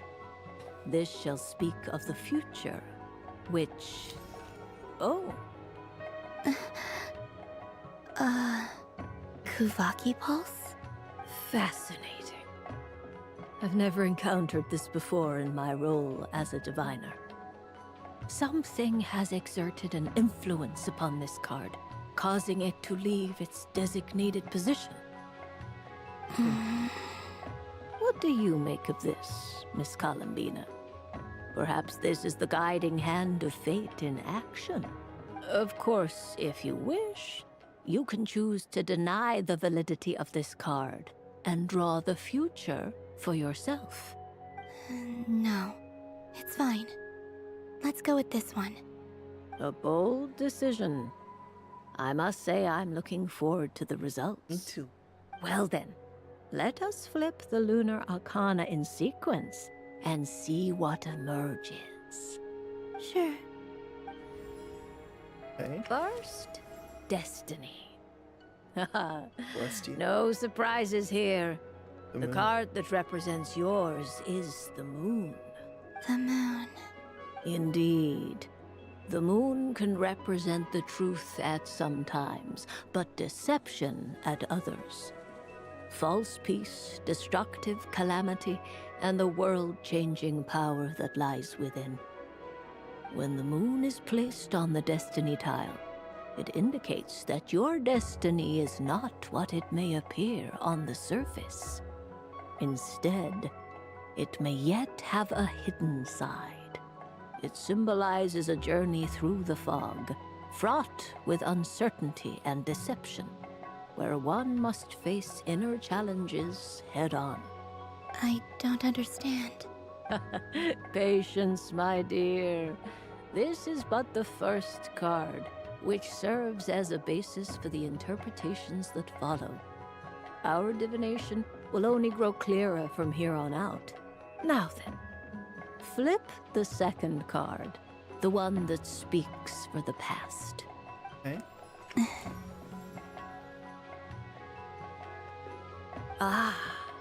The Hermit, but inverted. Inverted? Yes. The Hermit symbolizes solitude, introspection, and the pursuit of truth. When inverted, it represents isolation, truth out of reach, and a path that leads one astray.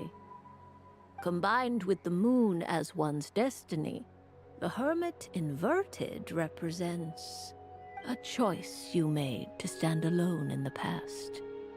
It was a choice made not out of fear or arrogance, but for reasons that others could not perceive. Okay. You fumbled through the darkness without a guide, but you did not find your way. Rather, you went astray. More than once, it would seem. Is this about how I became Kutar despite not wishing to become a god? And how I joined the Fatui because I yearned for a place to belong? I suspect only you know the answer to this question. All is not lost. The past is in the past, and so it shall remain. Shall we look into the present now? Yeah, sure. Oh my. The Lovers. One of the most interesting Luna Arcana. What does this one mean? This means that you have had an unprecedented emotional experience. The joy of finding your soul becoming intertwined with that of another. A precious and wonderful thing indeed. It's true. I've I've made a lot of friends recently, and they are very good to me. Look at us. I like them a lot. That sounds lovely. I am most delighted for you. The lovers can also represent important decisions, perhaps related to a parting of ways. Now, if I were to guess... Yes. My return to the moon. I understand. Parting with friends is never easy, Columbina. But rest assured, this is not the end of your journey. There is always another story waiting to be told. The future always lies ahead. The future. Well now, it's finally time to flip this most mysterious of cards. Why did it appear? And what does it wish to tell you? I'm ready. Very I'm also well. ready. Flip this card and see what lies on the other side. Oh. Death. Miss Barbeloth? What is it? This card is death. That doesn't sound very good. It depends on how we interpret it. It is true that it can represent an agonizing death, a complete and utter end, but at the same time, it can also represent rebirth. Do not forget that your destiny card is the moon. That lends your future many different potential meanings. If death spells the end, is it unavoidable? As I have said, divination can only display general trends. It is a rough guide, but it does not show predetermined outcomes. Allow me to summarize it for you. In the past, you may have lost your way, but now you have gained new connections and new strength. You now face an important decision, one that may bring about a great change in what is yet to be. This change might, in turn, be the end of all things, or their beginning. But remember, everything is subject to change because of the moon present in your destiny. You must see the truth clearly and face your innermost thoughts. The truth. My innermost thoughts. Thank you, Miss Barbeloth. Don't mention it. Some people dislike divinations, for fear of glimpsing an ending to their story that they wish was not so. But I can see that you're different. The result of this divination will not sway your decision. This is a rare quality, and one that diviners always hope to see in the seeker. We are here merely to guide, not to exert undue influence. I understand. Go then and illuminate your future, Miss Columbina. The moonlight that shines from you now is most captivating. Oh, she sure had a lot to say. Nicole's last. With Varka. I wouldn't say it's unfair, exactly. I mean, your voice goes right into people's heads. How would you explain that to the kids? You can't just explain it away as magic. Is something the matter?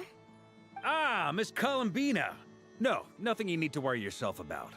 Ah, impeccable timing. Stick around for a second, Miss Columbina.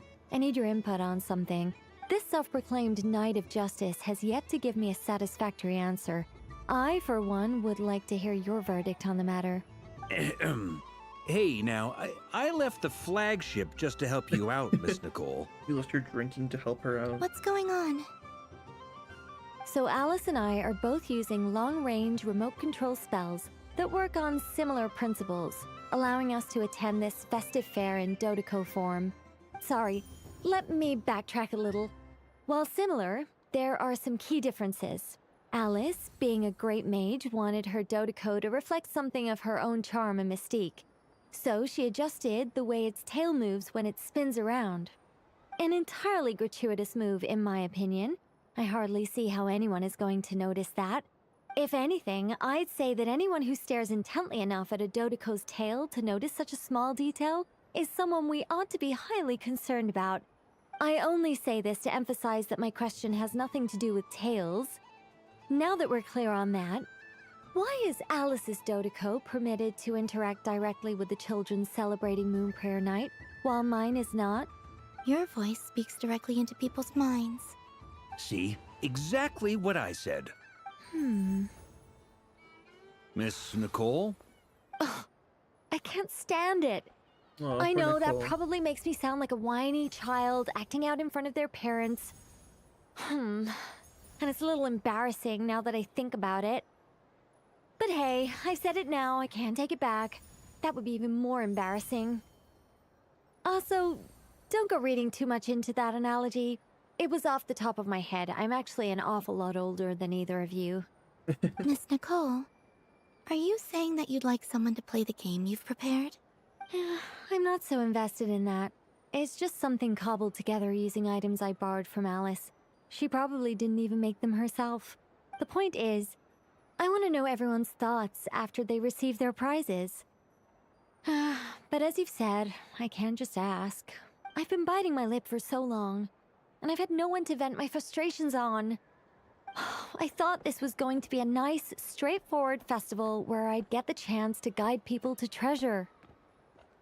Well, can I play? I can't guarantee that I'll win a prize, but... You will? I'd like to try. Then what are we waiting for? Let the game begin! You're It's excited about like it. they forgot I was ever here.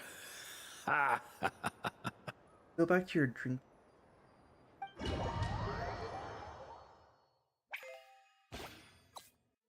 Oh, it's the pinball game again. Yes.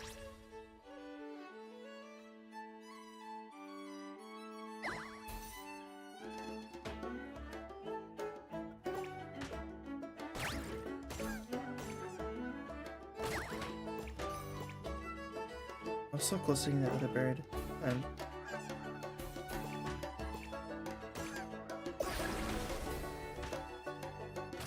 Oh, confused.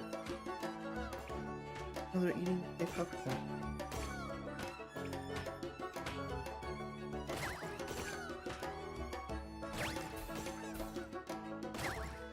Missed.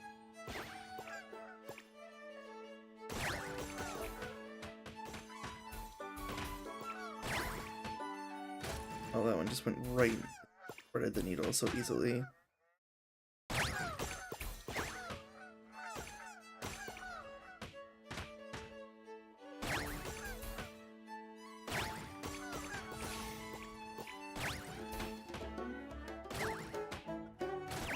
Oh. Don't you dare eat that popcorn.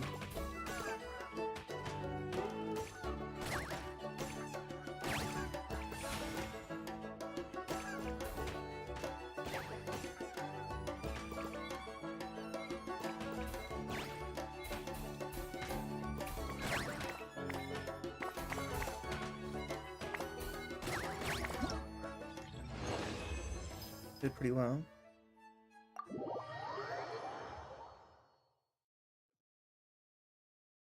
Congratulations, Miss Columbina! With your great wisdom, you have overcome every obstacle in your path and conquered the great challenge posed to you by fate. Fate? Well, something to that effect. If you'd prefer something more poetic, it could be the icy winds or the dawn. Anything you like, really. You could even go with the challenge posed to you by Dodoco, if that's what you're into. Anyway, If that's what you you're can take or into. leave my suggestions. Moving on. All my hopes are now resting on this. Can I open it now? Stop teasing me. Please, I'm begging you. No more talk. Just open it. Wow. What a lovely sculpture. Classic and sculpture. cute at the same time. Thank you, Can you Miss see it? Nicole. I'll always treasure it. Ah, There we go. Music to my ears. You have my sincerest gratitude, Miss Columbina. Thank you for sharing your precious time with me and fulfilling my wish. Don't mention it. You've all done much to help me. And still, I'm the one receiving all these gifts. Cute. Where did Albedo come from?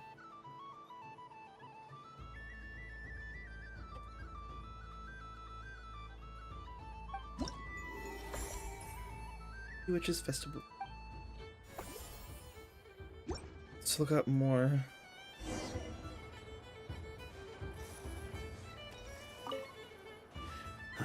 It'd be rude to just leave without saying anything. But at the same time, I don't want to barge into their lively conversation just to announce that I'm leaving. I guess I'll just wait a little longer. Huh? Albedo? Alfredo. This sketch is for you, Grandmaster. Oh, a gift for me. Thanks. Let's see what you've done for me. The North Wind left in the lurch. Wow.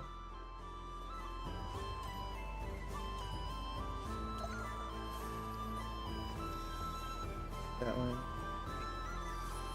So this is the Frost Moon Scions area. It feels very familiar. But everyone looks much happier than usual.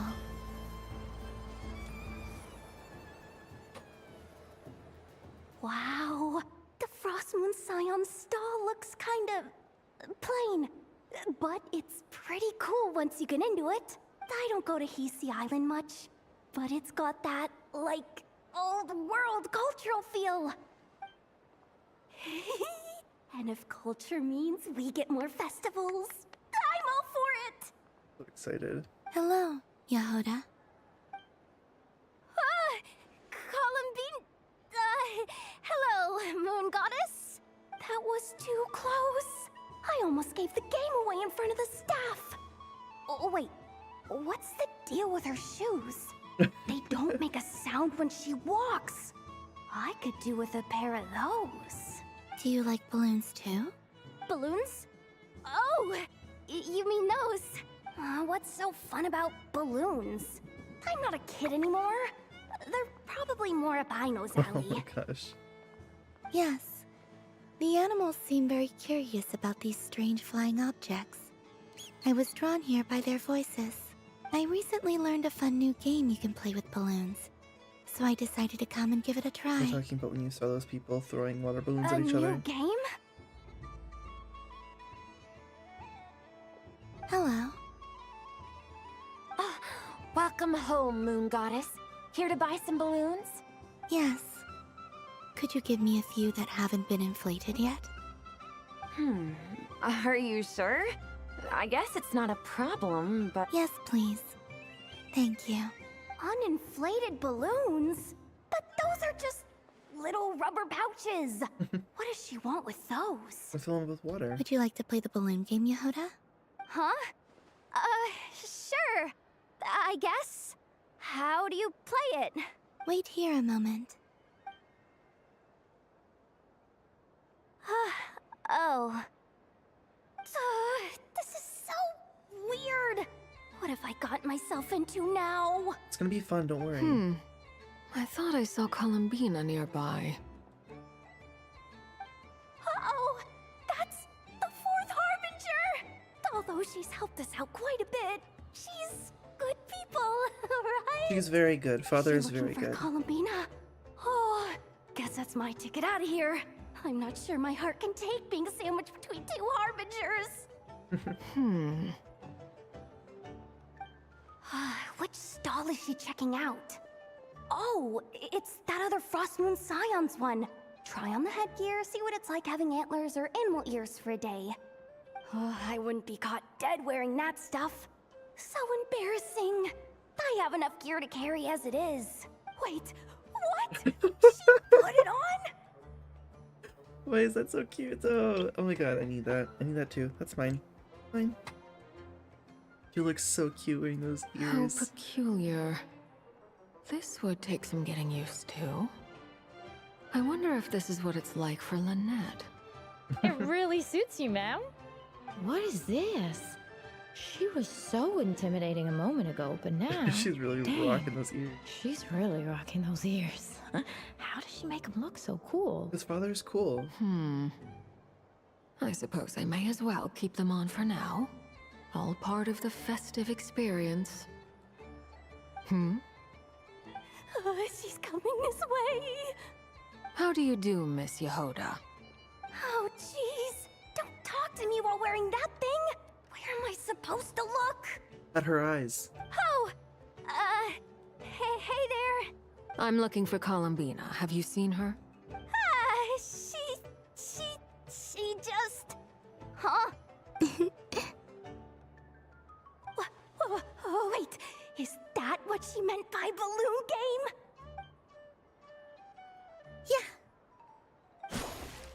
Yeah. Oh. Right into her face. No fair. How come I get caught in the crossfire? It's funny. An ambush from the rear? Is this a declaration of war, Columbina? Would you like to play too, Arlecchino? Seriously? Are they gonna start some beef right here, right now? Gladly. That said, I believe there is another who would like to join. Boss Nev! Thank goodness! You've gotta get me out of here! Things are kicking off big time! Hello there. I'd like 10... no, make that 20 balloons, please. Uninflated. What? Miss Moon Goddess, I hope you're prepared to pay the price for assaulting my employee. Welcome to the game, Nefer. Just to be clear, let's keep this a fair fight, okay? No strange powers, please and thank you. Naturally. Don't just stand there, Yehoda. Aren't you going to team up with me? Huh? Do I have to? Of course. Don't forget, the Curatorium has a reputation to uphold. I knew something like this was gonna happen. Why is she getting pelted? That's so cute. Even with her ears too. Ugh. Frostman Science Balloonimal. That.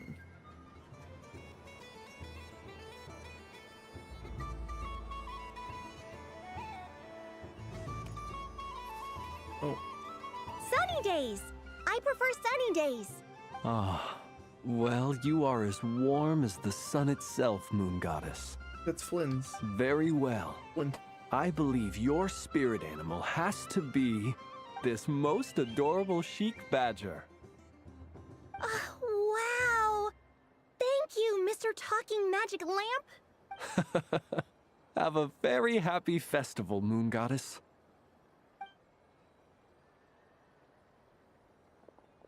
Lance?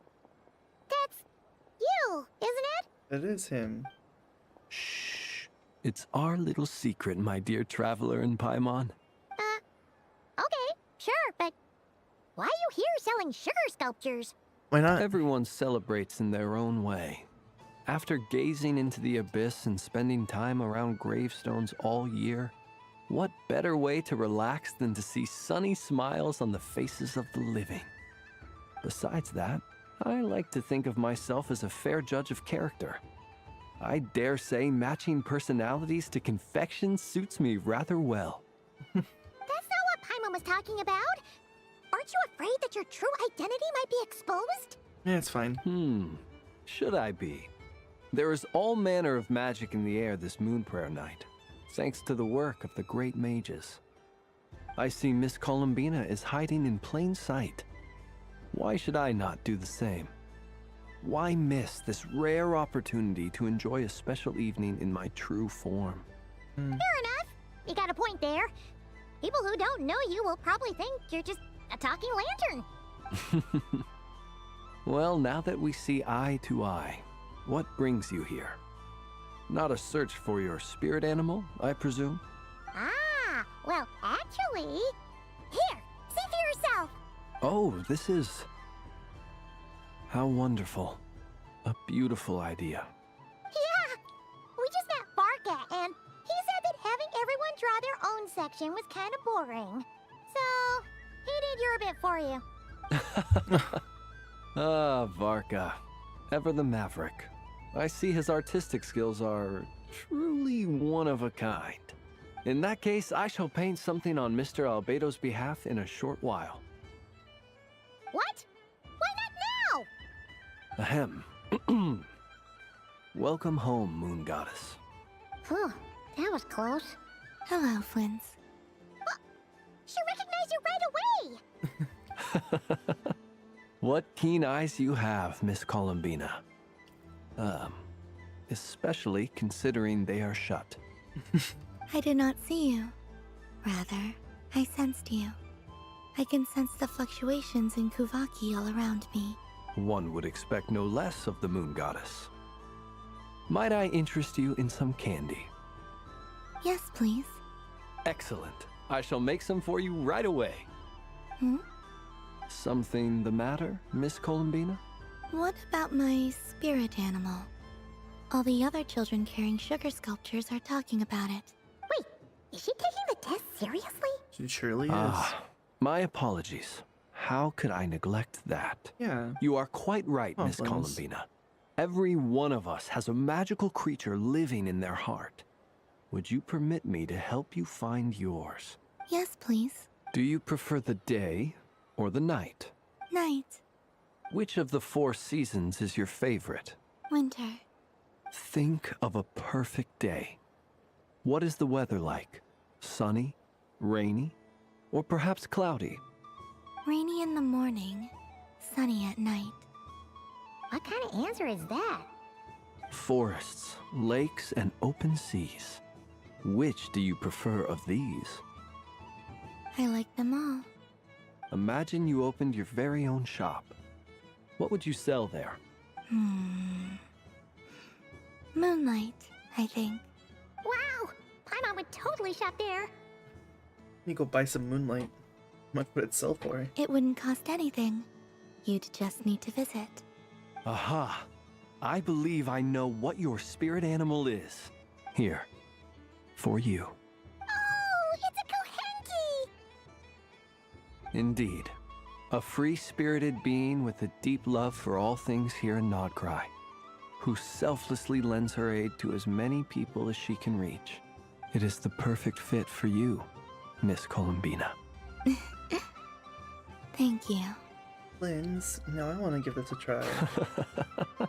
It would be my honor, but you shall have to forgive me. We have known each other for quite some time. I doubt there is any answer I could give that would come as a surprise to you. So instead, would you accept this sugar sculpture as a token of our friendship? It's a lantern. Oh? Hey, why don't you two go enjoy your candy over there?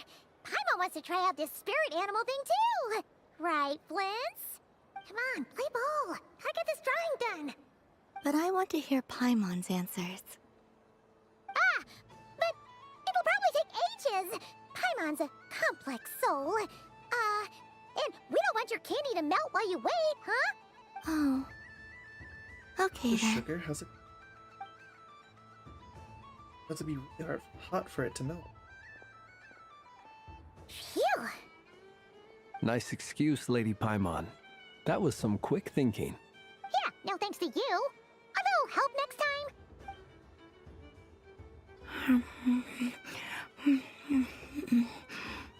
It's sweet. Is that Lockaberry? I wonder what flavor the traveler got.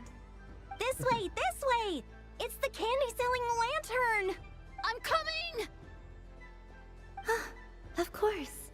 Traveler, maybe we can share? Share? Yes. I found out recently that people share their food sometimes. She wants to share So with I'd like to me. try it. Or is that a no? Oh no, we can do that. Just don't take too big of a bite. Thank you.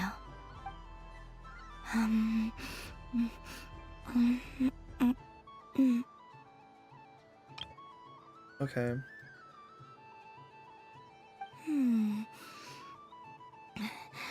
Yours is a little more sour than mine. I'll just have a Here. little nibble. You try it. Don't mind if I do. Are you sure? Amazing.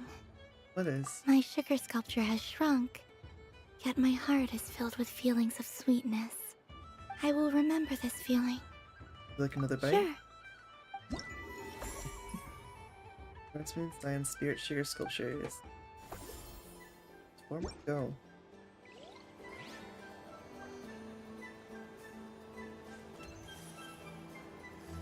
Hey, oh, I can talk to Flynn. Something about festive lighting always has a way of putting the warmest smiles on people's faces.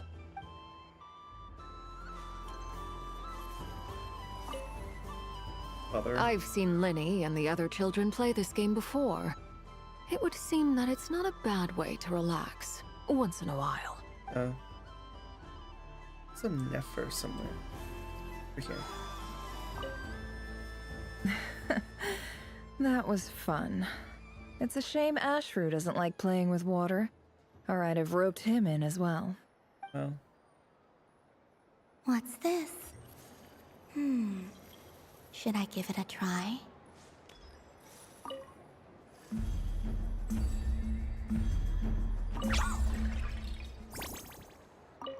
Okay.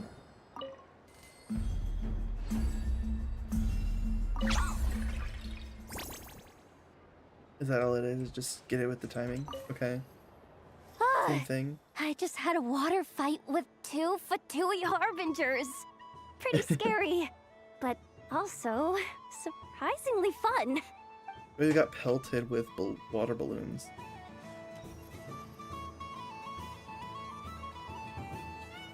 I wish for a never-ending supply of laka berries. What a humble wish. Probably written by a child. Llama. Is that Llama the Moon Chanter?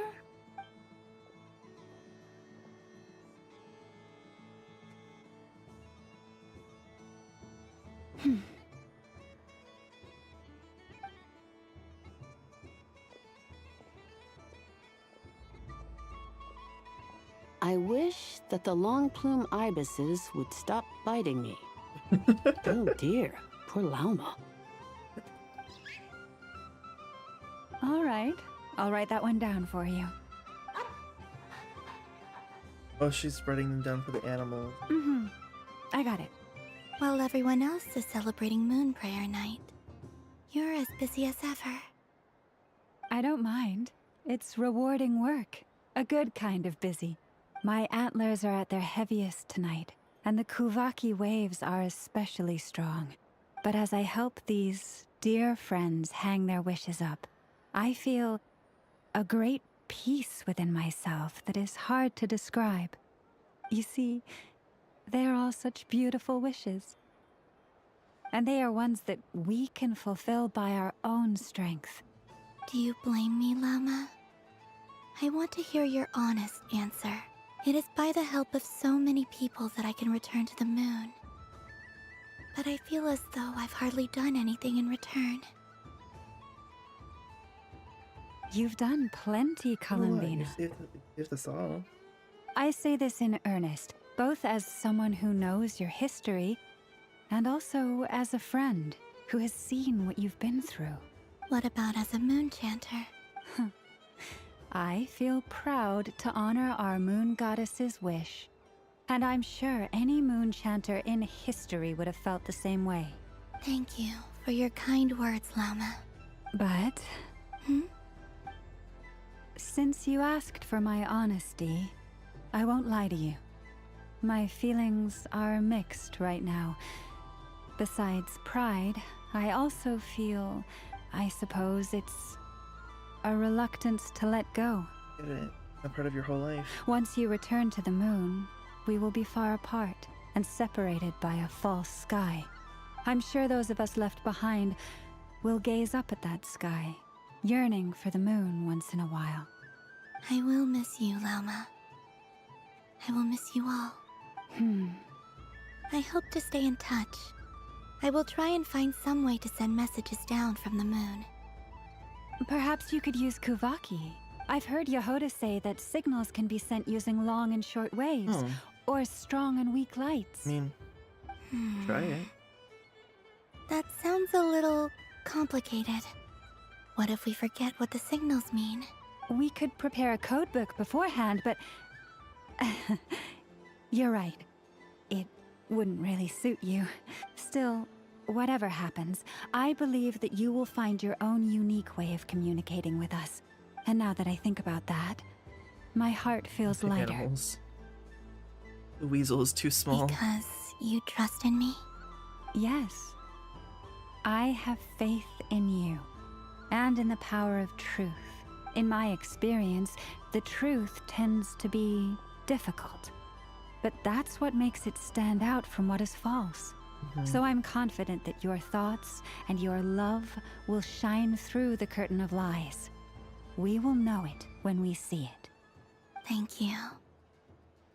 Now, could you help me hang up my wish? Is this? I wish that all who dwell in this moonlit world can find a place to belong. And I wish that I shall one day see my friends again. It's 2 wishes. I hope that's not too greedy of me. No. Not at all. And I think you speak for us all with the second one.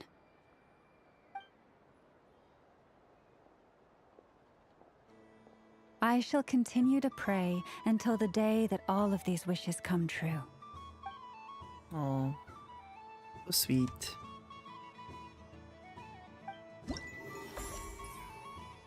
Freshman science wishing slips complete. Oh, I had 5 more before. Now I have 4 more. I can't count. Yes. May everyone's wishes come true.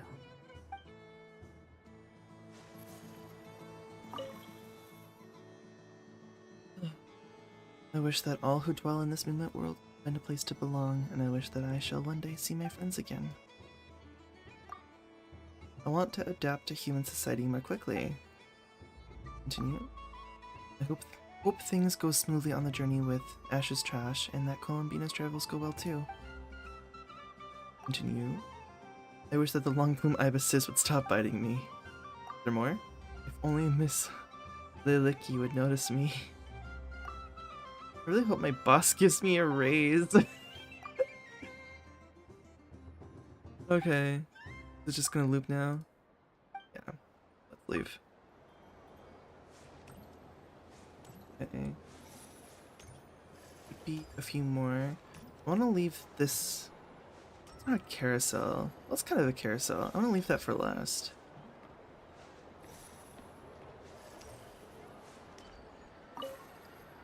Done being a do-gooder yet? Thanks for coming here with me, Hat Guy. Are there any games you'd like to play? It's your turn to pick. I'll come with you. Why does that hamster think you've grown up? You haven't changed at all. I know you don't mean that. You're just taking the opportunity to make fun of me, aren't you? Even if you won't admit that taking some time to compose yourself is important, I can see that you're doing it in practice. Otherwise, you'd have taken off your hat and flown away by now. Looks like Albedo's socialization program has been far more useful to you than all those Vahumana textbooks. Why did they both look at me at the end? We're done here. There are so many attractions here. Since I rarely get out, I might as well make the most of it. Yeah. Androne's over this way. Where's she? He's here?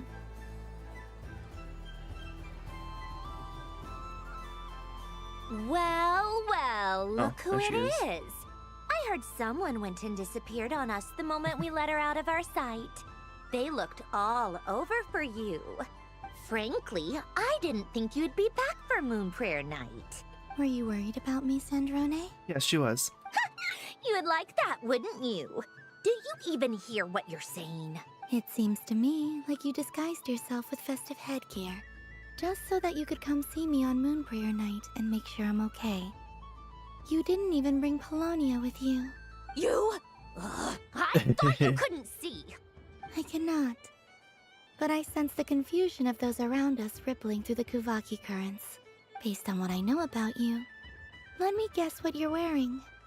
Is it cat ears? Shut up!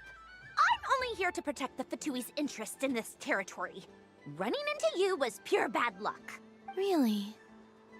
But you were the one who asked Arlecchino to help everyone find my name. Columbina! Ugh! Just one more word, and I'll unscrew your vocal cords. It's Columbina hyposelenia now. Tell someone who cares.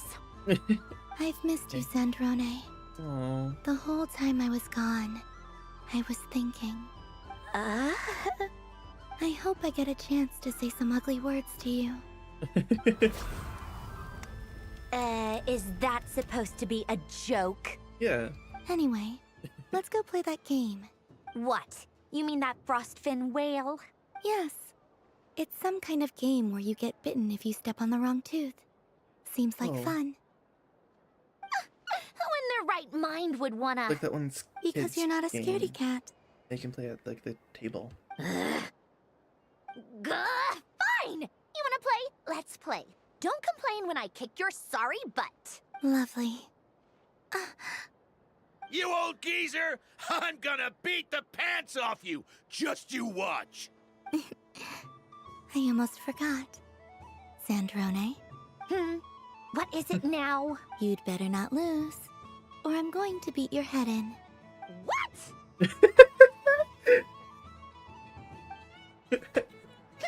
Allow me to demonstrate since I'm feeling so nice.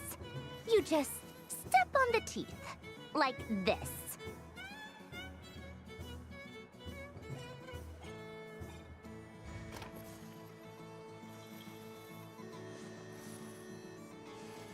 Which should I pick? Go with the one back here. Your turn, Sandrone.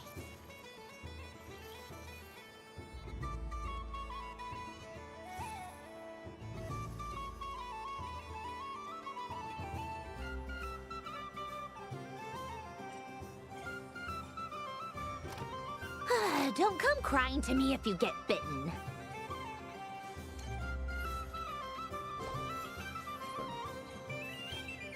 There are less and less teeth remaining. There's only 2 left. One of us is gonna get bit, and if it's not her, then it's me.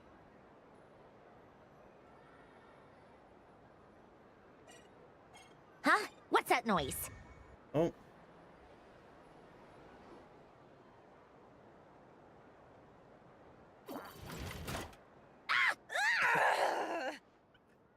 Someone got the chompy chomp. And it wasn't me. It was you. You're wearing cat ears too. I think you might have picked a bad tooth, Sandrone. Shut it! Do you need any help? It seems like you're stuck. Oh, this is cute too, with her there. No! It's just a blasted toy! How is its grip this strong? Stop laughing! All right. Well, you lost. So just like I promised.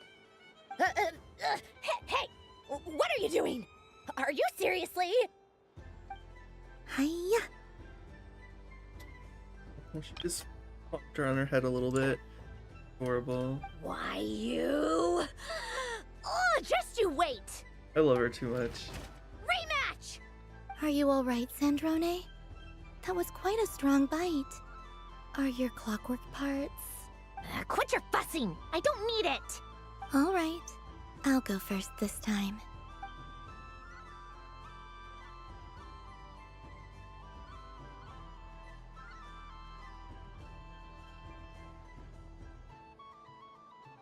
I see it now. She can sense which teeth are rigged. So I just need to avoid the same ones that she does.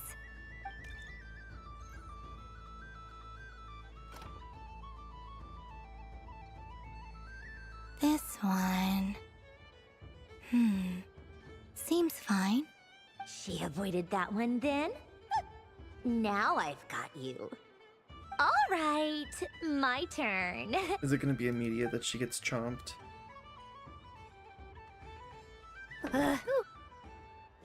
What? Looks like you lost again, Sandrone. Wait! There's more than one bad tooth! Bonk. Oh, I love her. I love these two together. Too great. Oh.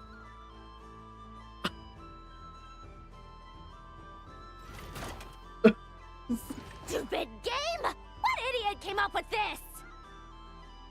Are you alright, Sandrone? You said some nasty things just now. Oh, I'm peachy. Should I let you bonk me on the head as well? Ah, forget it! Come on, bonk away. It can be your consolation prize for losing so badly. For losing so badly. Way to rub it in. I told you, forget it! Gah, you've always been so annoying. Singing right outside my door, inviting yourself to my tea parties, going AWOL. And now you're off to the moon or something. Oh, she's upset about that. Of all my days with the Fatui, the times I spent with you, Arlecchino, and Rosaline, they were my favorite. Oh. I will not forget them. Just as I shall not forget this moment. We'll always be friends, no matter where we are, right? Who'd want to be your... Oh.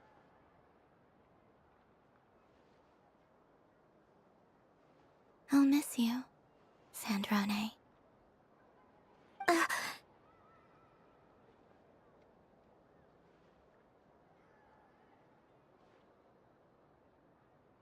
That's too cute. Goodbye, Sandrone.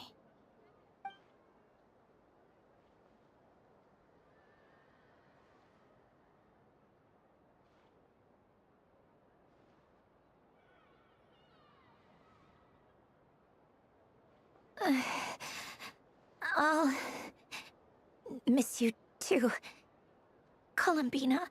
Sorry, what was that? Oh, come on. You just ruined the moment. I was like, all sentimental. Yeesh! No need to freak out. What's wrong? We've been looking everywhere for you. What do you want? Oh, nice ears. They don't match your vibe. Or they really suit you.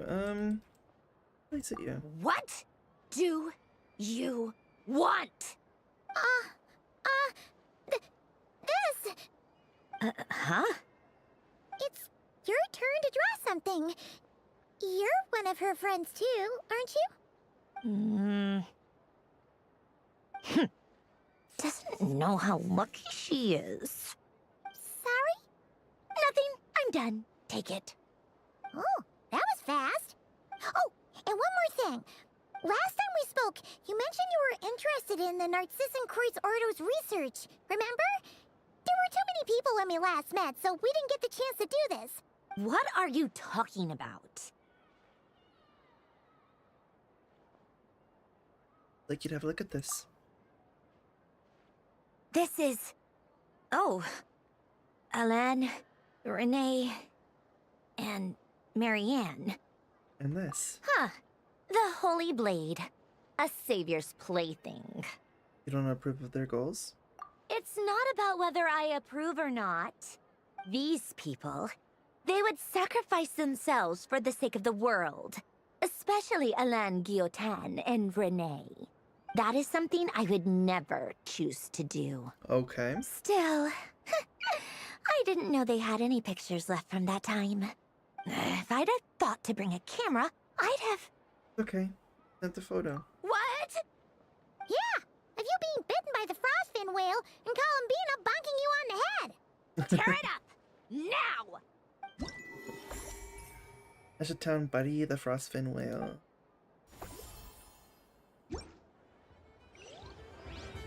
Just a couple more before the final one. What's this?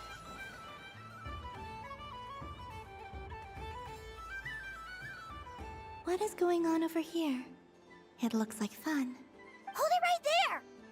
You can't run away from me, Moon Goddess. Are you talking to me? Of course. Do you see anyone else here dressed up as the Moon Goddess besides me and you? Hey, come on. Call me by my title. Happy Moon Prayer Night, Moon Goddess. And the same to you. Anyway, there's no time to waste. Get ready for the duel of a lifetime. Duel? Meet my partner, Stacko. Come on out, Stacko. Little robot. Oh, robots. Well, don't just stand there. Let's see your partner. Partner? Hi.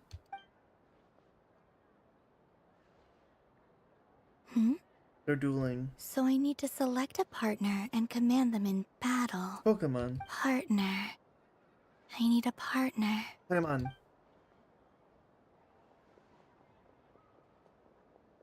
Oh. Kuhenki, Limehorn Deer, and a robot. A robot right there. Whoa! Am I seeing things? Where'd you get a Kuhenki? They're super rare. That's great. But you can only bring one partner to battle against me and Stacko. No ganging up allowed. They all look so eager to be picked. Which one should I choose? I really want to. I got the light and floaty Kuhenki, the majestic Rimehorn Deer, and the adorable robot. Low-key, myself, I really want to do that robot because it literally has her headdress and a bow. I'm not sure what this bot is trying to say, but it seems very happy. That bow. Does it want to dress up as the Moon Goddess too? I think it does. I choose you. Right into it, I choose you. Pikachu. Testing! Testing! Oh, this is an emergency broadcast! An exciting battle is about to take place right here at the Nasha Town Special Arena! In this corner, we have the Moon Goddess and her robot partner. And in the other, we have the Moon Goddess Two and Moon her Goddesses. other robot partner! This announcer stuff is harder than I thought. Why does everything I say sound so dumb? If I could cringe any harder, I'd fold in on myself. Only one Moon Goddess can be victorious in this ultimate battle of destiny! But who will it be? There's only one way to find out! Now, without further ado, let the Battle of the Moons begin! And the cooler I Moon don't care who Goddess. we're up against. Stacko and I ain't gonna Hey, lose! your Stacko is actually 3 robots? I don't know how that. Let's strike first! But Stacko, formation shift! Ho ho ho! The robot has kicked things off with a change of formation. But how will this affect the battle? Nobody knows! The other party chooses to attack! that's good. Let's see how their partner performs!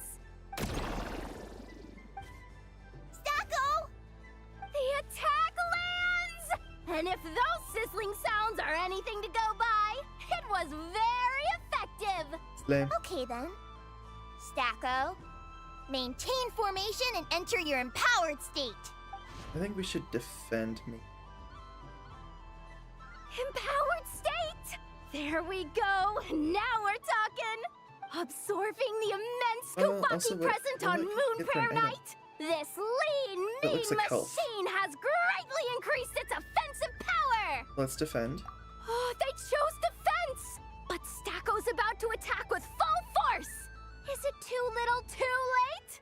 The battle is heating up fast! I'm about to start sweating machine oil over here! That's not good for your health, Yehoda. Go for it, Stacko. Set Kubaki to maximum. Can their opponents withstand this blow? And what will this Moon Goddess do? Don't be afraid. Fight however you wish. And it's the empowered state! Both robots empowered now! The attack comes in, but oh, attacks repelled! Opposites attract, but likes repel. And now you've seen it in action! What a powerful repulsion! The robot crashes into the wall, Can it keep going? Oh, they're out. Stacko! Oh, Stacko is down for the count! Our winner is the Moon Goddess! The slightly taller one, Slightly. I mean. You did your Oh, best, slightly. Stacko. I'll take you to Ino's for a checkup right away, don't you worry. Aw. Bit like the Pokemon Center. Well, you beat me fair and square, I guess. Honestly, I underestimated you. Won't make that mistake again. I think my partner deserves most of the credit. Just you wait. When I'm a little bit older, I'm gonna come back a whole lot stronger. Be ready for a rematch. Alright. Exactly like Pokemon. You fight the little kids. Okay.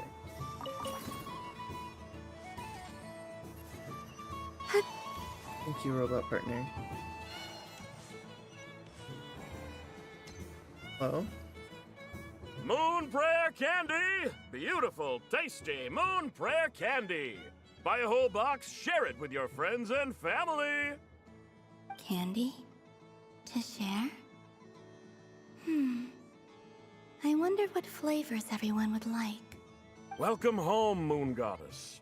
Fancy a box of Moon Prayer Candy? Sure. I knew you would.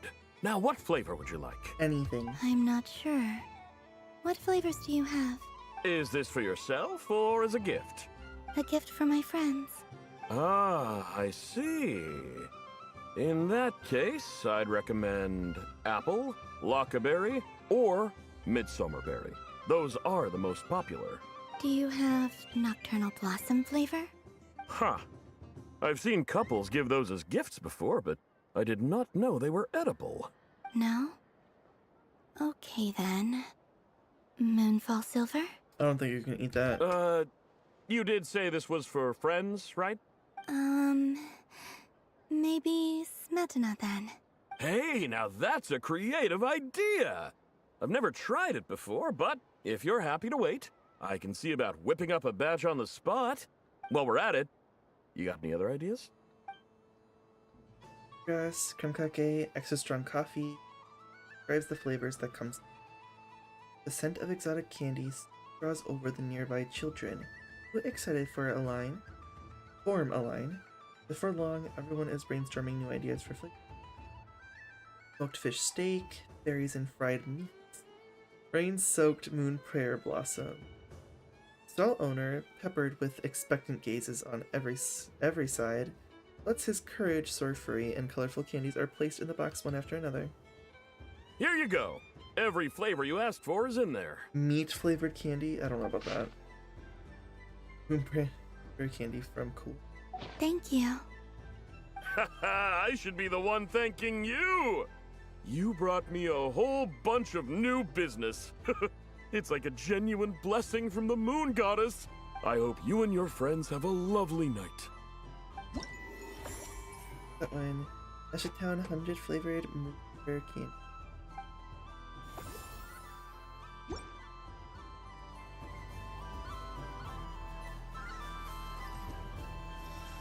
I can't take a picture.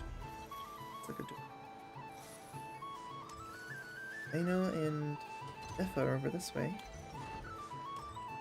What are they up to? Oh, she got stickers all over her face. Get hit by a Melazine or This something? doesn't make any sense! How am I losing every single time? Wait, Ineffa, you're cheating, aren't you? Yeah, that must be it. I am not cheating, Aino. Uh-oh, sounds like Ineffa's turning into a big baloney bot. I think it's time for some serious maintenance. Moon Goddess, help me. Miss Columbina, Aino is attempting to cheat. What the? I'm not the cheater. You're the cheater. How dare you throw it back at me? Wow. What are you even playing? What's the game? You got stickers all over your face. Alright, fine. Let's all laugh at Aino. Just you wait till I get home, because I'm gonna make a game bot that can win 100% of the time. Let's see you laugh when I come back and beat your butts. You'll all have your heads covered in stickers when I'm through with you. Like, he could check everything was okay after all that yelling, but,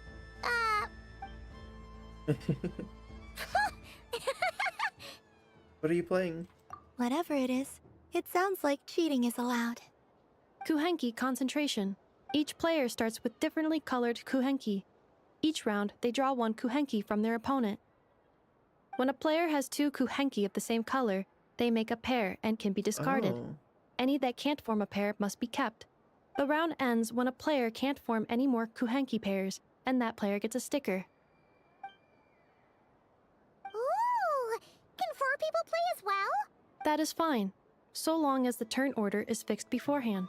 Alrighty then. In that case, the 2 of us will join as one team. Okay. But if you lose, you're both getting stickered. I don't want to hear any excuses. Sure. And if we win? If you win, only one of you gets to sticker someone else. Okay. I have taken to calling this. I know logic. Real. Hey, lay off me, all right? Okay, so we're starting the game from scratch again, which means all my stickers so far don't count. Wow. Looks like Luonatar is the Kuhenki of honor for this game. Anyway, let's go clockwise, starting from Inefa. Okay.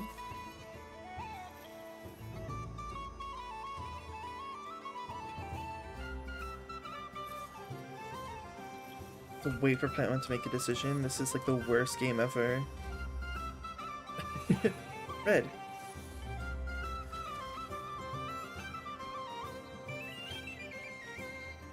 Nice! That's a pair! Wow, right away she got a pair? That's stupid.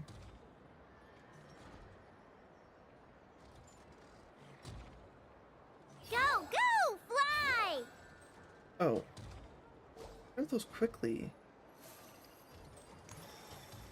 I can only select these 2. That's not fair, it's fixed. Go on.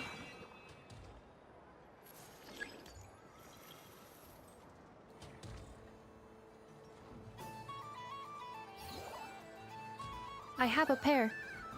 Everyone has a pair.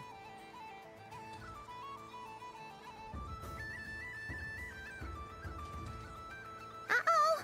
We gotta pick up the pace! Yep, I'm gonna take forever. Unpick Luonatar and hit in her box. Hit her in a box.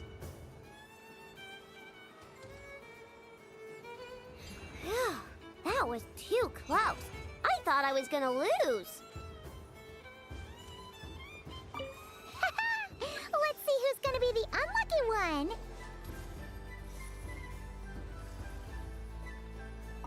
The Hydro.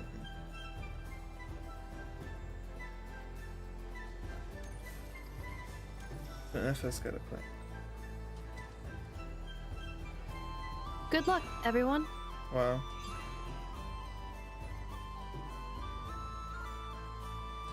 I'm left with the Luonatar.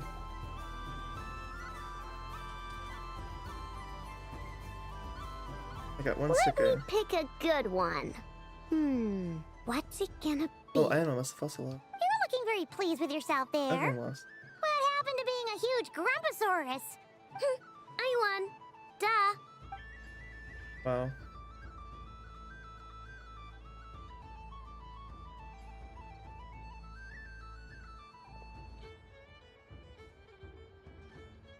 That was the master or something. Oh, me again? Don't fidget too much, Aino, or the sticker's going to fall off. I don't care. If it falls off, it falls off. If a pair of Kuhenki get discarded, why not a pair of stickers? Huh? Huh?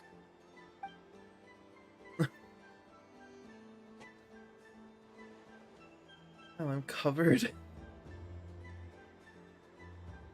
Inefa has none.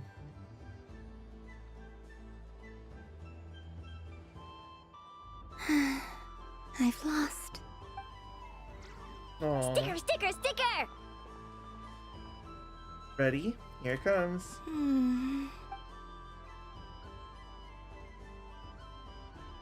Cute! You think so? Shame. I can't see it for myself. Well. What did Luonatar say? She said it looks so cute that she wants me to lose a few more rounds. Wow. For many more rounds, everyone's heads are covered in stickers. Except for one. Inefa. Who put these stickers on Paimon's eyebrows? Ugh, she can barely see. Good. Alright, now, I think we got enough evidence to prove that there's a serious problem here. Agreed. Yes, I agree as well. The culprit is... Inefa! Culprit? What did I do? Quit acting dumb, Inefa! You're not wriggling your way out of this one. I've been watching you. Not only did you remember whose side Luanatar started at, but every time someone drew a Kuhenki, you were logging it and calculating every last possibility. Which Kuhenki pairs were gone, who had what color Kuhenki in their hand, even our facial expressions. You were keeping track of it the entire time. Exactly! What Aino said! Putting aside the fact that running calculations is not against the game rules, do you have any evidence to support your allegations? The evidence is that your eyes were shining. But that's not against the rules either. So she admits it. She certainly does. Alright, everyone grab a sticker. It's time to get Inefa back. But... Take that! That's cute. I'm trying to get her with a sticker. Hashtag Kuhenki concentration.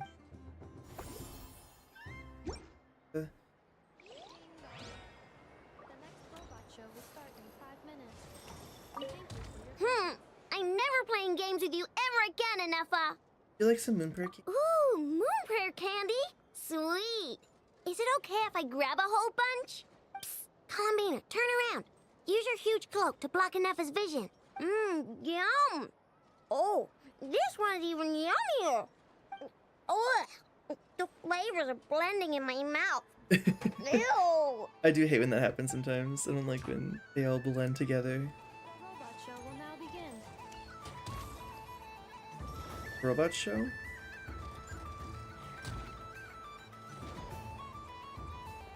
Oh. Please welcome to the stage. Cool your jet Stucky.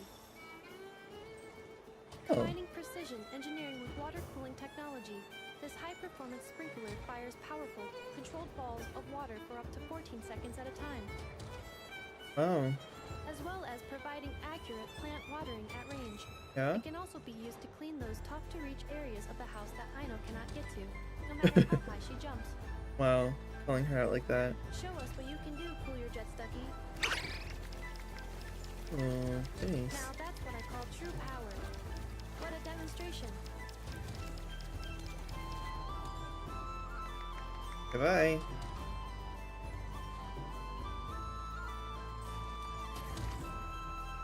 Oh, now she's Dealing with cleaning the stage area. waterlogging. Task complete. Can I talk to you, Inefa?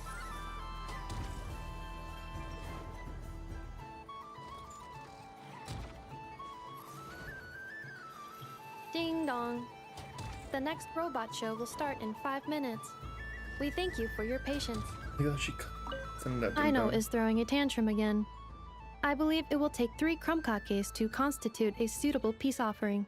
You like some moon prayer candy? Scanning candy composition and ingredient ratios. Selection confirmed. I would like the crumb-kake flavor. Flavor profile simulates real crumb-kakes with 27% Wow. accuracy. This is a non-viable substitute for Aino's afternoon snack. One moment, please. Done.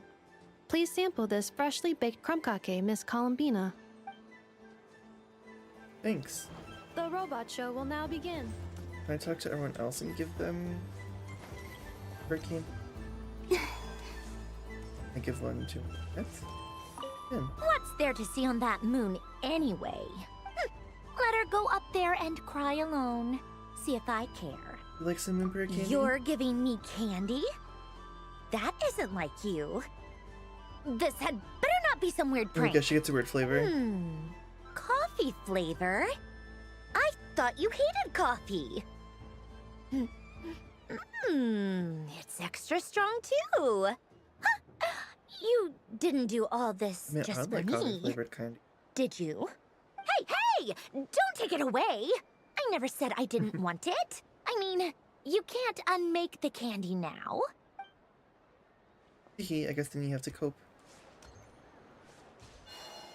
I give some to Durin and Trunkety. Done being a do-gooder yet? Thanks for coming here. Are there any... Why does that ham... I know you don't... Even if you wanted... Otherwise, you'd... Looks like Albedo's socialization program has Durin, would been... you like some moon prayer candy? Prayer candy for me? Huh, thank you. It smells like... baked apples and butter. Reminds me of Good Hunter, a restaurant in Mondstadt. I always have to resist the temptation to go there, unless I'm ordering food. I understand your homesickness, Miss Columbina. I have a double dose of it, because both Simulanka and Mondstadt are my home. Let's go through all that dialogue to get to Trunkety. Done being a... Thanks for coming here. Are there any... Why does that ham... I know you don't mean... Even if you won't admit... Otherwise, you'd... Looks like Albedo's socialization. Would you like some I moon thought prayer you'd candy? actually spend your precious time doing something more worthwhile. Everyone has to take one? Well, fine. I'll take mine. Better enjoy it. Oh, it says nothing about it. Oh, there it is. Would you like some Dory? If all the prizes are gone, so the next time a customer should... And remember, run... You like some moon prayer candy? Oh, a gift for me? Lord Sangama Bay really is going up in the world. Wow, candy from the moon goddess herself. If I back this up... No, what am I saying? Box this up in exquisite gift boxes? All she can think about is money. Make a fortune. Maybe I don't even need to go to all that trouble. Any old boxes will do. I just need to tell my customers that this candy is blessed by the moon goddess. Yeah, that ought to do it. I'm sure. Sounds like a plan. Time to have Irwa earn his keep when I get back. Barca. And Albedo. Huh? Albedo? This sketch is... Oh. The North Wind left in the lurch. Albedo, would you like Thank candy? you. It seems I've picked lemon. It strikes a good balance between sweet and sour. This has piqued my curiosity. What if we were to add citrus and other spices, then enhance the flavor via caramelization? Ooh. I wonder what the end product would be like. Interesting. Perhaps for sure. I should take the time to try this out. Huh? Albedo? This sketch is... Oh. The North Wind left in the lurch. Ooh, I get one too? Nice, thanks. What is that? Oh, it's so familiar. Don't tell me. Oh, I got it. It's like the candy jar dropped into a vat of today's boon. Seems I'm a proud recipient of today's Feast of the Moon, huh? Next.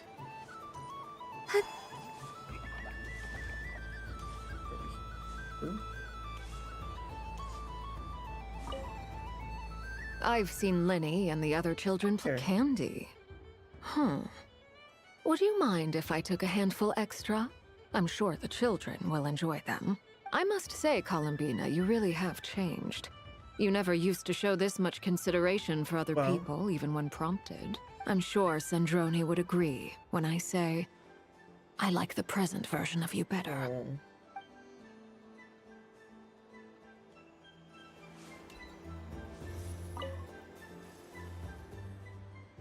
You. Around. But the moon. The moon, got it? Not at me. Do I look like a moon to you? Sorry, teacher. And again. Stop! You at the back. You're behind the beat. This dance is supposed to be simple.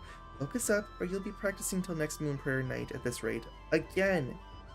I guess you're angry because of what I said, right? I can tell, because now you're going too fast. You're ahead of the beat. Sorry, teacher. It's so noisy here. I can't hear the beat. Miss Kuhenki? Are you sure it's no trouble? Then thank you. Yes, we'd love to have you play the accompaniment. Alright, look sharp everyone. Time to step it up. Show me your best moves. 5, 6, 7, 8. Interesting. There's criminals. Aren't you gonna sleep, winged ones? No way, this is Moon Prayer Night. No one sleeps on Moon Prayer Night. No one sleeps. No one sleeps. Sleep, sleep, sleep, sleep. Shush, be quiet. You're hurting my head with all that racket. Wait a sec, that's the Moon Goddess. The real Moon Goddess. She's looking this way. Idiots, you're blocking her way. Cute. Babbies. Never. You like some candy? A gift? You shouldn't have, Miss Columbina. Very nice indeed. Candy is one of many luxuries that the desert folk could never afford. How I yearned for candy when I could not have it. Yet, now that it is readily available to me, I never seem to crave it. May your Moon Prayer Night be one free from regrets. Thank you. Yehuda? Candy? I just had a... Aw, man. This feels kinda wrong. Like, shouldn't we be the ones giving you candy rather than the other way around? I guess I'll just take one. What flavor is that? The chicken meat. It tastes like getting a mouthful of muddy grass. After being rear-ended by a blunt-horn rhino, then face planting the ground. I'll never get this taste out of my mouth. It's delicious. Don't have to fake it, girl. It's fine. You. Yes. May ever. You like some candy? Thank you. Don't mind if I do. Oh, my. It's so sweet. I'm so accustomed to plain, simple meals that this sweet treat is quite a shock to the senses. But I savor this moment in its entirety because it tastes like true friendship. Then Flints. Just gonna get Flints. Something about festive lighting. This is most thoughtful of you, Miss Columbina. Kindness exudes from your heart like benevolent moonlight. Forgive me, but I shall have to enjoy this gift a little later. I hope that the flavor I chose is not the only one of its kind. If others were denied the chance to sample such kindness as you have shown to me, it would be a great pity indeed. Okay. Final attraction.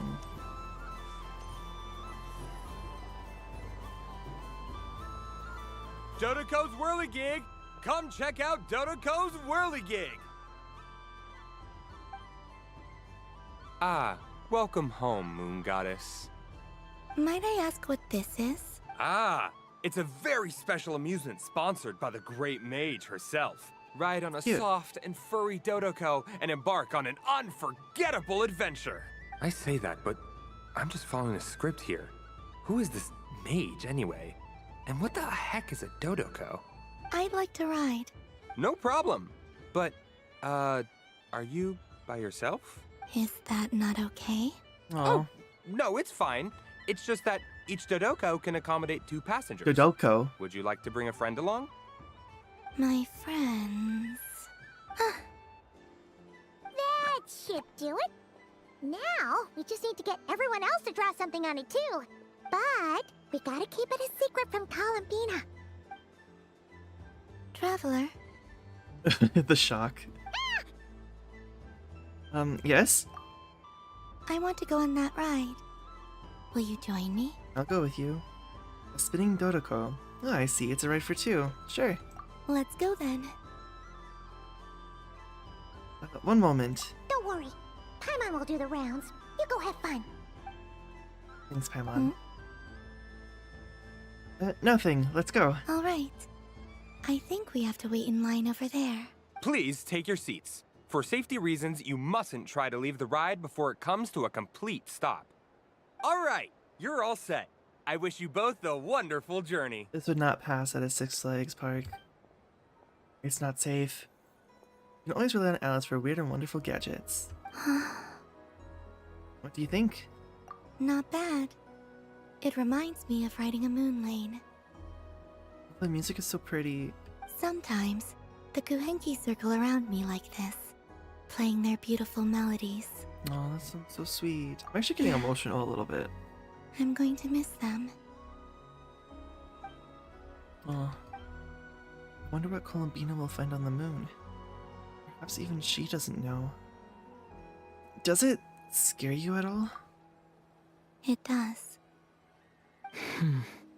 I've felt scared in the past, too. But this is a little different. You know something?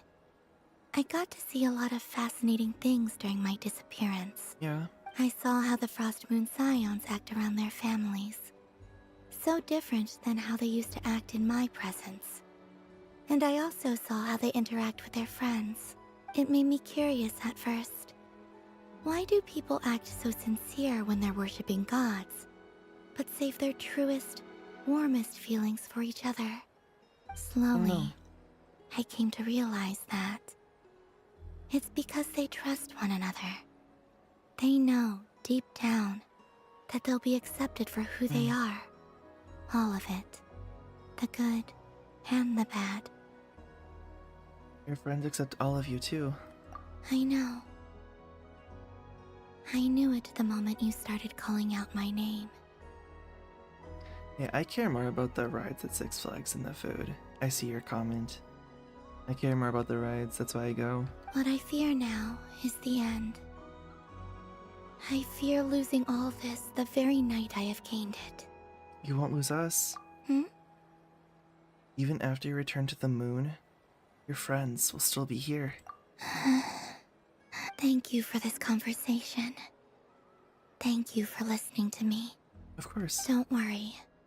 This fear I have, and the unknown that awaits me, they cannot hurt me. Not when I possess a treasure far greater. I just want you to remember this version of me. The real me. On this final night together. Dear passengers, Dodoko's awesome adventure has come to a close. Please leave in an orderly fashion, and we look forward to seeing you again in the future. Don't want the journey to end, huh? Don't worry, you two.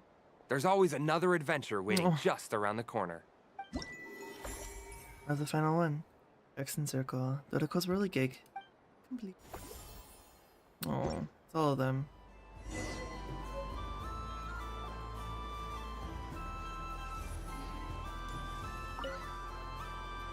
Traveler. Hey there, Columbina! Are you done checking out the festive amusements already? Are you sure you don't want to look around some more? You might not get another opportunity like this for a while. Right now, what I'd like to do is... Would you like some moon prayer candy? Oh! Candy for us? Thanks a bunch, Columbina! Don't mind if we do! Whoa! This one's intense! But it's so tasty! What about you, Traveler? How does yours taste? Like Smetana, I think. A very novel flavor. Oh, sounds good! Paimon's drooling now! Are there any more Smetana candies in the box? What even is Smetana? Yes, I believe so. Okay, gotcha! Let's see... Have you tried any of them yourself? Come on, could you pick out 3 Smetana flavored candies? Sure! This one, and... Yep! This one looks right, too! Okay, that's 3! Here we go! 1 per person! All together then? It's so sweet!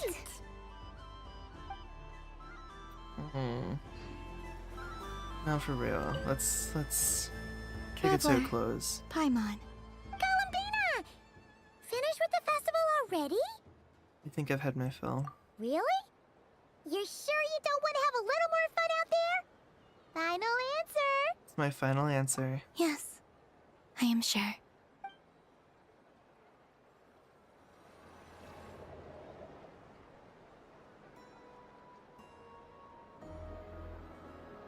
This was the most fun I've ever had on a moon prayer night. Everywhere I went, people were saying, "Welcome home." And there were friends at every turn. I only wish it could last longer than one night. Oh. Your friends will always be here. Yes, you're right. The moon prayer blossoms. Ooh, look! Look! Moon prayer night has come.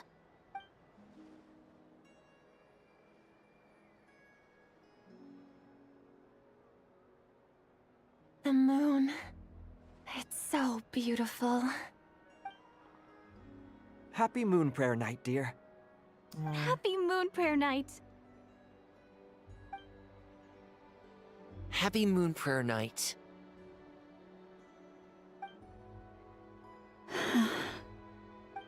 Aww. Huh.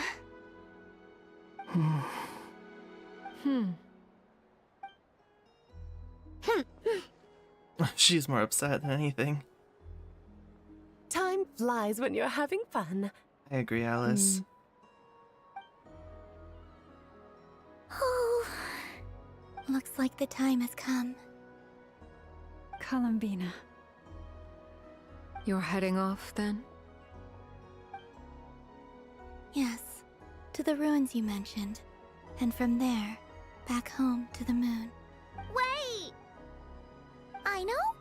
At least... Take one of our craft shop's crumb cookies up to the moon with you. You know, for a snack. Yeah, a snack. Sure, why not? The Curatorium of Secrets believes in proper farewells. No story should be left without a satisfactory endnote. I agree, Nefer. Nefer. Farewells are an important affair for the Ratniki, too. We never know when we might meet again. Haha! And here I thought grand farewells wouldn't suit tonight's mood. But I suppose friendly passion is not to be stopped, eh? We made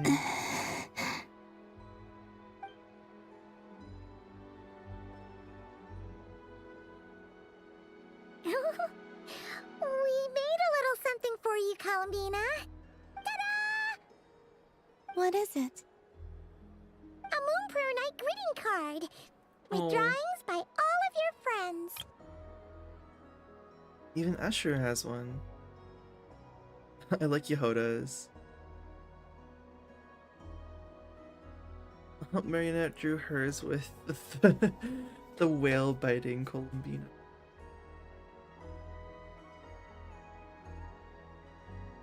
Oh, and Durin and Hat Guy, they're their little anthropomorphic selves. Oh. And Albedo's is very much so Albedo's. I love that so much, it's so cute.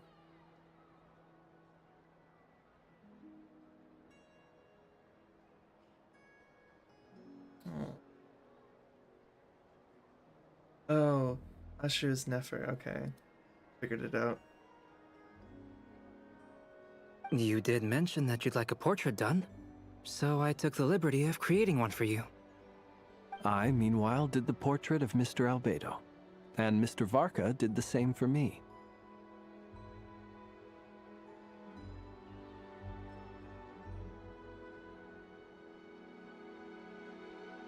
I see. That's why Flynn's looks very interesting, because Varka drew him. My only, I don't want to ruin the mood or anything, but my only concern is Columbina's eyes are always closed. And it's been, made obvious that she, can't see. So, can she sense what the images look like? I mean, I think my work was pretty true to life, don't you think? I mean, I guess, Varka, but Flynn's looks like he's missing an arm. The picture of Ashru was my doing.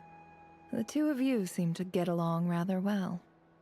Wait, was I the only one who did a full body picture? No, I know Nefa drew so theirs. embarrassing. Full body. I did pictures of me and Anefa. I did my own portrait and one for Hat Guy. Plus, there's the two mages, Arlecchino and Sandrone. So, if you ever miss us, just flip the card open and we'll all be right there with ya.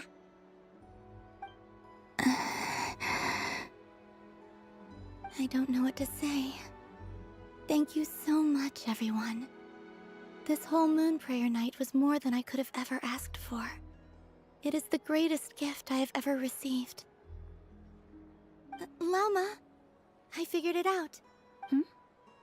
Figured what out?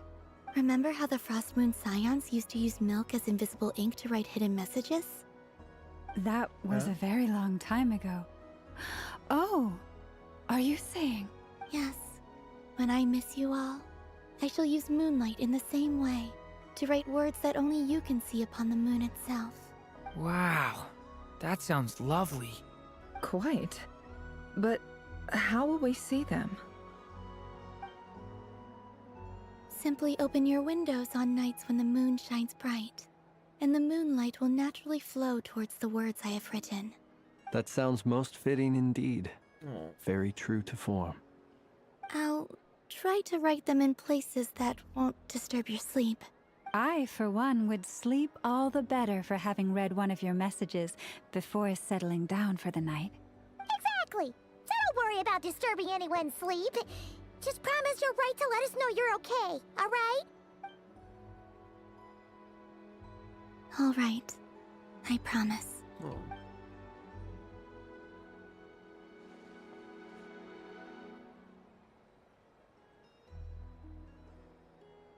In that case, Columbina. I'm ready. Let's go. I'll stay with you to the end. Very well. Let's go.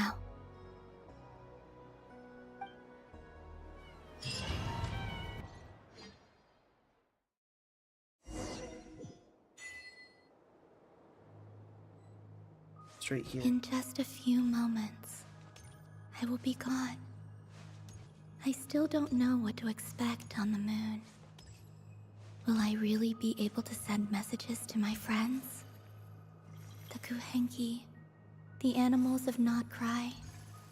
I'll never get to see them again. I wonder where I'll be when the next moon prayer night comes.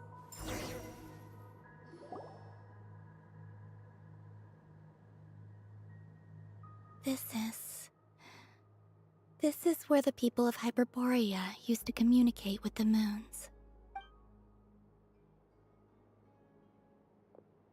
Eternal moon, frost moon, iridescent moon. When the power of all three converge, the gate to the moons shall open.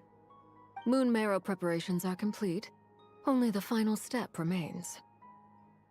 I'm sure Nasha Town is livelier than ever at this moment. Yeah.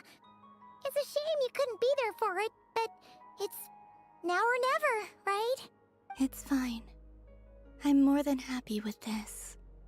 My last piece of luggage. My only piece of luggage.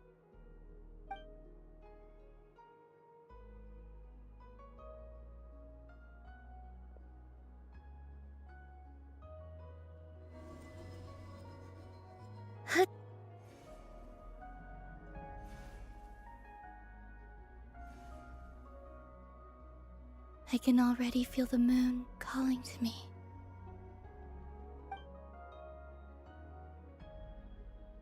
Looks pretty though.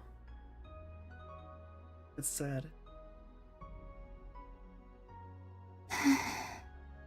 Your home lies on the far side of this light, Columbina. From now on, we will at last have a reason to pray to the true moon. Columbina, Yes? I'm listening. be sure to come back and see us when you get the chance.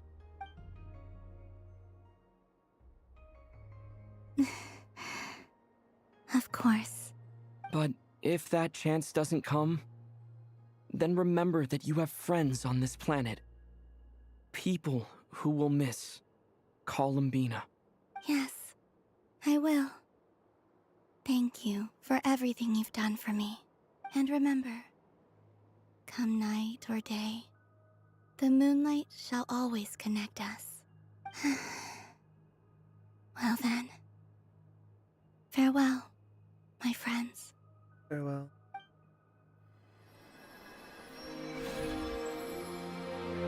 Yay!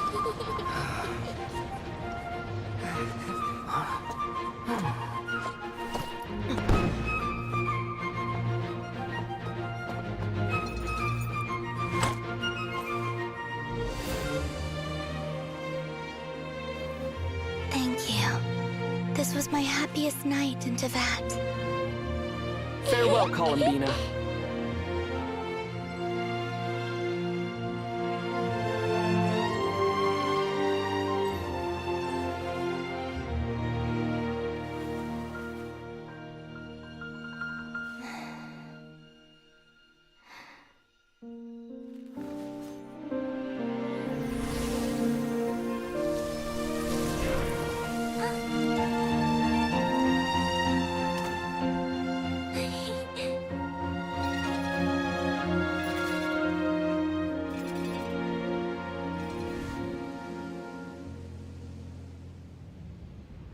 The moon really is closer than ever tonight.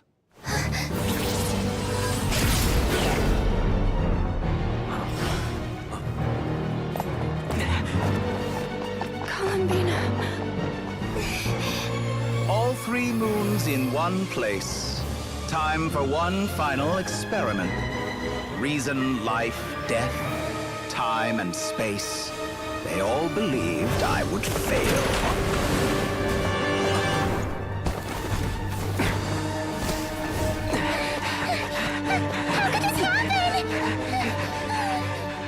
But Tevat's primordial power never did belong to the throne of heaven. And now, they are mine.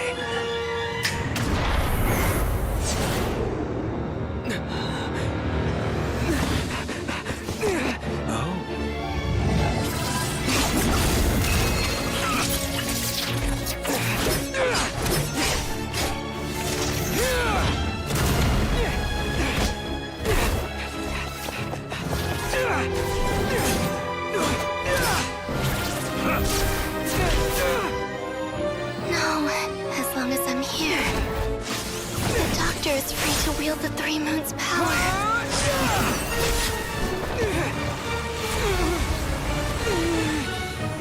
It's the only way.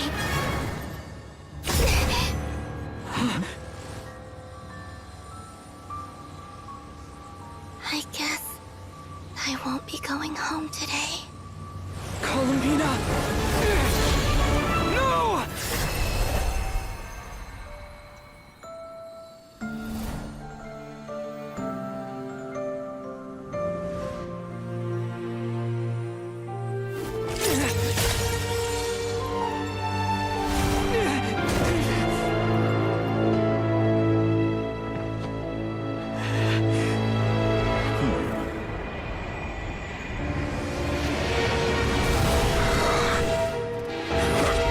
Stubborn world, do not try to control me!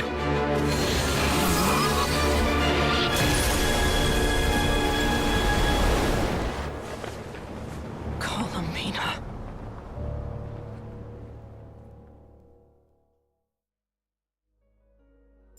I can't believe that asshole ruined it. Ugh.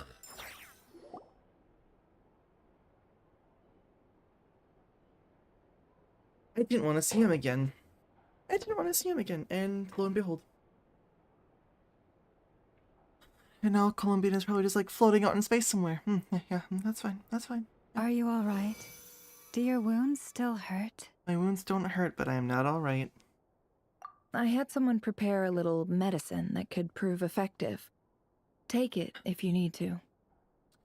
Thanks, but I'd rather talk about what just happened. In that case, let me relate the contents of the call we made to Alice after the incident occurred. That Dottore is a crafty one. He distracted the Hexenzirkel by creating a huge fuss at Tevat's borders. I'd assumed that the cause was an abyssal intrusion from the outside world, which in fairness is a rather common occurrence. But after learning that you managed to influence the phantoms in Nodcry, I realized that perhaps this interference could have come from within Tevat instead. But we weren't able to change their fates. True, you couldn't change how their stories ended, but you did build some variables around yourself. Variables? Yes, things you heard that you could not otherwise have learned, ideas that would otherwise have never crossed your mind, all These things are variables. Of course, most variables usually pale into insignificance with the myriad of possibilities floating around. But the moment you start treating them as building blocks and intentionally stacking them, that changes things. That's what Dottore did, and it's how he created the necessary conditions so that when you activated the portal tonight, it played right into his plan. However, we have no way of knowing exactly what he did. Yeah, we also need to ascertain Columbina's status. I'm just upset. I'm struggling to... I can't think of anything. I'm just upset. And that about sums it up. As I suspected, Dottore has disappeared completely. If it's any consolation, he wasn't able to control Columbina as he might have wished to. I'm afraid that's small consolation. Why? Oh no! To disrupt the doctor's plan, she escaped into the moon's reflection. What? She did what? Wait, didn't any of you see her do that? All we saw was Dottore appeared and used some kind of power. The next thing we knew, he and Columbina were gone and you were falling into the sea. See, the doctor froze time, which is why only I could move freely. From their perspective, the battle and Columbina's decision all happened in a second. So that's the power of the three moons. Why wasn't I affected? Is it because I'm a descender? So, Columbina intentionally opened the moon gate and escaped into the same mysterious world as Rerir and Thalindis. Sounds like bad news. Yeah. Went through all the trouble of stopping Rerir, and now they're together again. This must be why Dottore's been lying low this whole time. He's biding time to execute his plan. Seen in that way, the trilunar syzygy and Rerir's emergence, Dottore might have been pulling the strings in both cases. According to Miss Alice, he is attempting to transcend his destiny and finish an experiment that only a god might complete. An utter lunatic. Yes. Wait a sec. Where's Hat Guy? Seems like he'd want to be here for this. He took off with the Dodo communication device after we spoke to Alice. He said he had a hunch that he wanted to investigate by himself. The look on his face was terrifying. I've never seen him like that before. Probably anger and frustration at the fact that Dottore was one step ahead, despite his best efforts. Honestly, same way. I'm back. Hat Guy! I went to look for the Hyperborean phantoms again. I think I've gotten to the bottom of it. I got them to talk to Nicole on the other end of the communications line. Turns out, the history they describe is different from how Nicole remembers it. Really? But how? Surely Nicole can't have been wrong. Because the phantoms are the ones who are deceived. They speak of a savior who appeared in their history. One who never should have existed. This savior promised to create a new moon within the false sky, and even bring back their moon goddesses. Oh, that's when they mentioned a he and Nicole was confused. Foolishly, they believed in him, and told him everything he wanted to know about the moons. It's obvious that this was Dottore's doing. Now you mention it, the first time we entered the Hyperborean ruins, we heard the phantoms discussing their history, and I remember Nicole commenting that something sounded a little strange. But Dottore shouldn't have been able to get in there in the first place. He didn't.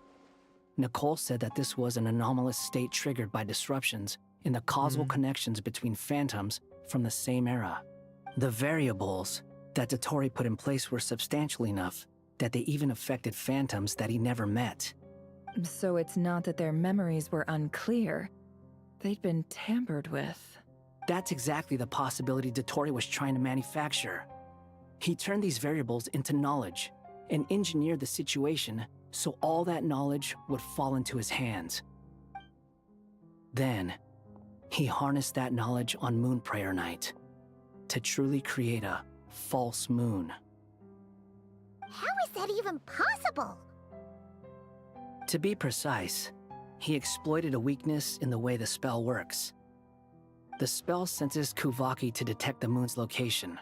So, as long as the false moon more strongly resembled a moon than the frost moon beyond the skies. The gate would teleport Columbina to the false moon's location. In other words, to Dottores' side. Oh. Once he had her under control, the teleportation spell remained active, and he manipulated her power to seize both moon marrows. At that moment, the moon marrows disappeared right before our eyes. It was already too late, even as we were leaving the ruins.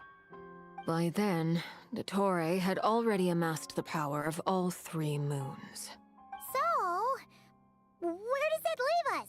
What do we do now? I'd certainly like to know what Her Majesty thinks, now that the concerns I expressed to her have come to pass. But we cannot simply sit and wait for her to decide the matter. And in any case, it is not the Fatui Harbinger Damselette who sees us as her friends, but rather Columbina Hyposelenia. If, even in such extreme circumstances, Her Majesty will not lift the prohibition on Harbingers drawing steel against one another, then I will do as my heart demands. I will fight as Peruware instead. Ooh. Oh, Arlecchino! Time is short, so I'll make the first move. She's pissed. She is pissed. Even Arlecchino seems to be losing her cool now. I'm sure she feels partly responsible for this. So do I.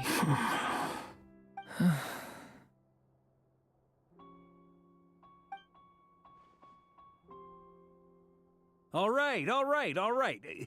Lose those dejected looks for a moment and let me get a word in. It looks bad, I won't lie. Very bad, in fact. So Dottores pulled some real dirty tricks to gain the upper hand. For now. And yeah, it's to the point where even the mages say that his variables have affected destiny. I'm not so sure, though. Many have told me that Tevat's destiny is fixed. And that does appear to be the case. Well, what makes Dottore so sure he'll be the exception? Because he has a huge ego and it's super inflated and he thinks that he's better than everyone else. And since he was able to stack these variables up, who's to say we can't do the same? You of all people should not be discouraged, traveler from afar. This isn't over yet. Still, can't help but blame myself. And you're not alone in that. Everyone here does, whether they've spoken thus far or not. But none of us are the type to sit back and wait for the sun to shine again. That's exactly how a knight should roll. If they knock you down, you get back up and get back in it. Don't forget, Honorary Knight, you're a legitimate member of Mondstadt too. Fork is right. This is far from over. Dottore's already way overdue a butt-kicking given his past shenanigans. And after this, he's earned himself a double dose. That's what I'm talking about. How's everyone else feeling? I'll use Kuvaki to investigate Columbina's whereabouts. I am not ready to give up either. Leave the intel gathering to me. Whatever happens within Nodcry's borders, when the Curatorium of Secrets wants to be in the know, we always find a way. Aino and I will do all we can to support you. We will attempt to reverse engineer Dottore's actions and seek a breakthrough that way. Thank you, Nefa. Alice and Nicole are busy dealing with an emergency at Tevat's borders, so they can't return just yet. Okay. But they're both very angry about this. They've asked Albedo and me to act on the Hexen Circle's behalf and do everything in our power to fight back against Dottore. Are you ready then? We're going to have to conduct a lot of research, even in the early stages. I'll do my best. As for me, I'm pretty familiar with Dottore's way of doing things, so I can try to predict his next move. I'll help with your investigation. Nice! Looks like we have our basic division of labor. I'll get in touch with Flints and Itlua, get them to have a chat with their Starshiner. It couldn't hurt to bring the Lightkeepers on board as well. At the same time, I'll pass on instructions to the Knights present in Nodcry to assist the Lightkeepers and other organizations in ensuring the safety of those living here. Understood. We got to be prepared for anything. Yeah! We'll show him! That's it then. Good luck, everyone.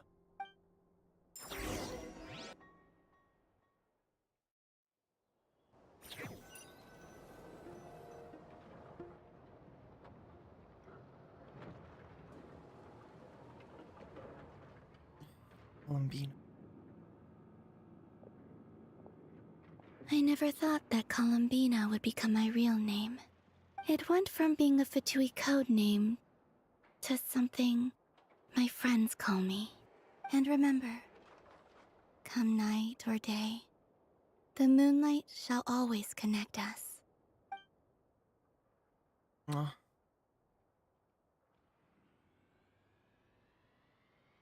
Looking up at the moon. Melting moonlight in the morning mist, quest completed. Ugh.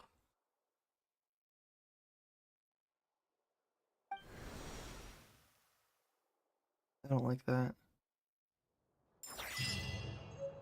Oh. I got her card. And candy. Oh. Yeah.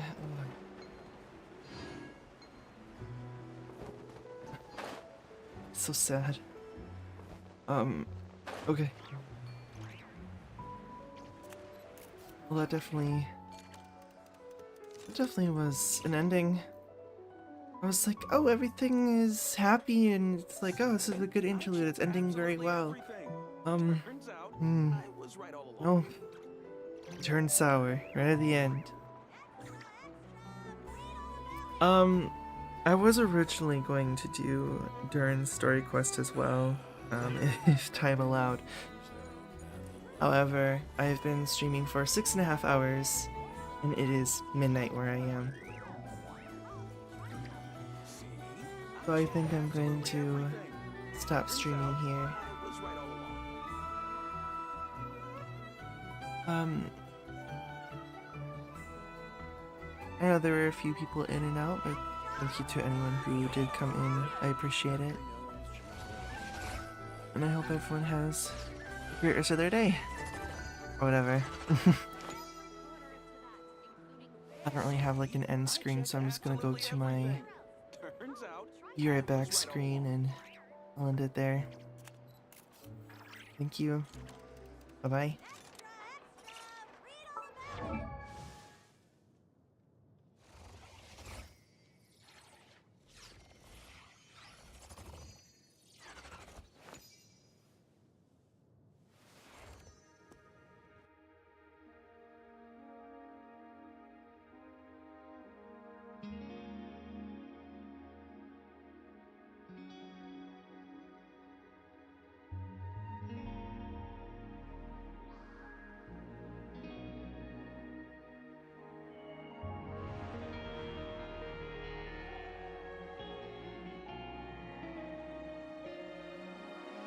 If your long journey makes you drift too far away, and if the dust and time still weigh you down, pulling you astray, if passing years change you somehow, let not this simple life must still be there with you now.